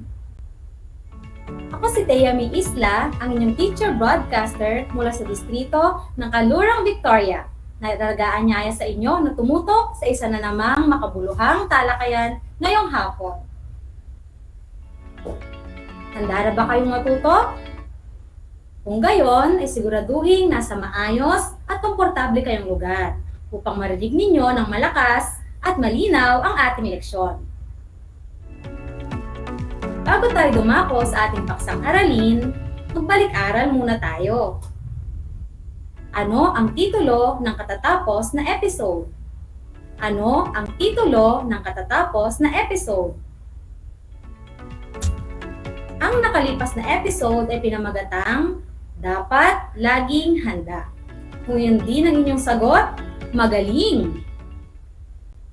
Kung natatandaan ninyo, tungkol ito sa mga paghahanda at pag-iingat sa mga kalamidad tulad ng bagyo, baha, pagputok ng bulkan, lindol, at iba pang sakuna na dulot ng kalikasan. Ang ilan sa mga paghahanda sa kalamidad, partikular na ang bagyo, ay ang mga sumusunod: pagpuputol ng mga sanga ng puno, pagpupupuni ng bubong ng bahay, paglilinis ng alulod at mga kanal, pagsubaybay sa balita tungkol sa bagyo, pag-alam sa mga lugar na pwedeng paglikasan, paghahanda ng emergency at first aid kit. Ngayon ay nasa ika-50 at huling episode na tayo na may titulong Basuray, Bawas-Bawasan. Bago tayo dumako sa ating talakayan, narito ang munting paalala na tiyaking hawak na ninyo ang inyong mga panulat at activity sheets na naglalaman ng mga katanungan na inyong sasagutan maya-maya lamang. Ayon sa isang dokumentaryo ng National Council for Children's Television na DocuBata, ayon sa Department of Environment and Natural Resources o DENR, bawat mamamayang Pilipino ay lumilikha ng 0.7 kilo ng basura kada araw. Tansya naman ng National Solid Waste Management Commission, mahigit 40,000 tonelada ng basura ang naproproduce ng bansa araw-araw. At hindi lahat ng basura ay naitatapon ng maayos. Ayon din sa dokumentaryo ng Panahon TV na Ulat Pang Mulat, 45% ng ating mga basura ay maaari pang gamitin o i-recycle. 50% ang pwedeng i-compost at 5% lamang dito ang residual o hindi na mapakikinabangan. Isa sa pinakasimpleng paraan upang makatulong sa lumalalang problema sa basura ay ang pagsunod sa Republic Act No. 9003 o ang Ecological Solid Waste Management Act. Dito nakasaad ang tamang pagtapon ng basura at paghihiwalay nito sa mga klasipikasyong biodegradable, recyclable, residual waste, at special o toxic waste. Ang ating leksyon ay tutukoy sa paraan ng pagbabawas ng basura. Ito ay ang recycling o ang paggamit ng muli o ang pagbabago sa bagay na itinuturing na basura pero may pakinabang pa. Ang pangangalaga sa kapaligiran ay responsibilidad ng lahat. Ang malinis na kapaligiran ay nakatutulong sa kalusugan ng mga tao at ng pamayanan. Ano ang ating magagawa upang mapanatiling malinis ang ating paligid? Bawasan ang basura. Yan ang ating paksa ngayon. Paano mababawasan ang basura? Pakinggan ninyo ang ating kasaysayan ngayon at nang malaman ninyo kung paano ang pagbabawas ng basura ay isang paraan upang mapanatiling malinis at maayos ang kapaligiran. Saan uumpisahan ang pagbabawas sa basura? Siyempre pa, sa bahay. Halina kayo't sabay-sabay nating pakinggan ang isinadulang kwento na may pamagat na Basura'y Bawas-Bawasan. Sa paghahanap ng kanyang mga kagamitan, natagpuan ni Lolo Ando ang mga abubot ni Lola Isyang na nakalagay sa itaas ng mga kabinet. Nagtatalo ang dalawang matanda. Ang sabi ng lalaki, mga basura ang itinatago ng matandang babae. Hindi matanggap ito ni Lola Isyang. Sa kanilang pagtatalo, marami kayong malalaman ukol sa masamang epekto ng pagtatambak ng basura. Habang nagtatalo ang dalawang matanda, dumating ang kanilang apo na si Jaja. Lalong nadagdagan ang kaalaman ni Lola Isyang ukol sa masamang epekto ng pagtatambak ng basura. Alamin ang dagdag kaalaman na ibinigay ni na Lolo Ando at Jaja kay Lola Isyang. Ano ang pwedeng gawin sa basurang itinambak ni Lola Isyang?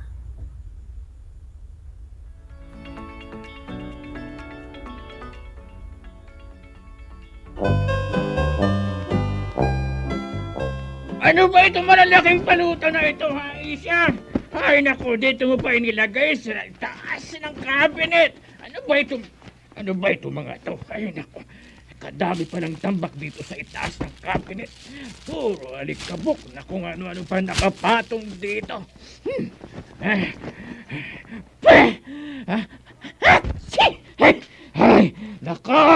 Nako, nakakabahan itong alikabok dito. Hoy, Ado! Ah. Anong ginagawa mo riyan, ha? Ano? Eh, bakit mo pinakikialaman yung nakapato kong mga gamit dyan sa cabinet, ha? Ikaw matanda ka. Ako, ito mga balutang nakalagay dito sa cabinet. Jesus Maria Joseph. Tingnan mo, Isyang. Punong-puno ng alikabok dito at...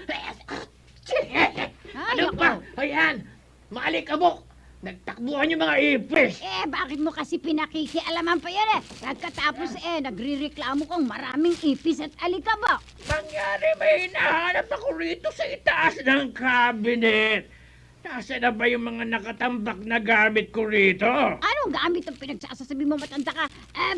Malay ka kung saan mo nilagay ang mga gamit mo. Naku, Isyang, huwag mo akong matawag-tawag na matanda. Matanda ka sa akin. Palibasa, ikaw itong akala mo, si Mariang abobot. Ang dami-dami nakabalot, nakatambak, at kung ano-ano pang mga abobot na nakalagay sa mga itaas na mga kagamitan. Ay, nako. Nangyari bang bumaba ka na dyan? Matanda ka. Ikaw itong nangangalkal pagkatapos ako pa sisisihin mo. Bakit mo pinakikialaman yung mga gamit ko, ha? Abay, magagamit yan sa pagkain, tulad ng platong papel, plastic na kutsara, at tinidor.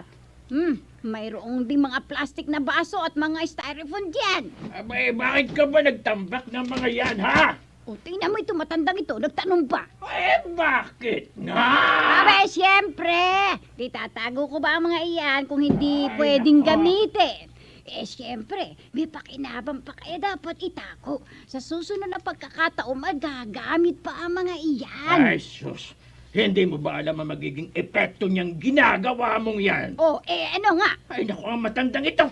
Nagtatambak ng basura dito, hindi pala alam kung anong epekto ng kanyang itinatambak. Anong basurang tinatambak ang sinasabi mo, Ando? Naku! Abay, hindi basura yan. Ilang beses ko ba sasabihin sa'yo, matanda ka? Magagamit pa ang mga kagamitan iyan. Ay, naku, basura yan. Tapos, abay, baka maging sanhi pa ng sunog dito sa bahay yan. Ay, tingnan mo. Buti nga sa iyo. Dami-daming alikabok dito dahil sa mga bagay na yan. Magagamit mo pa ba ito puno ng mga alikabok? At saka pinamahayan na ng mga ipis. Abay, tingnan ko, pati mga daga namamahay na rin dito. Sige. Ikaw ang tumingin kung hindi tiyak na sinira na yan ang mga daga. Ayan, tingnan mo, ayan. Sige. Paano mo mapapakinabangan kung sinira na ng daga? Ikaw kung ano pinagsasabi mo. Sige, iba maabot titingnan ko. Ayan. Tingnan mo, ayan. butas-butas na, nginat-ngat na ng mga ipis at daga. Ay, nako, ikaw talaga, oh. Lola, Oh. ano ba yung mga balutang ito? Naku naman, ang dumi-dumi ng mga ito. Sinasabi ko nga dyan sa lola mo. Ay, yan nga, siya nga ang tanungin mo. Siya itong mahilig na magtago at magtambak ng basura kung saan-saan. Hanap-hanap ako ng mga gamit kong inilagay dito sa itaas ng cabinet. Hindi ko na makita. Ang nakita ko, ito, yan mga yan. Supot ng plastic na may laman kung ano-anong mga abobot, mga plastic na baso, kutsara, tinidor, at styrofoam! At mga platong papel daw ang mga yan. Aba, Ano? tinamaan ang kulog. Lola naman, bakit nyo naman itinambak ang mga yan? Oy, Jaja, isa ka pang bata ka. Hindi mo ba alam na may pakinabang pa sa mga iyan? May pakinabang ba kanyo, Lola? Kung ganon, bakit nakatambak lang? Oo nga. Ay, naku, ang lola talaga. Ang sabihin nyo'y basura yan. Basura! Naku, sus Mario. Alam mo ba, Lola, maaaring pagmula ng sunog o kaya gawing bahay ng mga insekto o kahit ano pa mang peste tulad ng daga, yung mga yan. Totoo yan, Maituturing na basura yan na nakakapangit at nakakadumi dito sa ating bahay. Sige, pagtulungan ninyo ako, mga dabuho kayo. Nako, pinagtulungan pa raw. Ay, nako. Naku, Lolo, nagagalit na ang lola. Hayaan mo siya magalit. At saka alam mo pa ba, Lola, yung mga styrofoam na yan, yung mga plastic at mga katulad na bagay na hanggat maaari, talagang hindi na natin dapat binibili at iniipon. Damo kayo. Alam mo, nakakasira ng kapaligiran ng mga yan eh. Bakit naman? At saka, Lola, alam mo ba na hindi natutunaw yan maski na ilang taon na ang nakakalipas? Kapag itinapon mo kung saan-saan ang plastic, ito'y maaaring makabara pa sa mga estero. Totoo yan! O kaya sa kanal, o kaya magiging basura sa mga ilog at iba pang anyong tubig. Nako, Kung sige, sabihin mo hindi dyan sa pwedeng lola mo. itapon, di sunog tiyak kung matutunaw sa apoy ang plastic. Naku, Lola, masama din yan. Ang pagsusunog ng basura ay lumilikha ng usok na napakarumi at nagpapainit sa himpapawid. Ito nga ang nagiging dahilan ng pagkabutas ng ating ozone layer. Ano ba yung ozone? Ano ba yung ozone? Lola, sinasabi mo? ozone layer, Lola. Ganun ba? Ang ozone layer ang siyang nagsisilbing proteksyon ng ating mundo laban sa matinding mga elemento tulad ng sinag ng araw, halimbawa, o ng matinding lamig at iba pang mga elemento. Ito ang nagsisilbing proteksyon natin. Ganoon ba? Opo, Lola. Kaya alam nyo, mabuti pa siguro, ipamigay na lang o ipagbili na lang natin ang mga yan sa mga bumibili ng bote at dyaryo. Hindi na naman natin magagamit Hindi naman natin kailangan ng mga yan. Makakapera pa tayo. Naku, tingnan mo nga yan. Makinig ka niyan sa apa mo. Pwede palang pagkakitaan yan Ewan ko ba sa'yo, mahilig ka mag-ipon ng basura. Naku, totoo ba yun? Naku, Lola, binibili ang mga ganitong bagay. Alam mo ba, Lola, ang mga ito ay nire-recycle din. Ang ibig sabihin nito, gagawing ibang bagay ang mga yan. Ang mga papel, maaaring tunawin yan, gawing isang bagay na mapapakinabangan tulad ng mga dyaryo at karton. Tinutunaw ang mga ito at ginagawang papel o karton muli. Ang mga bote, pwede naman linisin at maaaring gamitin ulit. Magaling magaling nga. Sige, Jaja. Tawagin mo yung bumibili ng bote at dyaryo at ibebenta ko na mga ito. At maghahanap ako ng marami. Abay, marami ako nakatambak dyan sa bodega. Yung lumang dyaryo at magasin ba'y pwede rin ipagbili Opo, Lola. Naku, maski anong bagay na hindi na natin gagamitin ay pwedeng ipagbili o kaya ipamigay sa mga marunong makinabang dito. Tingnan mo yan. Makakapaglinis ka na rito sa bahay. May pakinabang ka pa. Oo nga, Hoy, kayong dalawang maglolo, huwag kayong aalis at tulungan ninyo ako. Magbabawas tayo ng basura dito sa bahay. Naku, patay na, pahamak patuloy ako. Ano sinasabi mo, Jaja? Wala po, Lola. Sabi ko si Lolo ayaw kong tulungan Hindi ko naman sinabi na ayaw kitang tulungan. Subukan niya at nang malintikan siya sa akin. Lolo, narinig niyo yan, ha? Ikaw na bata ka, pahamak ka rin, Aba, Lola, kung gusto po ninyo ako nang mag-aayos at magbebenta niyan. Pagkatapos, di akin lahat ang kikitain ko. Hindi na kayo mapapagod, hindi na rin kayo hihikain.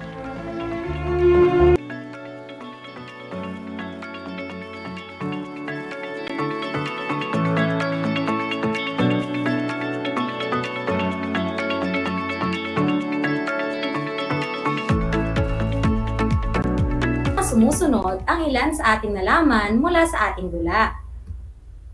Una, masama ang pagtatambak ng basura. Ito ay maaaring maging sanhi ng sunog. Maaaring pagbahayan ito ng ipis, daga, o iba pang peste.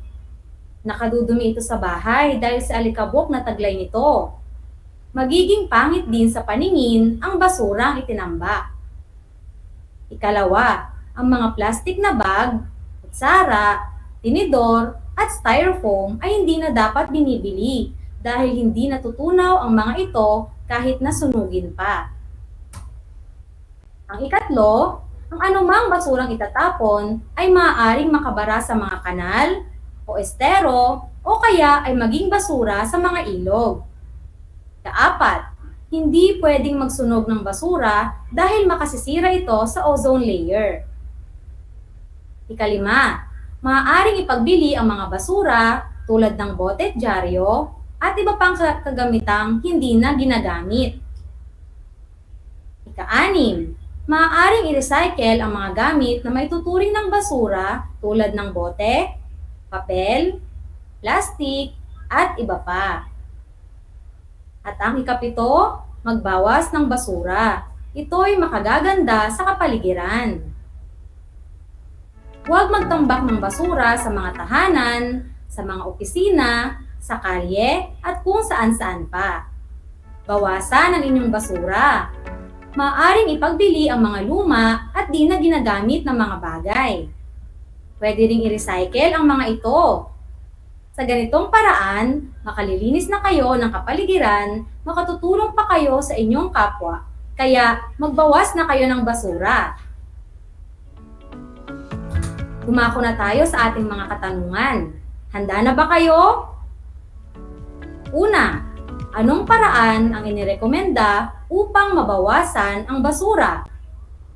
Anong paraan ang inirekomenda upang mabawasan ang basura? Ikalawa, paano ginagawa ito? Paano ginagawa ito?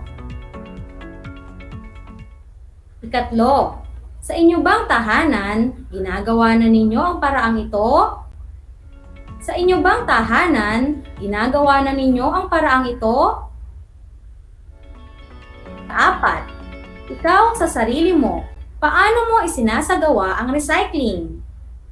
Ikaw sa sarili mo, paano mo isinasagawa ang recycling? Kalima, sa palagay mo ba ay isa itong mabuting paraan upang mabawasan ang basura? Sa palagay mo ba ay isa itong mabuting paraan upang mabawasan ang basura? Ika-anim, sa inyong lugar, may alam ka bang iba pang paraan na ginagamit? Sa inyong lugar, may alam ka bang iba pang paraan na ginagamit? Ikapito, ano-ano ang mga paraang ito? Ano-ano ang mga paraang ito? Ikawalo, ngayon ba'y alam mo na kung paano ang pag-recycle ng basura? Ngayon ba'y alam mo na kung paano ang pag-recycle ng basura? Ika-siyam, ano ang inyong maitutulong upang mas maraming tao ang mag-recycle ng basura? Ano ang inyong maitutulong upang mas maraming tao ang mag-recycle ng basura?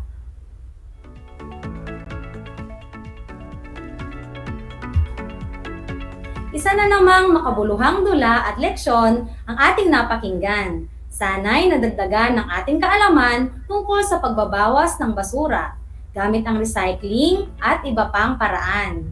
Kung ito isasagawa, mananatiling malinis ang ating kapaligiran at ligtas ang ating pamayanan. Maaari ninyong kunan ng larawan gamit ang inyong smartphone ang inyong mga sagutang papel at isend ito sa Facebook Messenger ng inyong ALS teacher.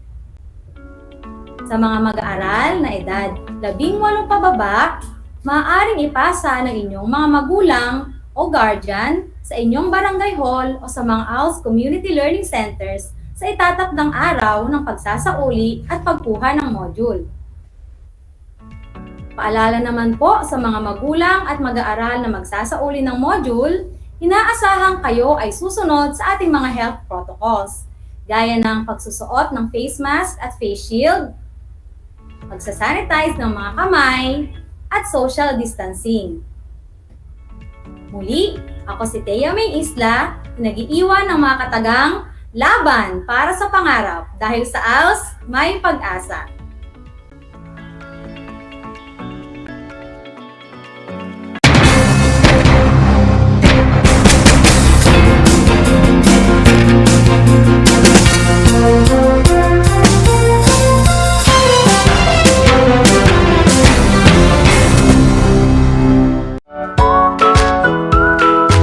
How are you today? Hello, everyone.